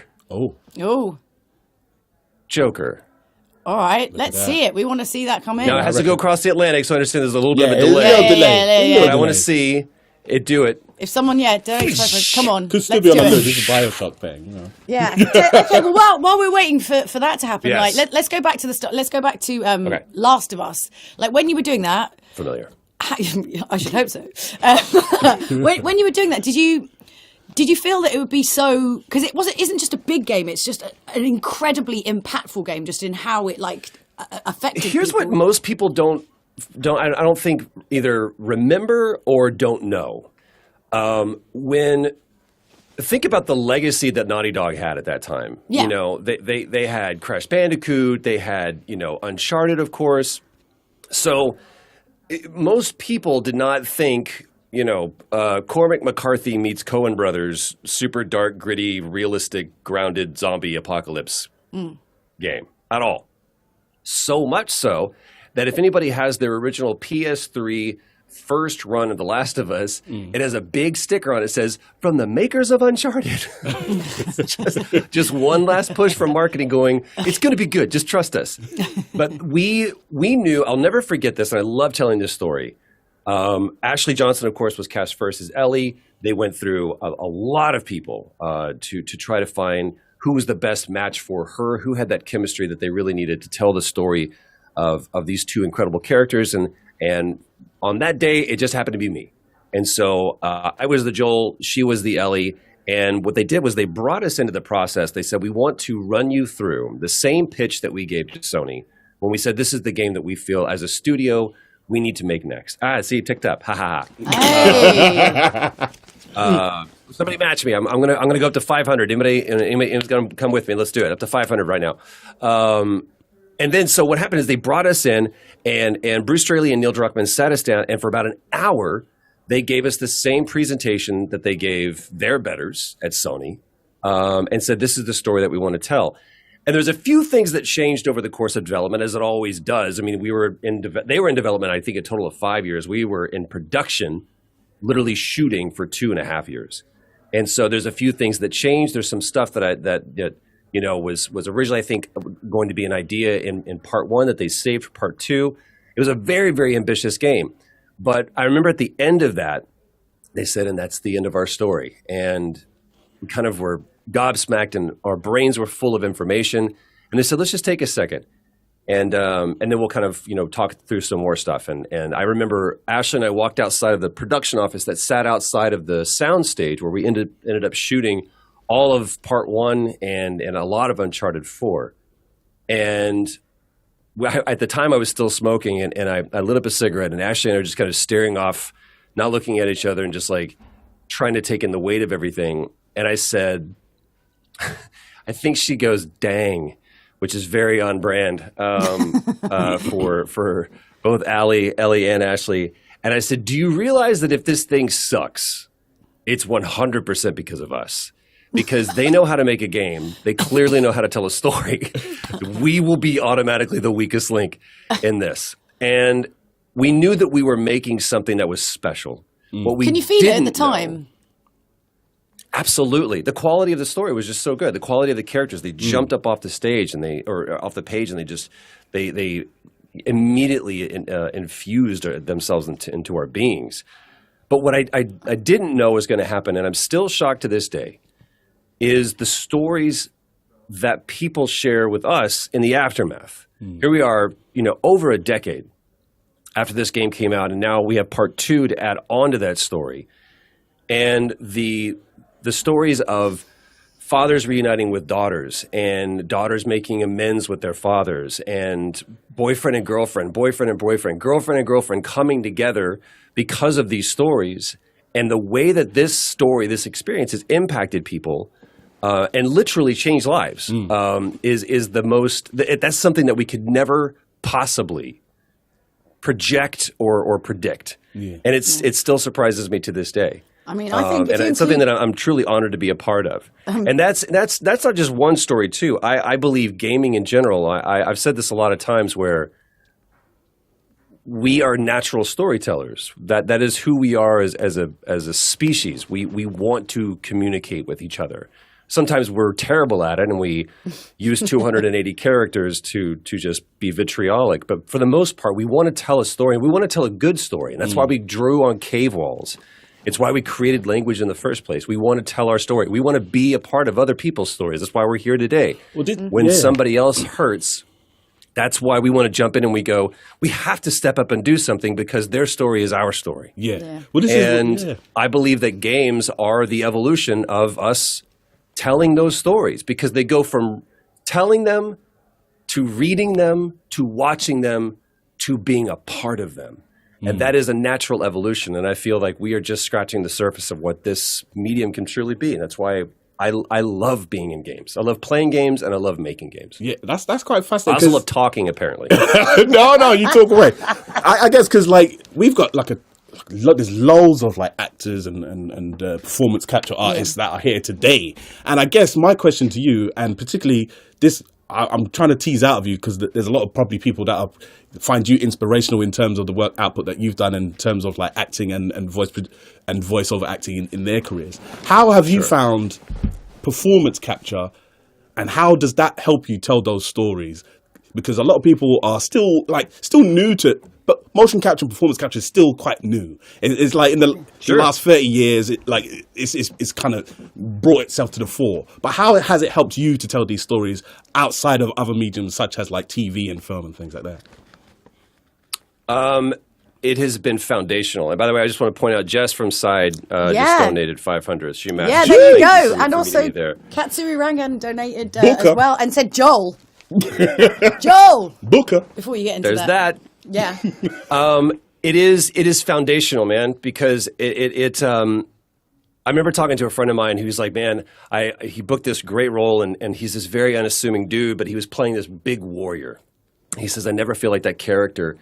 But then I go into the hair and makeup trailer and they put on my wig and they, put this scar across my face and I put on that wardrobe and they give me this sword that has just made of steel. And he goes, then I feel like my character. I'm like, okay, let me tell you what my process was. I get into spandex with all these little dots on them. They put dots all over my face, put a helmet on with a camera right here that is just the worst angle ever. And I know not flattering countless times through that day, I'm going to bump into, it's just something like, you're telling me we're get out of here before we die. Bang! And we just bang heads. It's like, we can't use that take. It's like, that was my best take. No. It is foundational because it doesn't rely on anything external. It relies on everything internal. And so my job as an actor, when I step foot on a performance capture stage, is what do I know about this character that nobody else knows? And how do I take them and put them into my body and not rely on the sets or the wardrobes or even what my other actors necessarily are doing? There's performance capture that I've done where it was just me talking to other people. And I have to do that. And that's the gig. But for me, it really changes the work that I do before I get on the stage because it's so internally informed. And I heard this great quote by Richard Burton. And they said, Sir Richard, how do you do the acting so well? And he said, it's quite easy. I will give you everything. But if you give me nothing in return, I will take it from you. And that, to me, is reflective of not an egotistical actor, although he clearly had that hubris about him. But it's someone who understands that the scene is a beast, and the beast must eat. And our job as actors is to feed the beast. So whatever I have to do to feed the beast, that's what I'm going to do. So essentially, we are zookeepers more than we are actors. We are there to curate and to care for these beasts. And if we don't feed the beast will die. And ain't nobody coming to the zoo to see the zookeeper. They come to see the beast. I didn't think it was going there. Well. I love that one, man. That to me is like zookeepers. I like it. It's so visceral, and it's really, really helped me. But it's truly what I love. I've been fortunate enough to be able to play characters that I never would have been cast for in a TV series or film. That's what a lot of people have been saying or even today, a play. yeah. But I'm grateful for what this has given me. Oh, well, look, Troy, you are a Fantastic, legend in the flesh. Royalty. Thank you. Royalty. There you go. Put that pinky up. Hey. Thank you so much for joining us. And thank you for giving your time today for like an amazing cause. And yes, I'm sure when we go to our donate page, we will have smashed that target. I have no doubt. Oh yeah, you know what? I've seen all sorts of bookers and all sorts of Joels in the donation comments. So thank you very much for that. And also, we've got some lovely messages. Chad and Beverly, the strength for the Ukrainian people has been beyond inspiring. Praying for their day when their people can live without these threats. Sending hope and strength to you all from the US. Should we do one last little donation? Well, should we do a little donation thing? Come on. More. After that, Shall come we on. do one more? Come on, let's more do it. push. Let's go to Side Global. Yeah. We got back to slides. We got back to slides. SideGlobal.com/Ukraine. We are just under that 50k. Just like this far away. So please donate whatever you can. It's going to make a huge difference to the people of Ukraine. But I think we're wrapping up now. I think we're handing over to... we're wrapping up. We're wrapping up. You guys have got 2 more hours of non-stop voice acting talent. In a few moments, Jordan, Erica Webber and Ella Sealywood are going to be joining you guys for the next 2 hours and the final 2 hours of this incredible live stream. Oh. We're going to have some special guests stateside who I think you might recognise. Yeah. Look, we got Returnal is coming. Yes. We got Nolan North and literally. Mass Effect 3. Yeah, there's an awful lot of talent still to come. So big shout out to you, all you guys who've donated. We are going to gracefully bow out in a moment. Yeah. But thank you so much for joining us. And we're going to leave you with Cyberpunk 2077's Gavin Dre and Charami Lee and Jane Perry giving you a peek behind the scenes. So apparently not. We're going to have a few little messages from... don't read what's there, Julia. Don't read what's on the Don't prompt. read what's there. You I'm do what's Ron in your Burgundy. heart. Do what's in your heart. What, just freestyle? Yeah. Okay, that's fine. Well, why don't we've got some amazing messages and I want to hear them. Yes. Goodbye. Hi, I'm Teppei Tachibana, President and CEO of Fortwin Holdings and Chairman of PTW. I'm very proud of our teams have accomplished with our In the Game for Ukraine fundraiser. Thank you to the voice actors who have agreed to participate, and to every single person who donates to this cause. Let's help the people of Ukraine through this crisis. Hi everyone, I'm Deborah Kirkham. I'm the CEO of PTW International. Super excited to be here today and very proud of my team for putting on this event. Thanks for tuning in to In the Game for Ukraine. And thank you to the voice actors and thank you to everyone who donated. Thanks. Hi, my name is Sijo, Chief Operating Officer at PTW. I'm so proud that PTW is in the game for Ukraine. It's so great to see industry folks contributing time, talent, and money for this worthy cause. Thank you so much for being part of it. Hi, I'm Mikey, Master Harada, Chief Liaison Officer at PTW. I'm so proud that our team's side is initiating In the Game for Ukraine. Now is the time to extend our hands to people in Ukraine. Please support the event and donate whatever you can to the Red Cross Ukraine Crisis Appeal. Thank you so much and enjoy the event. Hello, I'm Rangan, Chief Creative Officer at PTW and also a big fan of the SIDE team. I'm super proud of our team at SIDE and Red Cross for taking on this initiative. We're happy to be a part of it and help save families and kids in Ukraine.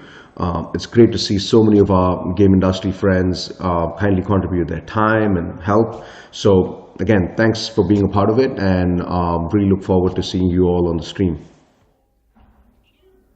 Hello, welcome to the final stretch of In the Game for Ukraine. I'm Jordan Erica Webber. And I'm Ella Silly Wood. Now, we're taking you through to the end of this marathon live stream of readings of favourite video game scenes by some of our favourite video game performers.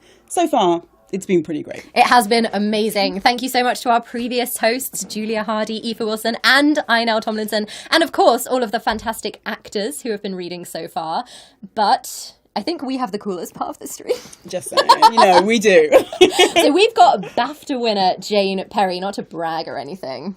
We also have The Last of Us' Troy Baker. From Uncharted, you might know Nolan North. And of course, we've got a very special reunion on the Normandy. And if you are very good, an excellent mashup involving a couple of characters who've had a few alterations. Now, we want you to be part of this, so please send your questions and comments to @SideGlobal on Twitter. Remember to include the hashtag #InTheGameForUkraine so that we see it. And of course, we also want to see your donations coming in. That's why we're here. It doesn't matter if you've got pennies. It doesn't matter if you've got pounds. Operation Ukraine is getting vital humanitarian aid to those who need it now via the British Red Cross. So if you want to make a donation, and I'm sure that you do, you can head over to sideglobal.com/Ukraine and that'll take you straight to the Tiltify fundraising page. But first, while you're donating, of course. Yeah, of course. Let's take a peek behind the mic with a veteran of video game performances. So David Holt has been voicing characters in video games with Side for almost 20 years, which is a very long time. And in that time, he has covered about every game genre going from West Country villagers to commanders in space. Well, in this segment, David will be touching on a selection of characters from Lego Star Wars, a Skywalker Saga, Geralt from Sackboy, A Big Adventure, and Sheep and Snake from Sony's 2013 release, Puppeteer. And he's going to be joined by David Menken, who is reading Pig from Puppeteer, and some guy called Luke Skywalker? Never heard of him. We're in the cantina and Luke walks around and is grabbed by Cornelius Evazan. Labuda! He doesn't like you. I'm sorry. I'll stay out of his way. I don't like you either. I'll be careful then. You'll be dead. Hey, Chewie! What's all the commotion about? I'm a wanted man, you know. Huh. Just watch your step. I'm a loose cannon. You just watch yourself. Former patients? Prospective patients? Who are you? Ha! I'm a doctor. Of course I can do this. You don't become a wanted man without breaking some rules. Huh? I'm a doctor, and even I can't explain that. Whoa. Something trippy is going on here. Huh. Cornelius. We're now on the Death Star. There's a locked lift. An Imperial officer barks orders about the intruders. Find the intruders! All lift access is prohibited until they are found.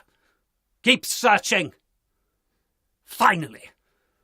Cover me for 2 minutes whilst I use the refresher. Just keep going on about the intruders. Once the enemies are defeated, an incoming message from the terminal triggers. Who is this? What's your operating number? My number is 2464. Yeah, 2464. 2464, that's my operating number. You're pulling my leg, pal. Are you some kind of spy? Some kind of rebel infiltrator? I had to report you to... No. I assure you I am no rebel spy. Well, I don't believe you. I'll ask one last time. Pal, what's your name and number? You're through to housekeeping. You need new towels? What is going on? Look, I'm gathering squad, and I'm coming right up there this second. We enter the apartment interior. The player will see some incidental sofas. Hello? Anyone there? Boss? Is that you? I've completed my spy mission, but this door won't open.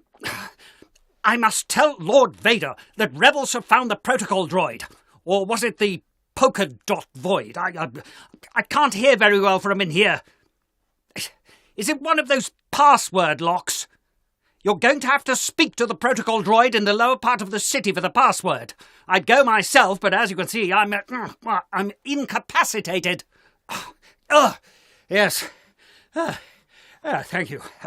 Fresh air. Halt! This is a brand new Imperial bomber. Turn back before you get your bounty hunter stink all over it. Otherwise, we will be forced to take defensive action. Very well. You asked for this. All ships, attack! What are you fools doing? Destroy them! I'm not losing a ship this close to Employee of the Year nominations. Oh, you imbeciles. How hard can it be to destroy a few little bounty hunters? No, seriously. I've never... How hard? Oh, well, that hard. Oh, right, I see. Ah, and it's about time. And for the last time, those aren't our code names. Because it's new and shiny, you simpleton. Now get them! Back up! Repeat! I need backup! Hello? Anybody? Back up! Nasty pasty, are you there? You bounty hunter scoundrel. I'll see that you will pay for this. If not in credits, then in whatever buttons or rocks you call a currency. You will pay! We're moving on to Sackboy. In this game, I'm the voice of Geralt. Here we go. I appear to have been spotted by one of the creatures of this landscape. If I make myself look scary, it'll run away. Yes. You're not a wild creature, are you? Let me just look you up on the Imagivox. Oi, oi! Sackboy! Modus is the name. Modus Clopper Mundi, Craftworld's leading celebrity historian and wildlife documenter. I'm researching the effects of Vex's uproar upon the creatures of the Imagisphere. I can't even guess at what environmental damage Vex is doing to the Imagisphere. Where once there was order and harmony, now there is chaos and fear. Everything is turning kooky-doo-lally. I'll pop you in the book if I may. Vex's uproar is affecting your behaviours more than anything else on Craftworld. And beware of Bethels. The most common or garden of Vex's carnival attractions, as he calls them. Bethels are made up from the most common shards of the uproar. They hunt in packs. The name Bethel comes from the acronym BEFL, Best Enemy for Life. Oi, oi, Sackboy! Ever had a roast banana? Haha, don't blame you. They're absolutely revolting. Mind you, the burning stink is keeping the do-nouts at bay. Have you met them yet? They're normally quite dull critters, but the uproar is having an effect on them. It's making them clingy little nuisances, more tripping hazards than predators, but, well, you can get rid of them by bouncing on them. Finally. Yes, a game called Puppeteer. Sorry if this is a bit boring for you, David. I'm just enjoying myself. It's good to have your company and support. Hey. Yeah. Okay. Two characters here. Pig, who is a bit of a pirate sort of creature, and his colleague, the sheep. I'm going to have a go at both of them. Why not? So it's in a pirate ship, and we're up in the crow's nest. I bet he's trying to pilfer our moonstones. First he tries to take our treasure, then now he wants our stones. It's getting so an honest pirate can't sleep at night. Thank me lucky stars for that. I could never sleep with your snoring. You big baby. Just count yourself to get to sleep. Whoever heard of counting goats to get to sleep? Change of scene. Well, knock that head of yours clean off. He'll just go off and find another one. Well, we can knock that one off too. Give us the scissors before you get hurt. Or after, if you prefer. I think I prefer after myself. Stay still, so we can hit ye. Why would he want to stay still when he's the one being hitted? He wouldn't, but it'd be real nice if he would.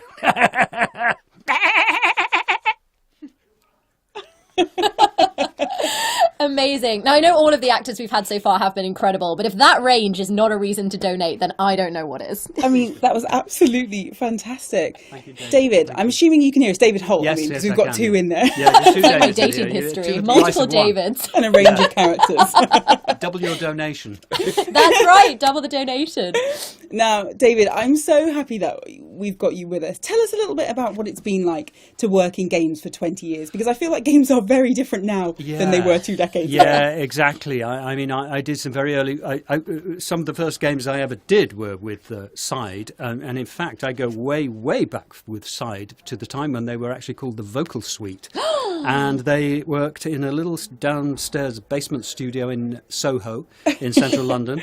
And yeah, it was a very, very small basic affair, but I think that's probably where I did maybe do one of my first game recordings.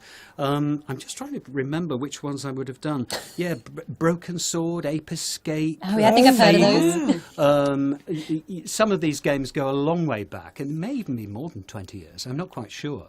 But yeah, so from small beginnings, yeah, here we are now. They've really come up in the world, and you have as well. Thank you. So how does you do a lot of animation as well? How Yes, does this compare to games? Yeah, the game world is, and maybe David would agree or disagree, but the game world I find is you always work on your own in a studio. The script is not necessarily linear. It's not, you don't necessarily have an actual story to follow that you're aware of. Whereas in an animation, there's a script with a beginning, middle, and an end, and you're often with other talent in the studio, aren't you? Yes. And games like to do branches where we branch off from the main story, and we come back to stuff. So it is very annoying, and that's why we like to have a voice director in the booth with us. Absolutely, you need a voice director because we're not necessarily always aware of all the ins and outs and intricacies of the game and what's actually happening. Whereas in an animation script, you read the whole thing and you know what happens from beginning to end. We're talented, but not smart. Yeah. Absolutely. Yeah. I'm so glad that we've had you both, and I wish I could keep talking to you, but we have to cut you off because we have huge news, don't we, Elle? Okay. We do. It is very exciting indeed, because we have actually managed to, and I assume this is because we turned up,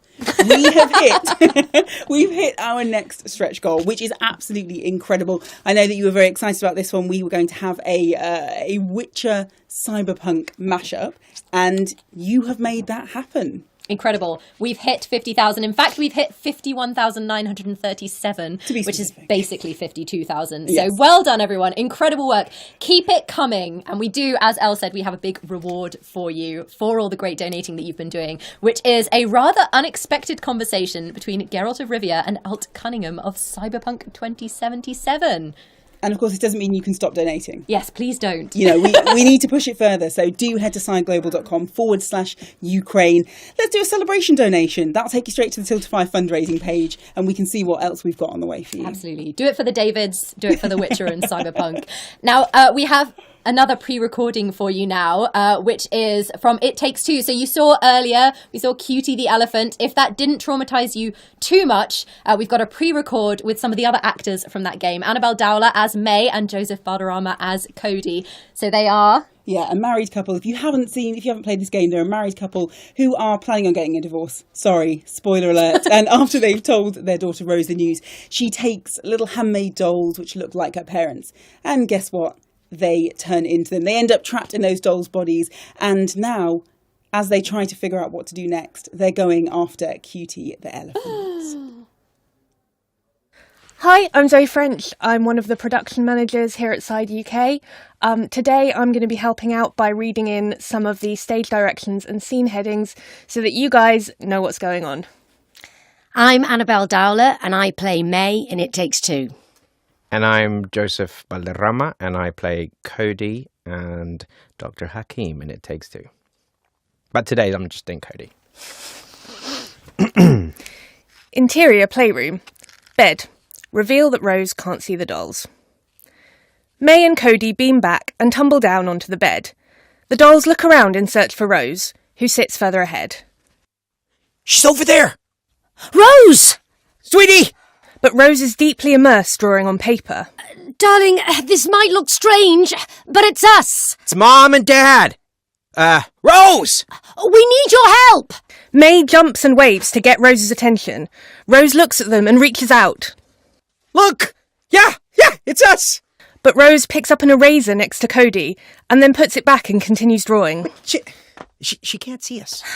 May knocks on Rose's leg, but Rose doesn't react. Hey, sweetheart, we need to talk. We need your tears to break the spell. Oh, she can't even feel us. Oh, what are we going to do? Frustrated, May kicks an eraser that touches Rose, who looks around, wondering where it came from.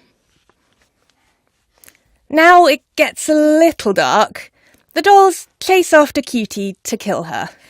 Cutie, we don't want to do this, but we have to. We have to make Rose cry. And you're her favourite toy. It's nothing personal. We just need to break the spell.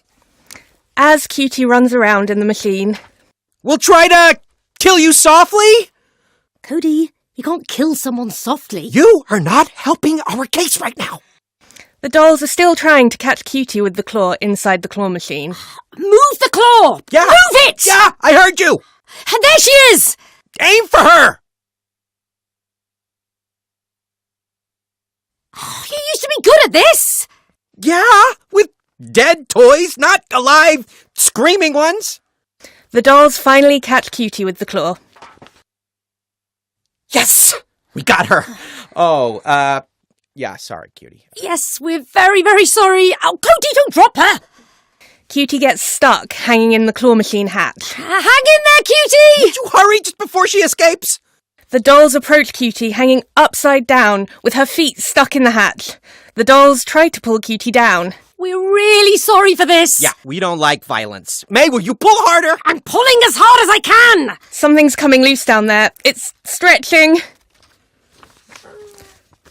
The dolls pull Cutie free and she bounces away. Oh, geez, that's gotta hurt. Come on, grab her. Someplace quiet and safe. We have to get her to the edge of the bookshelf. Well, that's on the other side. The dolls drag Cutie along the ground. Oh, this is horrible. Yeah. I feel so evil. Yeah, me too. I'm gonna need therapy after this. Oh, yeah, this is going to give me nightmares. Maybe we can consult that book? Are you crazy? We need to see a professional after this. Cutie's ear gets stuck on a screwdriver and it tears off. Oh! God, that wasn't a trick. While dragging Cutie towards the edge... If this doesn't get Rose to cry, yeah, I don't know what will. We're almost there. Keep pulling! The dolls keep dragging Cutie towards the edge. If you just let us kill you, you won't suffer anymore. Cutie the elephant begs for them to stop pushing her. The dolls try to push Cutie down even harder. We can't. We have to, or we'll never get back to our real bodies. Oh, we'll be stuck here forever. Be so stubborn. Cutie, will you let go? So, obviously you guys have great chemistry working together. Can you tell me a little bit about when you first met and what that was like? Well, it was 3 years ago now, I think. Oh, no, it was more than that, about 3.5 years ago. Yeah, Oh, my God. something like that. We did a self-tape at home. We recorded ourselves at home reading scenes from the game. And then we both got a recall to go in together. And I don't know how many people they saw, but I suppose you call it a chemistry test. And we were actually specifically asked to meet up before we went in the room to read for our recall.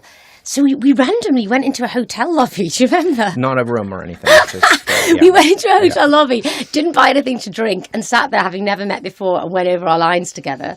And Joseph got us to improvise scenes as well as read the ones there. And yeah, we did. He got us. He at that point had one of the influences for the genesis of the game. I think was When Harry Met Sally, which was one of his favorite films, and he had this, which I think where the cutscenes that are in therapy and on the sofa and stuff kind of come or are inspired by those scenes in When Harry Met Sally, when they're all the couples are talking to camera. And so he got us to once we'd done the scenes that were written, he got us to improvise a therapy scene. Yeah, he got us to improvise a therapy scene as a married couple, which yeah, I guess to be honest, it was like it was instant chemistry because Annabelle was immediately really easy to work with, and we kind of it was whether they sort of did that by design or they thought that having seen our self-tapes, maybe it was just because we were both small, I don't know. Maybe, exactly. More like this. We did have an instant chemistry that was great, and in fact Joseph did something which never happens in an audition room, where he was like, "Oh, you guys are great. I think it's them. I like, have to see other people." More, yeah, we were like, a few more couples about to come in. Yeah, forget about them. Yeah. And then we had to wait a few months, though, didn't we? So we didn't see each other for a few months, and then we flew out to Stockholm, which is how it went for the next 2 years. We'd go out to Stockholm once a month or every 2 months, and we would just film really long hours for 2 days. But it was amazing because that was one of the perks of the job, wasn't it? Going out to Sweden. Yes, that was a huge perk, and me and Annabelle had never done motion capture before. Annabelle had done loads of voiceover, and we'd both worked a lot on voice, but never the two together, never motion capture and voice simultaneously. So the way that learning curve was a steep one for us, but having to get calibrated. Do you remember having that? to get calibrated was an calibration interesting time. process. Yeah, and so there was like lots of new first off things for us, and we'd get the script sent sometimes just a couple of days before we flew out to Stockholm, and it was quite fluid as well. Like Cine, who wrote it with Joseph, we began to build. It sort of began to be a thing where they were writing for the characters and we were able to improvise, we were able to participate and sort of... Yeah, we could tweak lines to make sure that May sounded British and Cody sounded American. It was very collaborative. You know, obviously the story that, you know, the story was all there and you know, we were following that. But within that, we were able to express ourselves quite a bit in terms of bringing ourselves to the characters and so forth. And it was super quick, wasn't it? I mean, it was scene after scene after scene. We'd often just do 2 takes. And what was brilliant, I mean, having never done mocap before, what was fantastic was you'd get to watch the scene back immediately and seeing your character. And obviously, graphically, it was being developed a bit more each time we went over. But to be in your black suit and then watch a take back straight away and see May and Cody as you can see them now, it was amazing. And when you play the scenes, they have a monitor.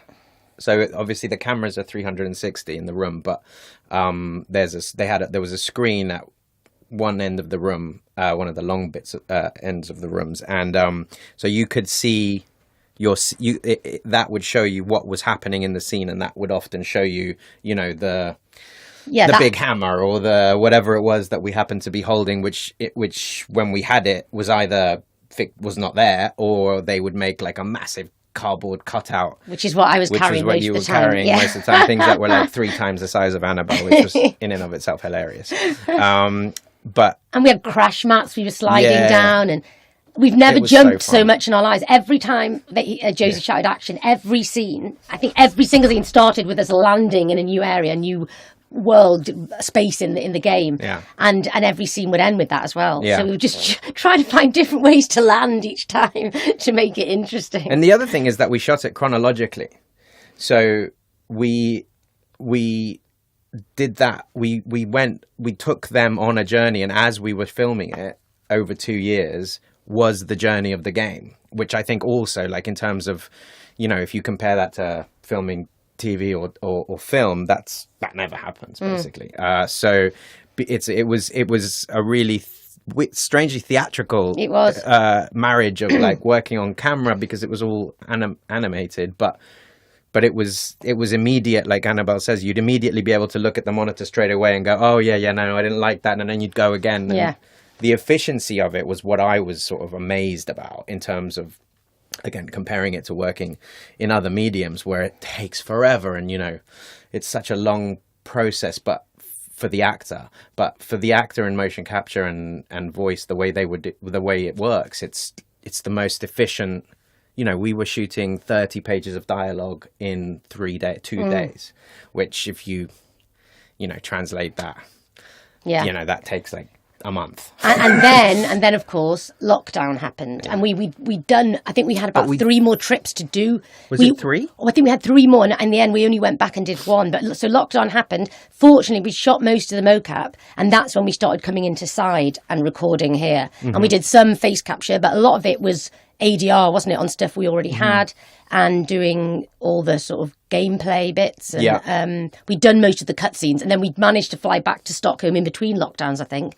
Well, and we were in one of the biggest studios, weren't we, where we had to be where we were 4 meters apart. Here, yeah. Oh, and then it got so bad that we weren't even allowed in the same studio. We then that was it. That was sad, because that was a sad thing, that our last record on the game was not together, and not in Stockholm, but and not in Stockholm. But they're flying us out, which is nice. Yes, for the rap party. Yeah. But it was, for me, certainly, I think it was one of the best acting jobs. You know, take it out of the realms of either voice, motion capture, or anything else. It was just one of the best acting experiences I've ever had in my career. It was just such a fun job. The Hazelight team, they're just such lovely guys, and just the whole thing of it, to work on it on a game for so long, and for it not to take over your life completely, to be able to do other jobs in between as well, but to have that just luxury of flying out and filming in Stockholm every couple of months. It was just brilliant, wasn't it? Oh, and we didn't talk about Joseph did the motion capture for the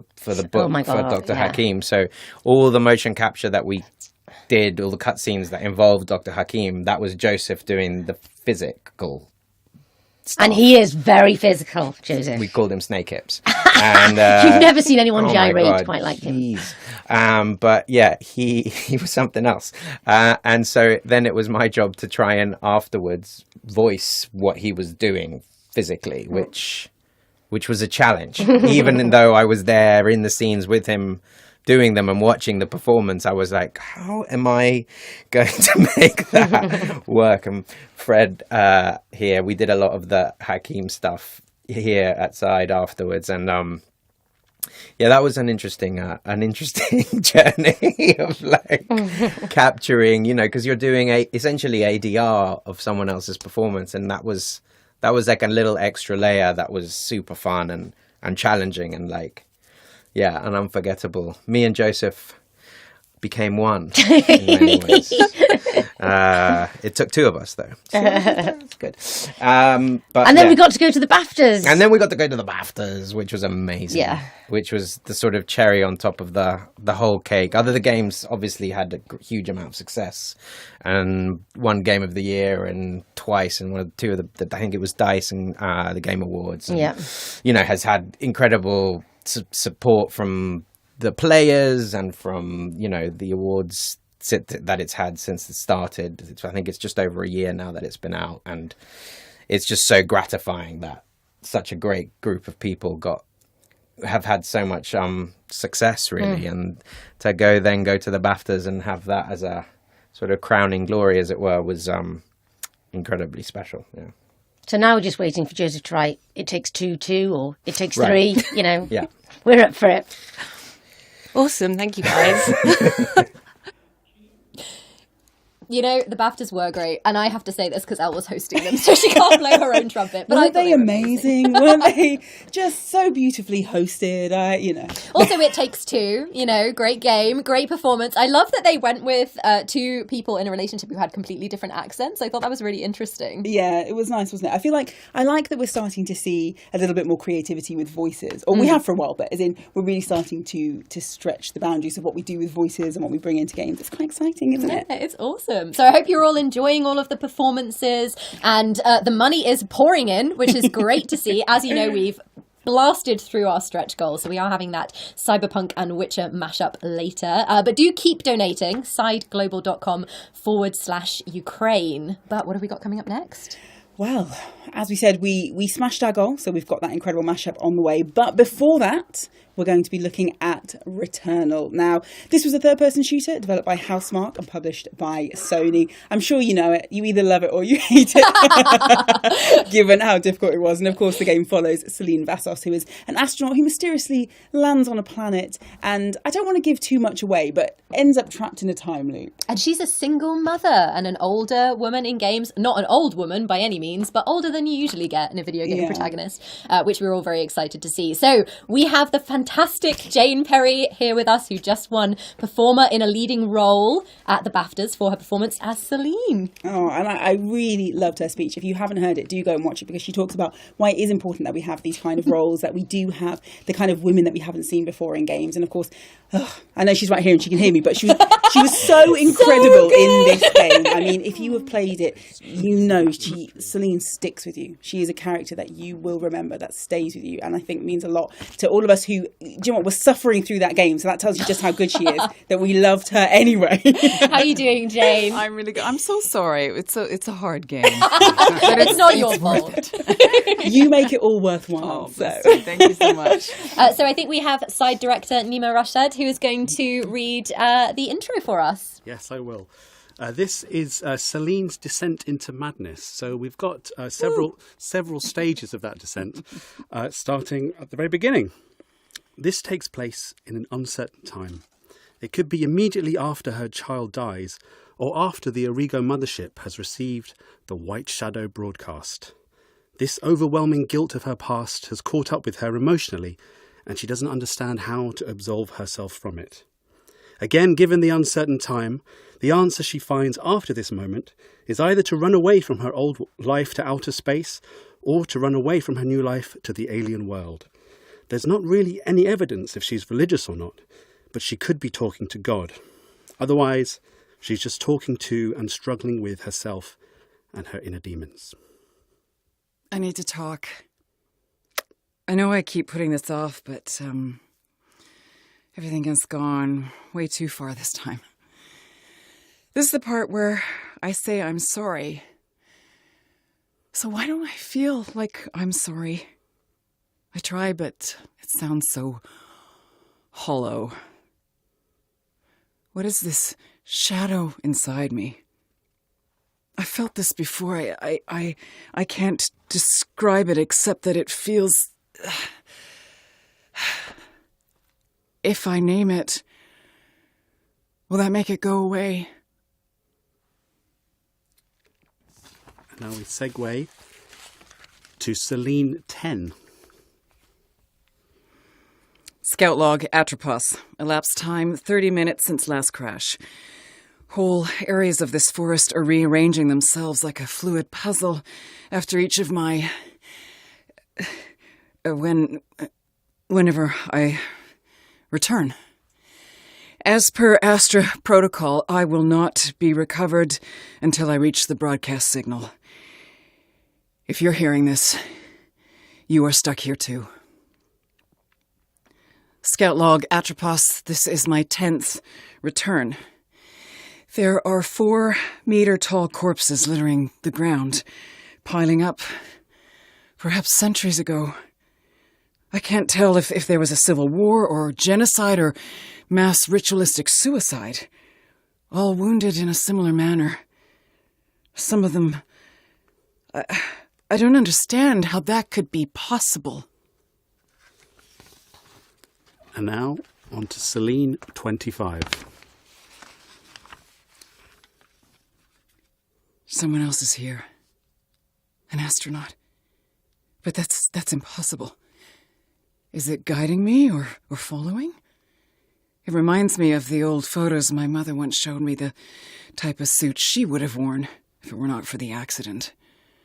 But something from the Apollo era couldn't withstand this atmosphere. I can't be certain if I'm not hallucinating. Xenoglyphs spoke of their single-mindedness, but this did not prepare me for... I barely managed to dispatch the sentience that attacked me. I have never encountered such hostility and madness. But that writing... It spoke of these severed brethren. I don't know enough to understand yet, but what conceivable force could have caused any intelligent being to become like this? All evidence suggests an exceedingly regimented hive mind. Curious. How would it feel to be a part of such a symphony? There wouldn't be any selfishness or obstacles, just an endless flowing union, a beautiful song that would never stop, a hymn of liberation from want, communal warmth. Something awakens here in this desert's forgotten past. Whatever caused the cycle must be searching for me. I've had visions and headaches that fractal into future events I've already experienced. I must ignore them, and I must find the means to go deeper into the world. And now, Celine 10,000. And we should stop and say that Celine 10,000, Celine 25, Celine 10... these are how we identified Celine's mental state as she progresses through the game. So each time she returns, her mind is ever that much more frayed. So Celine 10,000 is when she's really kind of struggling mentally. So I'll see if I could just drop into that momentarily. All right.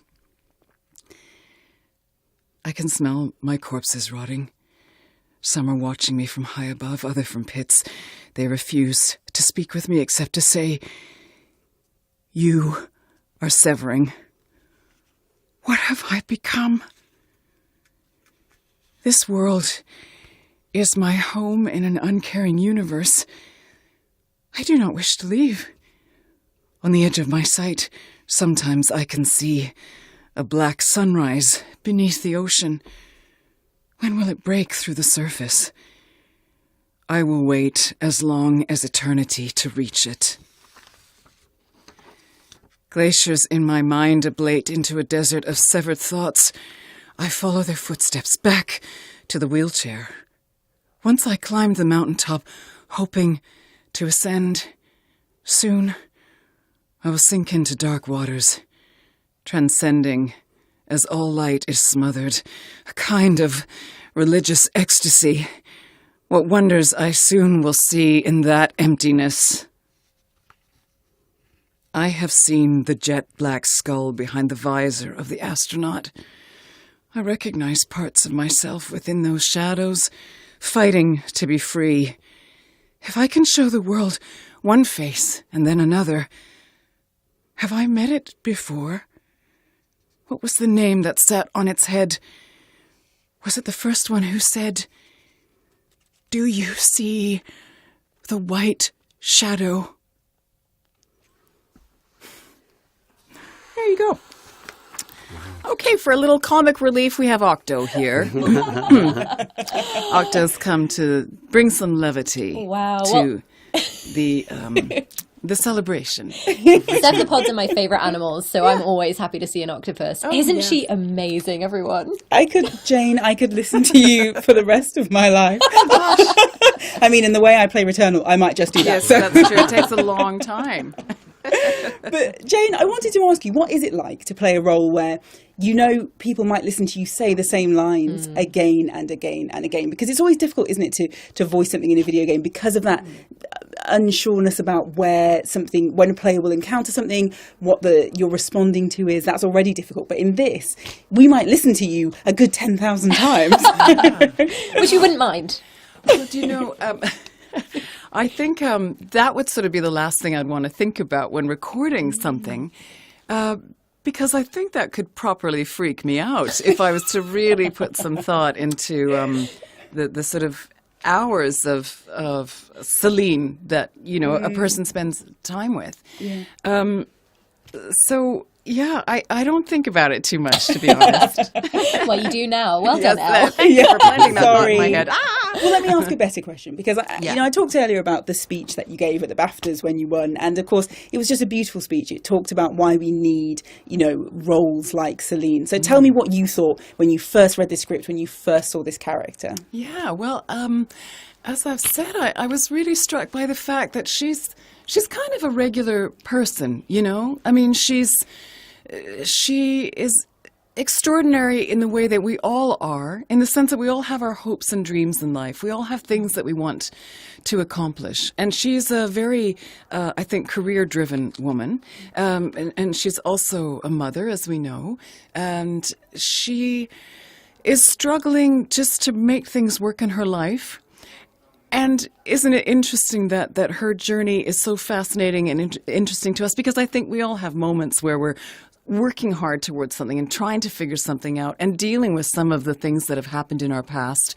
And then, of course, as you mentioned, the other thing that's interesting about Celine is her age and her kind of positionality in the world, as a mother. And she's I think we've had many sort of fabulous women in games who, look a certain way and they've got the boobs and the bum and the everything going on. And Celine, she's got her own version of that, but it's not stereotypical. She's a down-to-earth kind of gal. And I love that about her because to me, she's very relatable. I mean, obviously she's out there fighting monsters and things like that, and I can't relate to that necessarily. But I love that about her too. She's so brave and so strong. She just goes for it. What about all these different changes that she goes through? What's it like to play a character who you have to play so many different iterations of the same person? Yeah, I think that I mean, it's funny just revisiting it right now. I realized, oh my gosh, it's very difficult to sort of drop into her mental state without taking a bit of time around the experience for me. It's nice to have a bit of cushioning mentally to just remind myself of what she's been through and what's going on with her and to try to bring some, I guess, truth into her experience. So, there were times when I was saying to Nim before, it was kind of tiring, because she does go through this real mental journey, and it's not always easy to express that. On the other hand, it's a great honor to play her, and it is also a wonderful honor to, I think, go into those mental places that again we all go into. We all have struggles And I think it's important to bring dignity to one's struggle with mental health, for example. So I really do take that on board with her, and I appreciate the inner fight that she has. Thank you so much. We have one more question. It's actually from somebody watching. Oh, great. It's a question for you, Jane, from someone on Twitter at Greaser Disguise, who asks, do you remember your initial reaction to the bosses? They say specifically, without spoiling, the third and the fourth. I don't know what that means. I haven't got that far. But what you thought about them and what you thought Celine would be thinking. Oh, my God. I mean, I don't think... I probably should watch my language here, but if I didn't have to watch my language, then you can imagine what I might say. They're absolutely, terrifying and horrifying, and Housemarque's done such a great job creating these monsters and the bosses and all that stuff. They're truly horrifying and so brilliant. So, yeah, horrified. Amazing. Effing horrified. We'll leave it on that note then. Thank you so much, Jane, and Nim as well. Thank you for reading for us there. All right. Now, we are doing incredibly, so much so that we have increased our donation target again. This time, we're aiming for 65,000. And I know that you can do it. I know that your little fingers are tired of typing in as you head to sideglobal.com/Ukraine. But keep going, because now we want to hit 65,000. I know that we can do it. Let me give you some of the ideas of what the money that you're sending in today can do. So £10, which is about $12, that can provide a hygiene kit to a family of 5. That lets them stay healthy for a month. £20, about $25, can provide 5 blankets to families who are taking shelter. £33, $41, that's 40 chlorine tablets to ensure that families have access to essentially safe water. They don't have access to these basics. £100 provides sleeping mats for 66 people who are having to sleep in the streets, in halls, in any building that they can find. And then 210 can provide a fully equipped first aid kit, including supplies to a first aider who's treating those wounded. I'm sure that you've seen the pictures. I'm sure you've seen the footage. You can understand how needed that is. And so we're having a great time here, but this is what's happening. And every penny that you can donate to push us towards that total is going towards this essential work. Yeah. Whatever amount you can donate will cover something on that long list. So please keep it coming. But now it is time to go back to Night City with an interview with Jane Perry, who you just saw, of course, Tarami Lee, Gavin Dreyer, and director Justin Villiers. You are in for a treat. Okay, so I'm just going to go to you, Gav. I'm just kind of broaden out a little bit. I'm going to ask about the accent and how you kind of came to that and the voice. Can you give us a little talk about that? Yeah, I mean, I remember when I auditioned and I came into the side studios in London, and I thought, being Irish, hopefully I can do an American accent, but I thought, well, this is never going to go my way. And so, like any audition, you kind of just give your best stab at it. And from the character description of this kind of, I suppose, primarily maybe they were looking at the sort of the street kind of kid version of him, maybe when he was in the audition stage. And so I had that in mind. And I just kind of took their notes, and we had a bit of a process in the audition room to kind of, they would kind of push it a little bit lower in places or a little bit in a certain direction, and I just take that on board. And I mean, I really wasn't expecting it to go my way, but with the accent, I think I just love doing accents, and I find that they really help sort of fall into the character more. And I remember, for a brief period of the game, I was on stage at night doing a play in London with a sort of thick country Irish accent, and then in the morning I was doing 4 hours inside with Justin, and he'd be very good as well. Sometimes it just kind of allowing me a little bit of space at the start of the day to kind of get back to V again. But I think sometimes accents actually make it easier for a performance in a weird way. And maybe not the accent so much, it's just the voice of the character. The way, Shermie's voice is different to her V. It's a different thing, and it's kind of quite organic. And yeah, so then there'd be practical things where you always make sure you're getting certain words accurate in terms of the way they be said in the accents, and every now and again there'd be one or two that I still have a little notepad of, like, oh, that's how you would say it in American accent. Like, you know, you can have so much kind of training for something like that, and you know, it's funny even being here in New Orleans and like they just have such a wonderful accent down here, and it's really subtle the way they say certain things like folks and stuff. It's just really, yeah, you know, I'm fascinated by accents in that sense, and so it was a lot of fun to kind of, yeah, okay, it was an American accent, but more specific than that, what kind of voice it was for the character. Great. And something that I'd be interested to hear you two both talking about would be and we've mentioned this before, Jeremy, but going back to the time during the story where you are literally dying, and the gradual, subtle change that you had to put into the performance from the moment that, I'm not giving anything away, but the moment your kind of brain starts to deteriorate and you start to lose your energy and so on. I wonder whether you two could talk about the process and how difficult I assume that was. I actually love getting to do the physical reactions if it's something from, like, I know we did it in the game, like getting into an ice bath or getting hit or dealing with the pain of a headache, or all of these little subtle physical experiences are really fun for me to get to do, because I feel like it grounds the performance even more.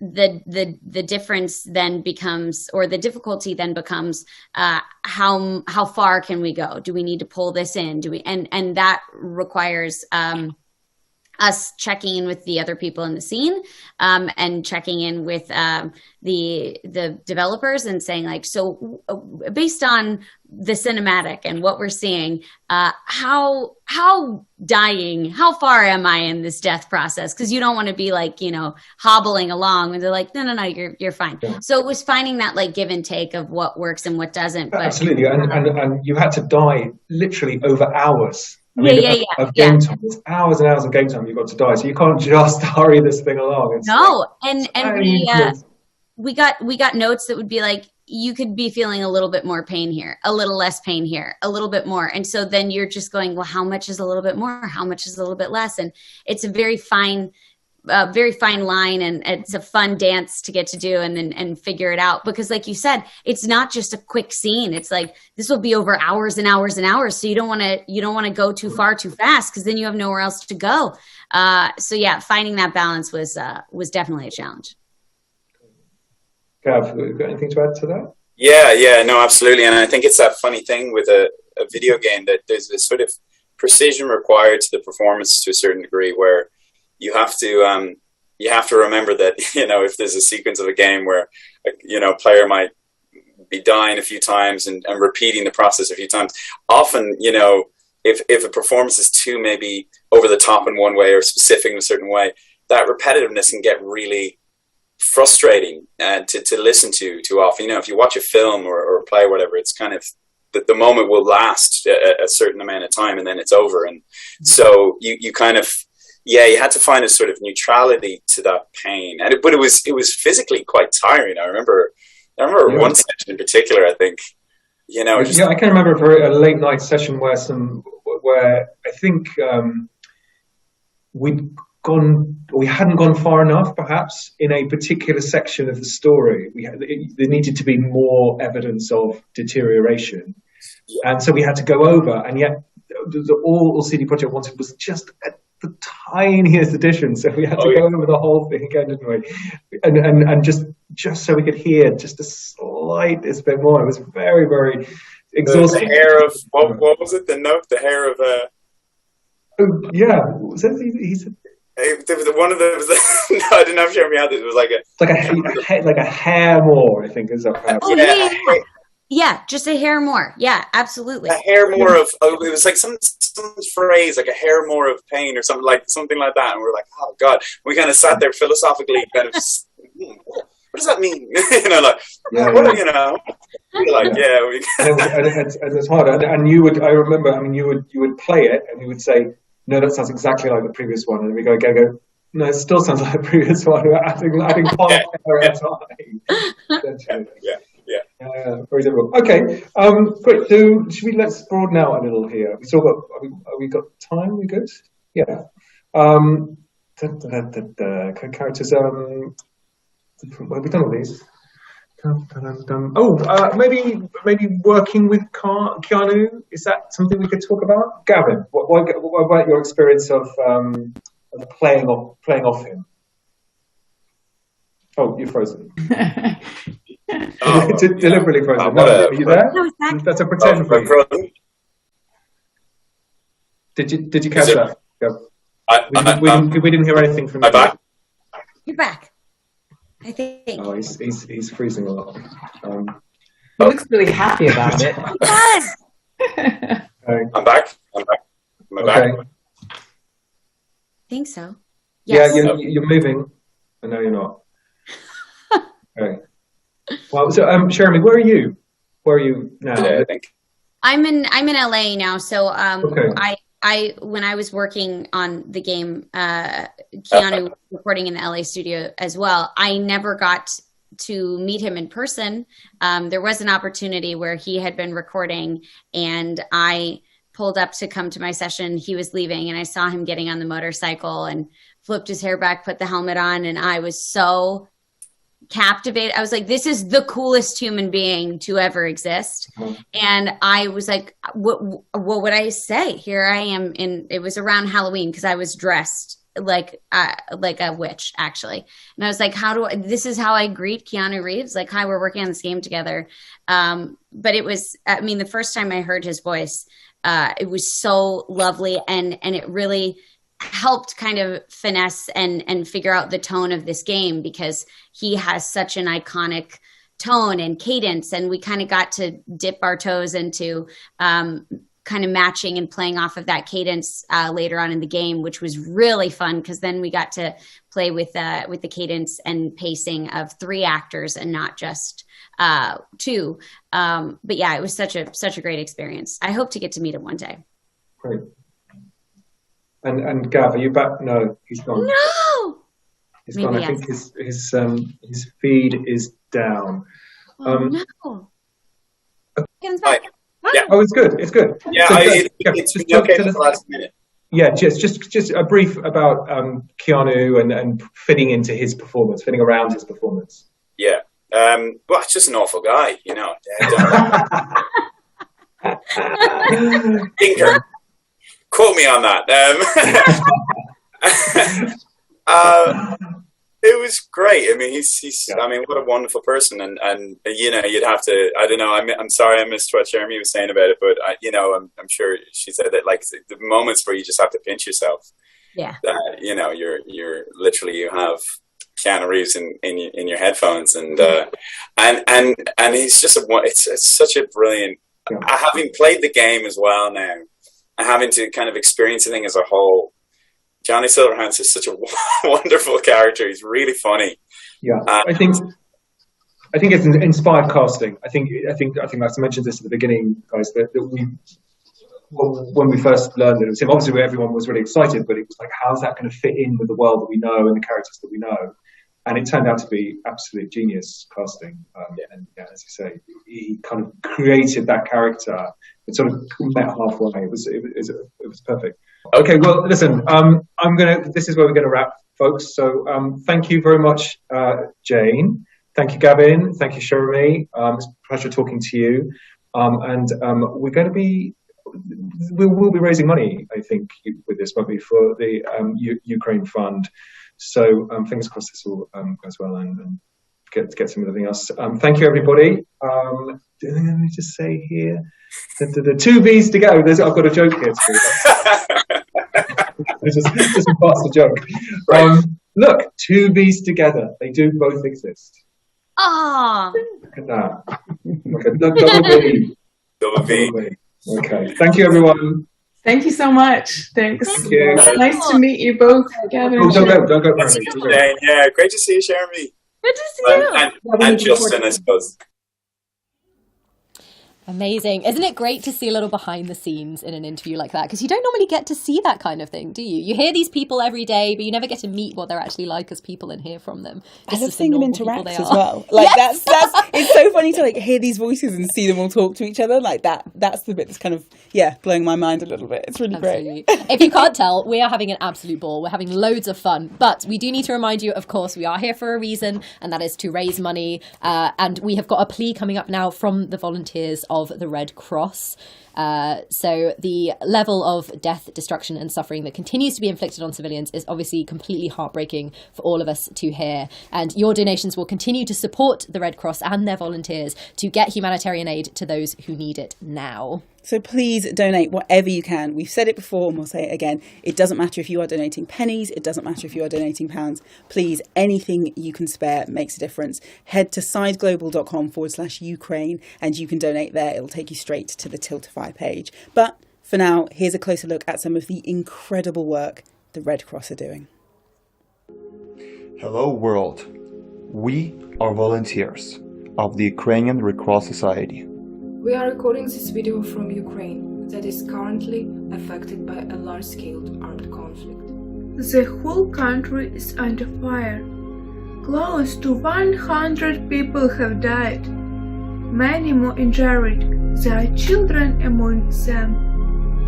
Millions of people had to leave their homes looking for safe places for their families. Everyone needs our support at the moment.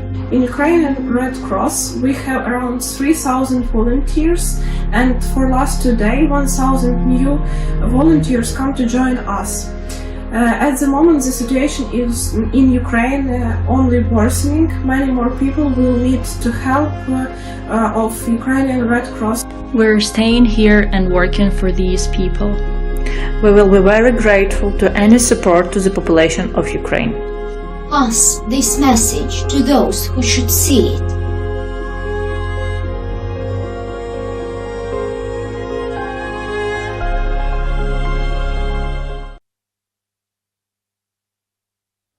Some amazing stories there. Now, we are absolutely thrilled to be joined by someone from the British Red Cross. Georgia Patton is here with us, who is Product Delivery Officer for Gaming and Streaming at the British Red Cross. Did you know such a role existed? I didn't. How long has that been a thing, Georgia? Only since during the pandemic it started. Everyone was at home and we needed new ways to fundraise, and gaming and streaming seemed like a very good way to do that. So sort of been around, and then I've been in role, and the role has existed sort of since the beginning of last year. So it's still very new. We're still babies in space. How have you been finding it? It's incredible. Like, the community is just amazing. I mean, today is testament to how generous and just loving, and how people just want to get involved and help, and it's just incredible, and it's very exciting as well, just to see the different ways that you can use or get involved with gaming and streaming, and make it fundraising and make it fun, and really sort of share messages and raise awareness. It's incredible. I do think that's something I love about the games community, is that it has such a big heart. You know, people have been streaming to fundraise for such a long time, and it is, you know, it's such a fun way to do it. It's a lovely thing to do. People love to turn out and help and have a good time whilst they're doing it. So I think today is testament to that. Definitely. What do you think is special about streaming that makes people, like, what makes it a good way to fundraise? I think unlike any other type of fundraising, it's live. You can interact. Your donation can change what's happening on the screen, which you don't get that when you're sponsoring your mate to do a marathon. And don't get me wrong, a marathon is a massive challenge and like definitely worthy of sponsorship. But it's different. It's not the same as my mate or this person that I follow and I feel very like engaged in their community. If I donate an extra £10, then they're going to shave their hair off or dye their beard pink. Like, just to be clear, we've not agreed to do either of those things. So you know.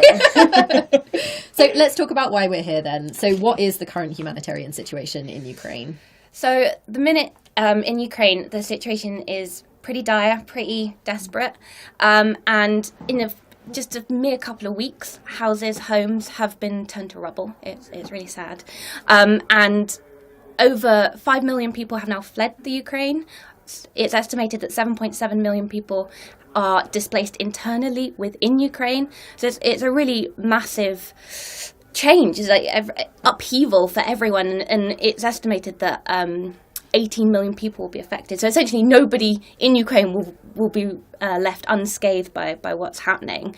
And those that are still in Ukraine are currently without water, without food, without electricity, without heat, without access to medical care. And that is, again, can you imagine? Can you imagine that? So every hour, every day that passes, the human cost is terrible, and it is increasing. And then you think about people who are in cities like Mariupol. They're trapped there without a way to get out, and the scale. I can't even talk to the scale. It's absolutely insane, and because of that, we've seen the Red Cross and Red Crescent movement. Their response is just scaling up, almost minute by minute, hour by hour, to meet those needs and really get as much international humanitarian aid as possible. It's interesting what you're saying there about how with every hour that passes, the problem kind of increases, because we were just talking about this, right? And how it feels like the attention has kind of faded, hasn't it? And of course, actually what's happened is it's been going on for so long that people have become desensitized, and yet, of course, because it's been going on for so long, the need is greater. As you said, the scale is unimaginable. The idea that every single person in that country will be impacted by that, you can't imagine it. The thought that nobody escapes. I mean, and how do you, we've heard some of it, we've touched on it a little bit earlier, but how does the Red Cross start to help in this situation? What are you heading out there to do, the first thing you do when you land on the ground? Oh, that's a very big question. But what I would say is the Red Cross and the Red Crescent movement, this is their bread and butter.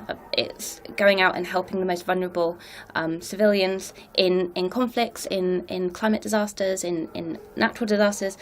This is what they do, and this is what they're ready and prepared to do. And what we do at the British Red Cross is we both support and raise money for those movements or those societies that are best placed, the closest. So in particular for Ukraine, we're raising money for the Ukrainian Red Cross, but also the ICRC, which is the International Committee of the Red Cross, and that has a very particular role. So the Ukrainian Red Cross in particular is about supporting those people who have been displaced. It's about getting food, it's about getting clean water to people, fixing infrastructure, supporting the medical centres and the hospitals, and facilitating and helping with evacuations. Whereas the ICRC also very much helps in those areas they can, but they have a very particular role in I need to get the wording right here. Absolutely. I didn't even know any of this. No, I didn't know that there were all of these different the kind of sections. interconnected nature of it. It's a movement. It's a whole collective of society. It's incredible to be a part of. I feel very humbled to be part of that. It's amazing. So the ICRC are continuing a sustained bilateral and confidential dialogue with all sides of the conduct of hostilities. So that means that they're reminding everyone of their responsibilities to international humanitarian law, but also facilitating safe evacuations, which is, again, Mariupol's been in the news quite a lot. That's in particular where we've seen a lot of where the might and the power of the ICRC really coming into effect. It's so good to hear about that, because I think you get the impression from social media and things. You're like, why is nobody talking to? That's the thing. Yes, it feels. Of course, there's very clearly two sides to it, and it feels like that. It feels like there's a big distance between them. So to know that there's somebody there doing what they can with the people on the ground, because I think often that's what makes it different in a situation like this. It's we all hear about the figureheads, but it's sometimes you can make a difference by talking to people on the ground, and that reminding them of their obligation to kind of, international humanitarian law. It sounds like a big goal, doesn't it? It sounds like something that's unrealistic, but it has been proven time and time again in conflicts that actually sometimes you go person to somebody and you say, look, there's a conflict, but this is how you do it as fairly as you can, as fairly as we have agreed as a kind of global community, and that can happen. So what's the kind of top priority, and what's the best way that we can help? So the best way that we can help is by donating money. There's been some amazingly generous offers of clothes and food and medical supplies, and that is amazing that people are so willing to give what they can. Sadly, as the Red Cross and the British Red Cross, we can't accept those items, mostly because it slows down our response. Our aim is to be as fast and efficient and quick as possible and get people the items that they need at that moment. So we take cash. It's the most efficient, safest and quickest way of donating aid, and like I say, it allows volunteers to concentrate on the response rather than sorting and cleaning and distributing those items, as generous as they are. And we understand that not everyone can give cash, but just it's not something that we can do. Well, you know, people who can't give cash could share this stream with their friends who do have cash. Go tell all your rich friends. And we have raised a huge amount of money here. I mean, not we, like us too, but like the event as a whole, obviously. So what is that money going to go towards then? Absolutely. So before I came in the booth,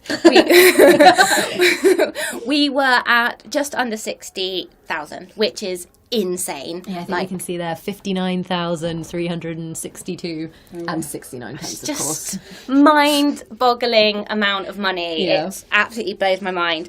But just to sort of put that into sort of a quantifiable, tangible thing that you can see, that is 15,000 blankets. That is 285 fully equipped first aid kits that will help real people who are wounded and hurt and caught up, civilians caught up in this conflict. And isn't that just incredible? Like a day's work, you know, and being able to provide all of that aid, it's just amazing. Yeah, you're saving lives, everybody.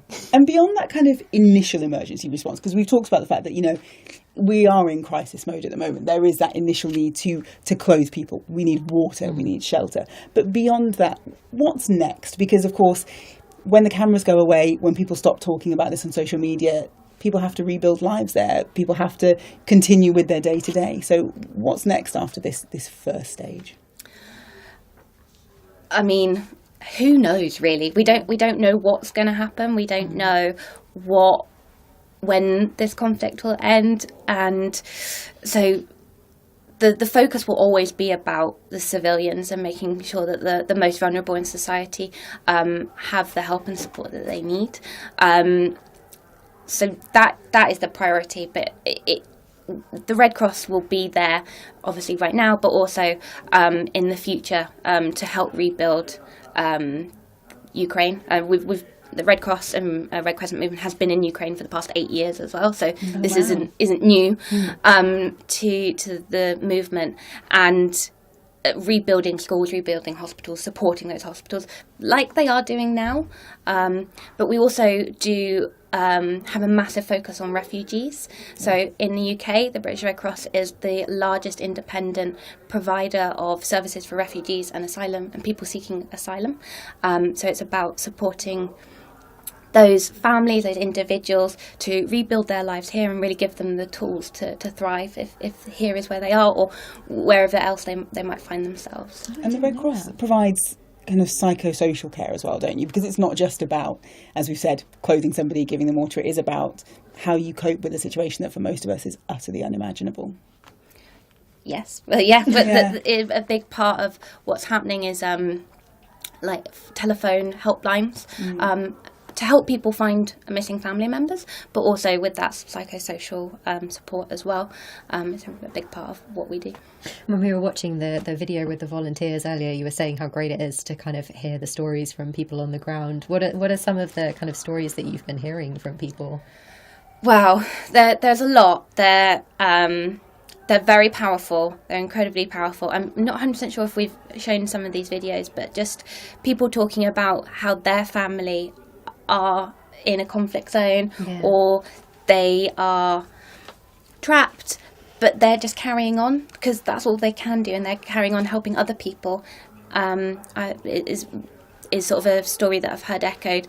There was a video a little while ago of a Red Cross volunteer who was helping a woman who'd been hurt. She was in the middle of the street, and then they came under fire, and I think it was she shielded her. You couldn't move her, and so he shielded her, and they were both fine, but just it's so inspiring and humbling, and just obviously there's some horrendous stuff going on, but just sort of brings the light and the hope, and the people are amazing and generous and kind, and that's what we're seeing. And those volunteers are doing what they can, and you guys are doing what you can at home by donating, and we're here in the studio talking about it, which is what we can do. We're all doing what we can to help. Absolutely. Well, thank you so much, Georgia, for being with us and for explaining all about the work that you do. I've definitely learned a lot. Oh, so much. Thank you so much. And of course, if you're watching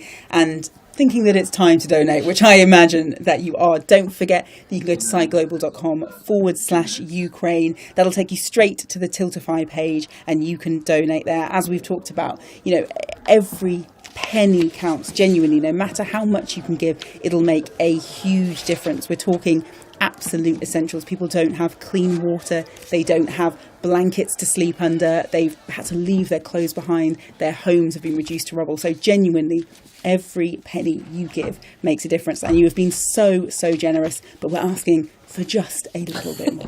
Please, because we can see that 59,000 and a few hundred. Come on, just tip it over 60. You can do it. I know that some of you out there have got some money lying around under the sofa or wherever it is. People keep their cash these days. But wasn't it amazing to talk to Georgia? It was so, we obviously know the Red Cross. It's a name but actually I didn't realise just how much work they did, and how, that nature of how interconnected they are on the ground, that they're making use of the resources they've built over years. Yeah, but they've been there for years. I had no idea. No idea. Hopefully you've all learned something as well. But we have got more guests coming. Now, are we ready to talk to a little someone over the phone yet? Do we know? I think we are. We are? Yes, amazing. We're racking up the guests at the moment. So we are going to be joined by none other than Nolan North. And he's actually on the road at the moment. So we are very grateful that we've managed to grab a few minutes with him. Nolan, are you there? I am. How are you? We're very good, thank you. Thanks for taking the time out, because I know that you are very, very busy. That's a good thing, right? In this business, gotta always stay busy, always moving like a shark. So in case there's anyone out there who doesn't know what kind of work Nolan has done in the games industry, you know him, of course, as Nathan Drake in the Uncharted series. It says here, Deadpool in various Marvel, several of the Marvel games, I'm sure. Desmond Miles in the Assassin's Creed series. I think that's maybe the first time I encountered you, Nolan, as good old Desmond Miles. Is that right? I think so, Yes. yeah, a classic. One of my favorites. Yeah, what was so good about being Desmond Miles? I remember it was early in my career, and it was one of those scripts that you read, and we got through the end of the first game, and I said, I'm just going to go get a cup of coffee and we'll start again, because I got to the end of the script, and I figured, well, they'll give me the next pages. And I was so into the story and the idea of this animus and, this traveling back through memories. It just was so interesting to me. And I got a cup of coffee, came back, and they said, "Oh no, we're all wrapped up, we're finished." And I said, well, are we doing another session? They said, "No, that's it." I said, "Well, what happens?" And he goes, "I don't know." I said, "Can you call your writer?" He goes, "I am the writer. I don't know where we go. I don't know if there'll be a second game. I don't know." And I was furious. I couldn't understand how they didn't know what was going to happen, and couldn't wait for Assassin's Creed 2 to get greenlit so we could go back and I could find out more about what's going to happen. It's so interesting. I think you might be in the minority in liking the modern day parts of the Assassin's Creed series. I'm with you, Nolan. I like those parts as well, but I think we're in the... I like those. I'm much more of an Ezio fan. It was Roger Craig Smith. The modern day stuff was, it did get a little gray. You got to take down Abstergo and that kind of thing. I know it's like you're going back in time and you're playing these wonderful characters like Ezio or Altair and Connor and you come back to Desmond. Truth be told, My favorite Assassin's Creed I played with my son was Black Flag. I mean, pirate ships. Can't beat that. Oh, I love that one. Yeah. It won me over because I didn't think I was going to like it. And then I did. Yeah. The songs on the ships. Great. But let's talk about the Uncharted series, as I'm sure that's why a lot of people are here to see you. So I know, Elle, I know you've played the Uncharted games. Yes, I have to say I'm a big Uncharted. I mean, no one knows that because we have talked Uncharted before, haven't we? I think. But something I wanted to ask about is what we just heard about kind of your first reaction to a character. And I'm interested in what you thought the first time you were introduced to that world, you were introduced to that Uncharted world, because, you know, I think it's a character that it feels very familiar. If you love Indiana Jones, if you love those kind of films, it's a character we've seen before, but it was one of the first times really that we saw that kind of character in games. So did you feel anxious about being, you know, the representation of an archetype we know and love from entertainment for the first time in the games world?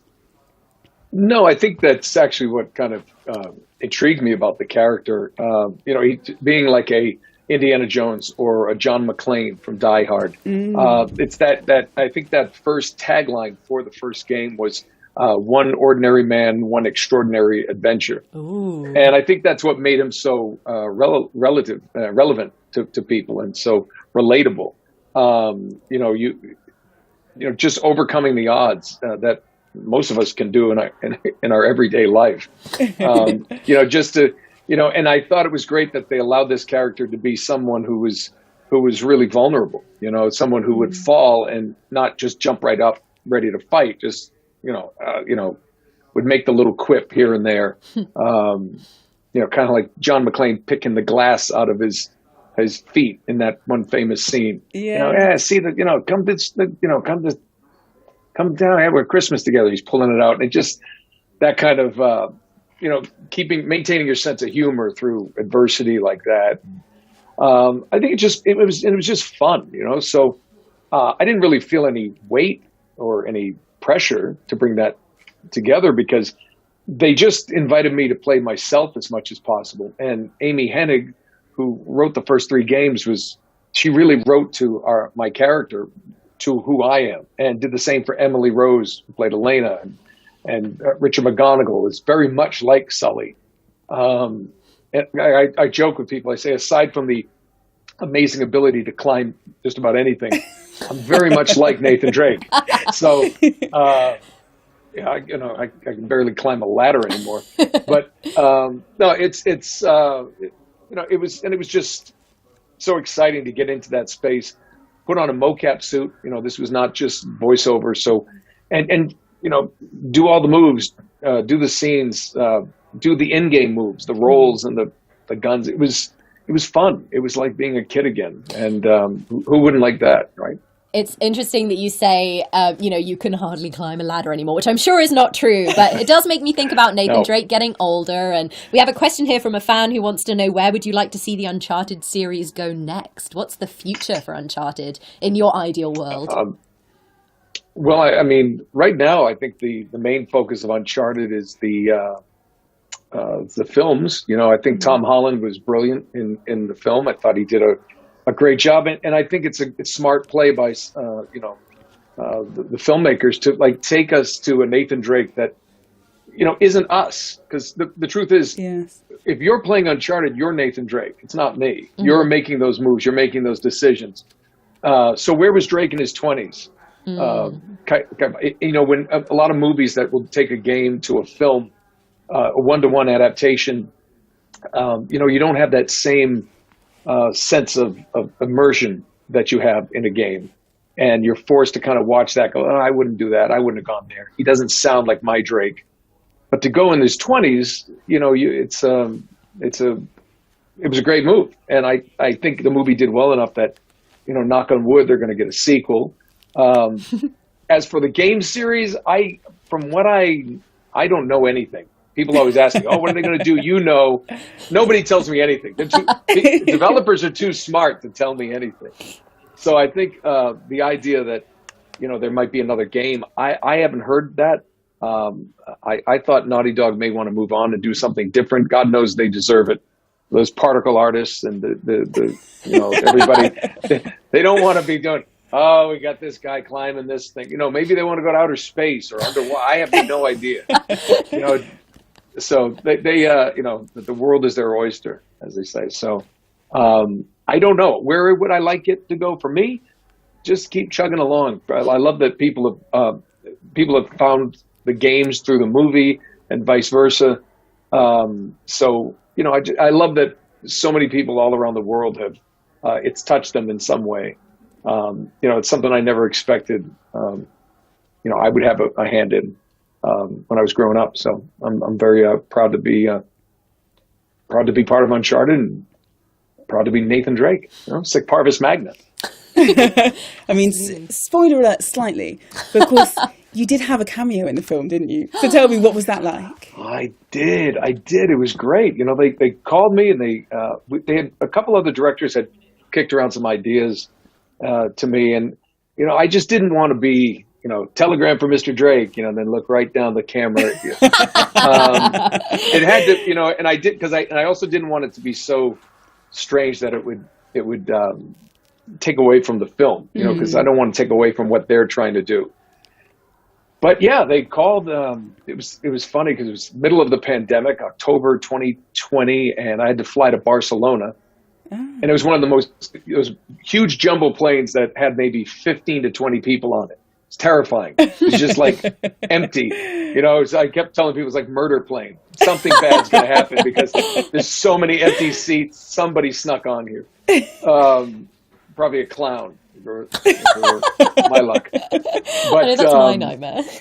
Yeah. So, but yeah, we got there, you know, and Barcelona's beautiful, but you know, you get there and it was at the time where they lock you in your hotel room for, you know, 36 to 48 hours, where you call up for food and look through the peephole and they knock and leave food and run down the hall. So, but it was special, you know, and Ruben Fleischer could not have been nicer, more collaborative. Tom was brilliant. They had something kind of loosely written, and we ended up playing with it a little bit and changing a little to make it more of a, you know, a handoff of like basically passing on the torch to Tom, and I think it worked. I think it worked pretty well. It was short and sweet. My favorite story from it, though, is my older brother got to go, went to see the film, and he said, I totally understand your career now. And I said, what do you mean? He said, well, you popped up on screen and half the audience started screaming and yelling and clapping and cheering. I said, oh, yeah, I've heard that happen in a bunch of places. He said, followed immediately by the other half, telling them to sit down and shh, and be quiet because they have no idea who you are. So it was it was perfect, but it was a perfect testament to, like, it wasn't just gamers who went to see this film, you know, and hopefully everybody is, you know, the film indoctrinated a bunch of people into this 10-year gig, 4 games, 5 if you count the Golden Abyss, you know, it just that we were able to put together. So, yeah, it was a blast. And if they want me to be their Stan Lee kind of guy who pops up in different scenes, I'll do it. I'll do it again. Amazing. Well, we'll keep our fingers crossed for you. And much as we would love to get loads more anecdotes from you, Nolan, I'm afraid we've got to move back on to talking about Ukraine, which is obviously what we're here for. So if you could just remind people to donate. Yes, please donate. This is a terrible thing that's going on over there. So from me to you, Nathan Drake himself, just get out there and give what you can. We appreciate it. Thank you so much, Nolan.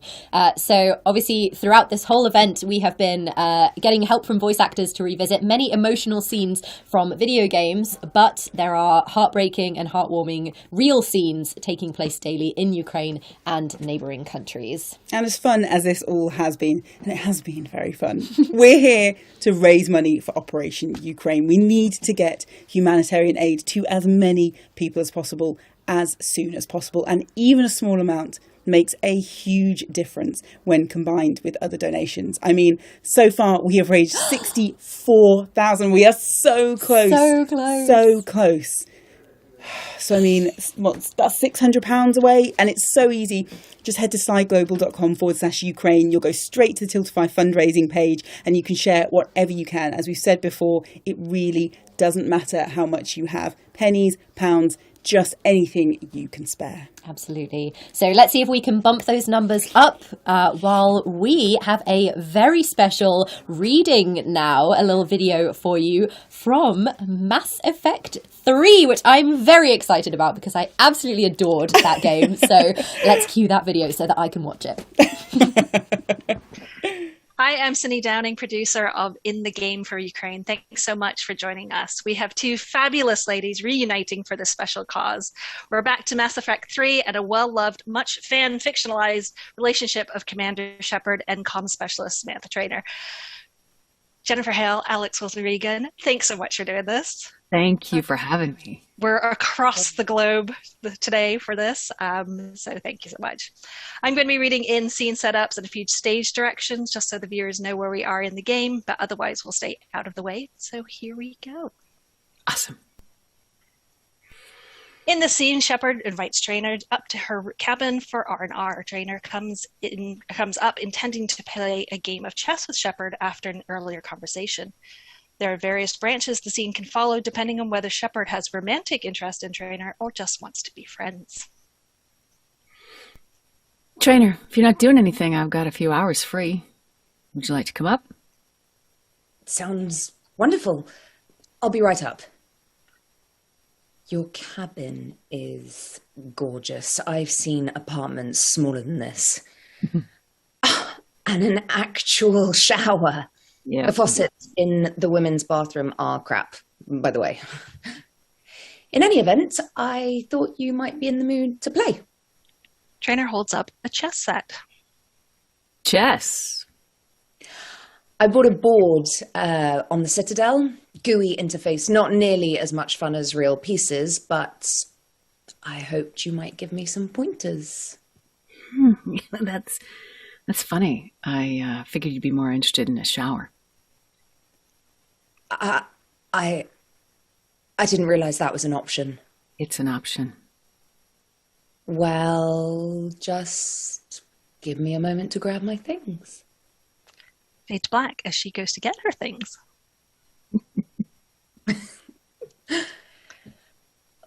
Well, Commander, ready to play? Play?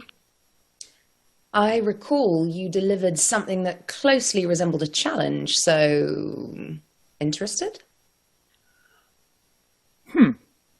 With your vast military experience, you should have no trouble beating me. Later. Ha! Oh, come on! My word, Commander, it's almost as though you wanted to spare your pawns the indignity of living under my regime. Okay, in real life, that tactic would have worked. Well, in real life, one doesn't move on an 8x8 square grid. You know what I mean. The pawns are infantry. A good infantry line, like the Krogan, can take a charge like that. That reminds me of a joke. What's the difference between Commander Shepard and a Krogan? Really? One is an unstoppable juggernaut of head-butting destruction. And the other doesn't have a smart-ass comm officer to keep her in line. Oh, that's even better than the number of testicles punchline. I'm glad you didn't run back to the lab, Trainer. Thanks. So, rematch? Oh, yeah. New scene. Shepard wakes up from a disturbing dream. Trainer, a romantic interest, is with her. This all takes place before Shepard leaves for a dangerous mission. Shepard stares up through the skylight. She closes her eyes, hoping to quiet the intense feeling and thoughts racing through her head. The thoughts won't let go, and she sits up, swinging her legs around to sit sideways on the bed.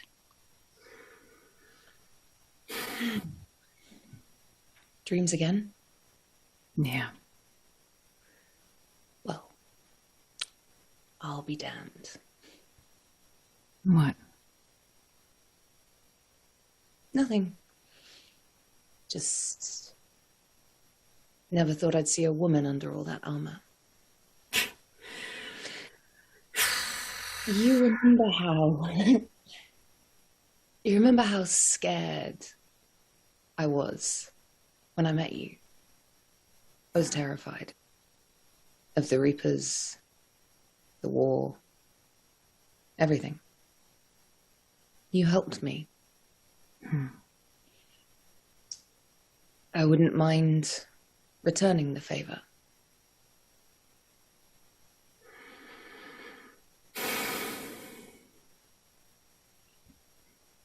Everyone's looking at me like I know what I'm doing. Based on results, they're kind of right. Besides, if someone else tried to take charge, I bet you'd be a terrible backseat pilot. Maybe a little. So suck it up, princess. You're in the military now. And you're going to win this for us. Shepard touches Trainer's face. Trainer touches her hand and arm as she stands. Their touch lingers as long as their fingertips allow. And next scene. This is the final conversation between Shepard and Trainer. If Trainer is just a friend, then she salutes Shepard and finally becomes a real military officer. If she's Shepard's lover, this is a poignant goodbye before Shepard leaves for the final battle. Ready whenever you are, Commander. Samantha. Don't. If you start, I will burst into tears in the middle of the CIC, and that would be mortifying. Thanks for everything. Even if we don't end up with the house, with the white picket fence and the 2 kids. Sorry. Stupid joke. That sounds pretty good to me. Okay, good. Because I really wasn't joking. I want a big house, white picket fence, and a dog. Some kind of retriever. I'm thinking 2 kids, but you writing this down? I'll remember. You damn well better. Whatever happens, I love you. Now, go save the world. Again.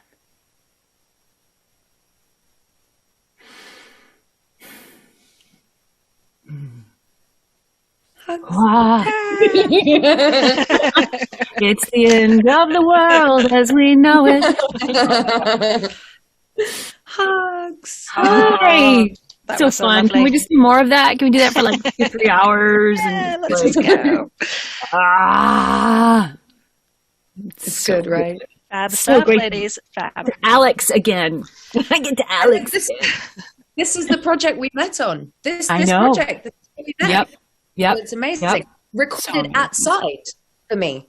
So this is like a whole full circle. Holy cow. Probably even Cindy, you might have been the casting director back then. I mean, this is going back years, so you may even have put me up for the job. I This is going back was, a long yeah, I was in the area, definitely.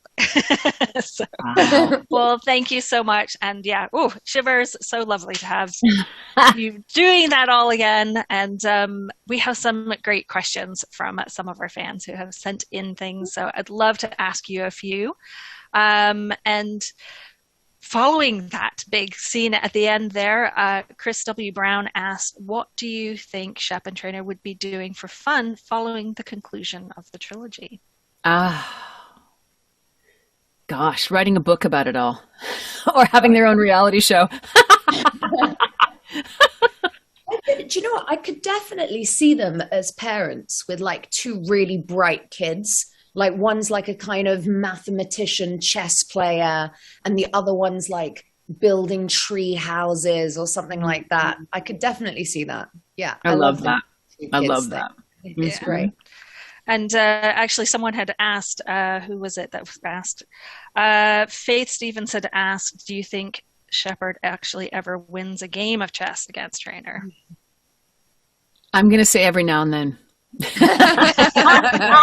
But I don't know if Trainer lets her win. What do you think? I was just going to say that, Jen. I was just going to say that, babe. It was like Sometimes. Depends how she's feeling. She'll come back and play again. Yeah. It's enough.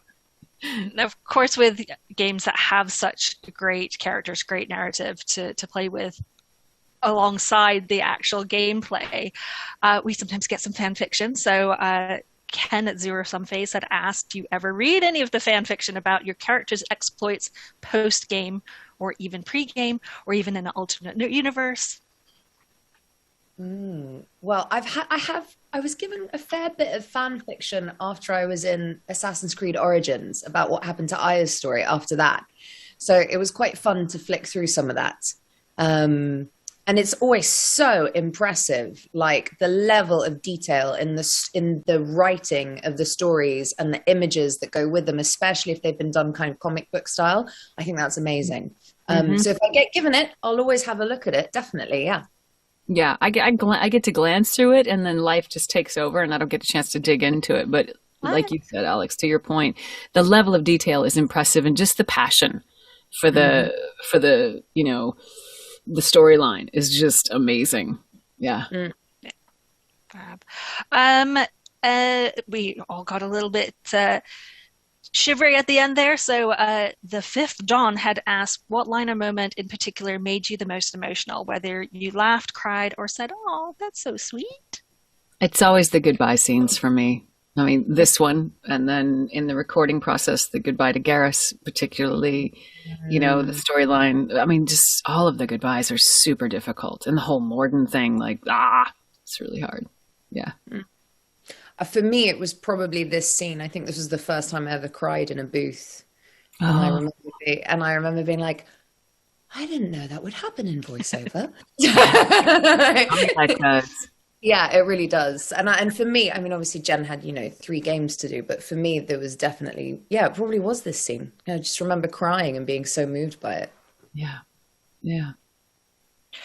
Well, to just shake it up a little bit and talk about something a little bit lighter, I think it was actually Ken from Zero Sum Phase also asking, can you spill any gossip about something hilarious that happened behind the scenes, please? Alex, what do you have? Do you have anything? I tell you what I've got. I've got in some of the DLC stuff, there are these scenes where everyone has a huge party on board the Citadel. Pretty sure that's right. And they all get drunk. And they needed extra voices in the background. And so Caroline had me in the booth and she was like, well, Alex, I mean, you're a voice actor. Just give me something. Just throw something out. And so I started doing this character who was like very LA, very Valley girl, like totally different. And she was like, that is so good. And I remember her calling some of the writers in, including, I'm pretty sure I'm right, that it was Patrick Weeks came into the room because he was one of the writers on it. And people being like, she's like, guess who that is? Guess who that is? You'll never guess. And they're like, I don't know who it is. And I was like, it's Alex, hi! As I'm like throwing out, my kind of LA Valley girl, my Scottish, my kind of Southern States, all of that stuff. So that was quite fun. Just because I don't know how many voices I actually do in the Citadel party scenes, but it's a lot. Yep, I remember. I'd forgotten all about those. That is such a great story. And the characters are drunk, right? Yeah, so that's the best part. It's, I'm not drunk. I'm totally fine. Yeah. I don't know what you're talking about. No, that's not what I said. What I said was, yeah. Well, Jen, last one. It's a bit of a tough one, but Fetch Quest Journeys or Fetch Quester asks, what was the toughest moral, ethical, and/or personal decision Shepard had to make in the game, and what would you personally choose and why? Oh, it's always around killing a squad mate, right? And I would always choose to fight for them, no matter what. That being said, it was always super fun to be a total turd. That was really fun. Like, I don't care, out of my way. Yeah. I think that's the hardest part of, although, I don't play, right? I'm terrible at it, but in doing it, that's the trick for us, right? We have to justify every path and we have to fully believe in the choice that we make, no matter what that choice is. So I will say those choices took a bit more work to make. Mm-hmm. Sure. Wonderful. Well, ladies, thank you so much. If you just want to give a little shout out and goodbye to everybody, that'll be it for this reading. Thanks so much again for taking part. I hope it does exactly what you'd hoped, and thank you for including me, and thank you for putting this together. Yeah. Yeah, all seconded. Thank you so much for your donations and your support during this stream. Oh, amazing to see that video from Jennifer and Alex there. Oh, it's so lovely. Aren't they amazing? Just, I could listen to their voices all day, I think. Basically everyone here today. This has been such a privilege. We're having a great time. But of course, we are here for a reason. So just to quickly remind you how to donate, you head over to sideglobal.com/Ukraine, and that will take you straight to the Tiltify fundraising page. We have smashed through our target, but we want to keep going. So please keep donating. And if you've missed anything on this stream, it will be available on Side Global's YouTube and Twitch, as well as on IGN. As ever, anything you can spare will be much appreciated. Now, because you guys were so incredible, because you have donated so incredibly, you smashed through your goal for this, and it is a moment that I know you've been waiting for. So, here's the scene. We're in Night City, backstage at the Hammer Club, but something a little strange is going on. Hey! Hello. Hello. Hi. Right, let's get started on this. I will lead you guys in. Johnny is alone with Alt in the dressing room at the Hammer Club. The whooping and yelling of the fans muffled, but still seeping into this soundproofed room. Alt lies next to Johnny, smoking. You can be such a bastard sometimes, Johnny. Not just today. How is it subtlety goes so far over your head? Weird for an artist. Look, if you were just another charismatic, narcissistic douche canoe running after his dream with his head up his ass, I couldn't care less. Ever think about the past? About your time with the hunt? It's all a lie. Lost my memory when I escaped the hunt. That concert, Samurai, all of it. A ginormous fiction. You didn't have it? The amnesia? You're not a rocker boy, Johnny. Face it. Ought to join the weird wackos on the corners, frothing as they mouth off and scream death to Arasaka. There are times I remember rushing forward. Red riders around me. Next thing I know, I'm in the woods at the foot of Kaer Morhen. That's it. Look at you. Faking it even to yourself. Draw a blank on most of my time with him. Huh? That's probably what you're best at, faking it. Why didn't you look for me after you'd recovered your memory and your freedom? Oh, of course. Johnny S. Misunderstood by all Night City. That's it. That's the problem. You had mages to help you. I was on my own. Now, you see, I thought... We started talking about the past. You're fucking hopeless. Honestly, Johnny, I've got better things to do. Just hoped I'd help you realize you're deluding yourself. And that doing anything about it, that's on you. You had mages to help you. I was on my own. We're done, Johnny, with it all. I couldn't ghost without saying something.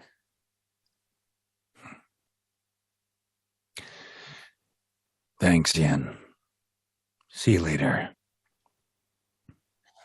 I got somewhere to be.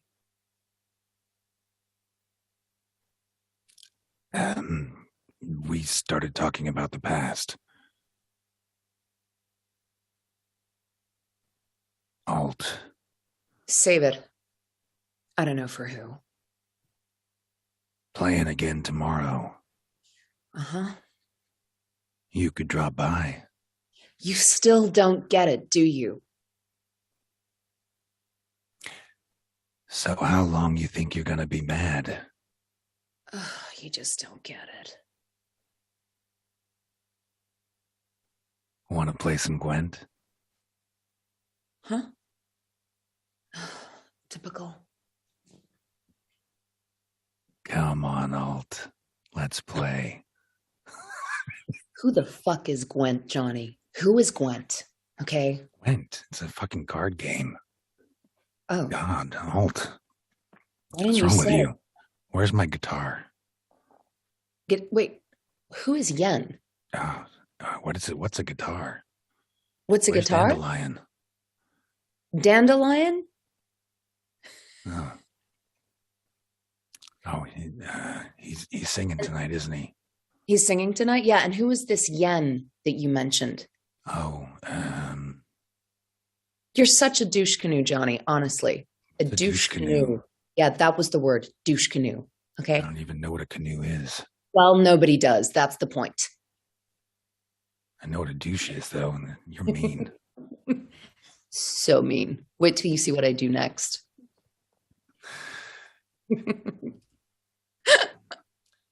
Anyways, Alt, it's been real. It's been really real, Johnny. Thanks for really real. Really, really, really, really real. Thanks for everything, and, thanks for nothing. I didn't give you anything. That's my point. You know what you could do, though? You could ask people to donate while you were here. That would be something. That would be giving something, Donations. No, donations. Donate, please. Thank you. Donate. It's about helping people. Well, that was, of course, The Witcher's Doug Cockle as Geralt of Rivia and Alex Wilton Reagan as Cyberpunk 2077's Alt Cunningham. I really hope they figure things out soon. Now, I'm feeling a bit left out because Jordan and I sat here and there is quite literally a party happening in the booth because we've done such an incredible job. Oh my goodness. We get our own party in here. We've got flashing lights, by the way. I don't think you can see it. But we have reached 77,000. It's still ticking up as we're talking. And look at this. Everyone is having an absolutely brilliant time. We're going to be joining them very, very shortly. Of course. We've had an amazing run. We have had 6 whole hours of live readings from very talented actors with great support, of course, from their directors, readers, stand-ins, and many volunteers. And, of course, all of you watching. Thank you so much for donating, for shouting out the stream, for sending in your questions, and for supporting us as well. You have really been driving this whole thing along. As Elle said, we have made a lot of money and we are incredibly grateful. So let's take one more look at the live grand total. Woo! There it is, £77,522 and of course 69 pence as well. Fantastic. Everyone's partying in the booth. There they are. Please don't stop donating. Keep the party going all night. This stream and the best of clips will be available on IGN and Sci Global's Twitch and YouTube. Keep donating, sciglobal.com/Ukraine. All of the funds go to the Ukraine Crisis Appeal, getting humanitarian aid to Ukraine via the British Red Cross. Wow. All that's left to say is an enormous thank you. As we said, you have made a huge difference. Don't stop if you can, if you've still got anything else. Let's get it up to 80 after the stream. But for now, all that's left to say is an enormous thank you and goodbye. Bye.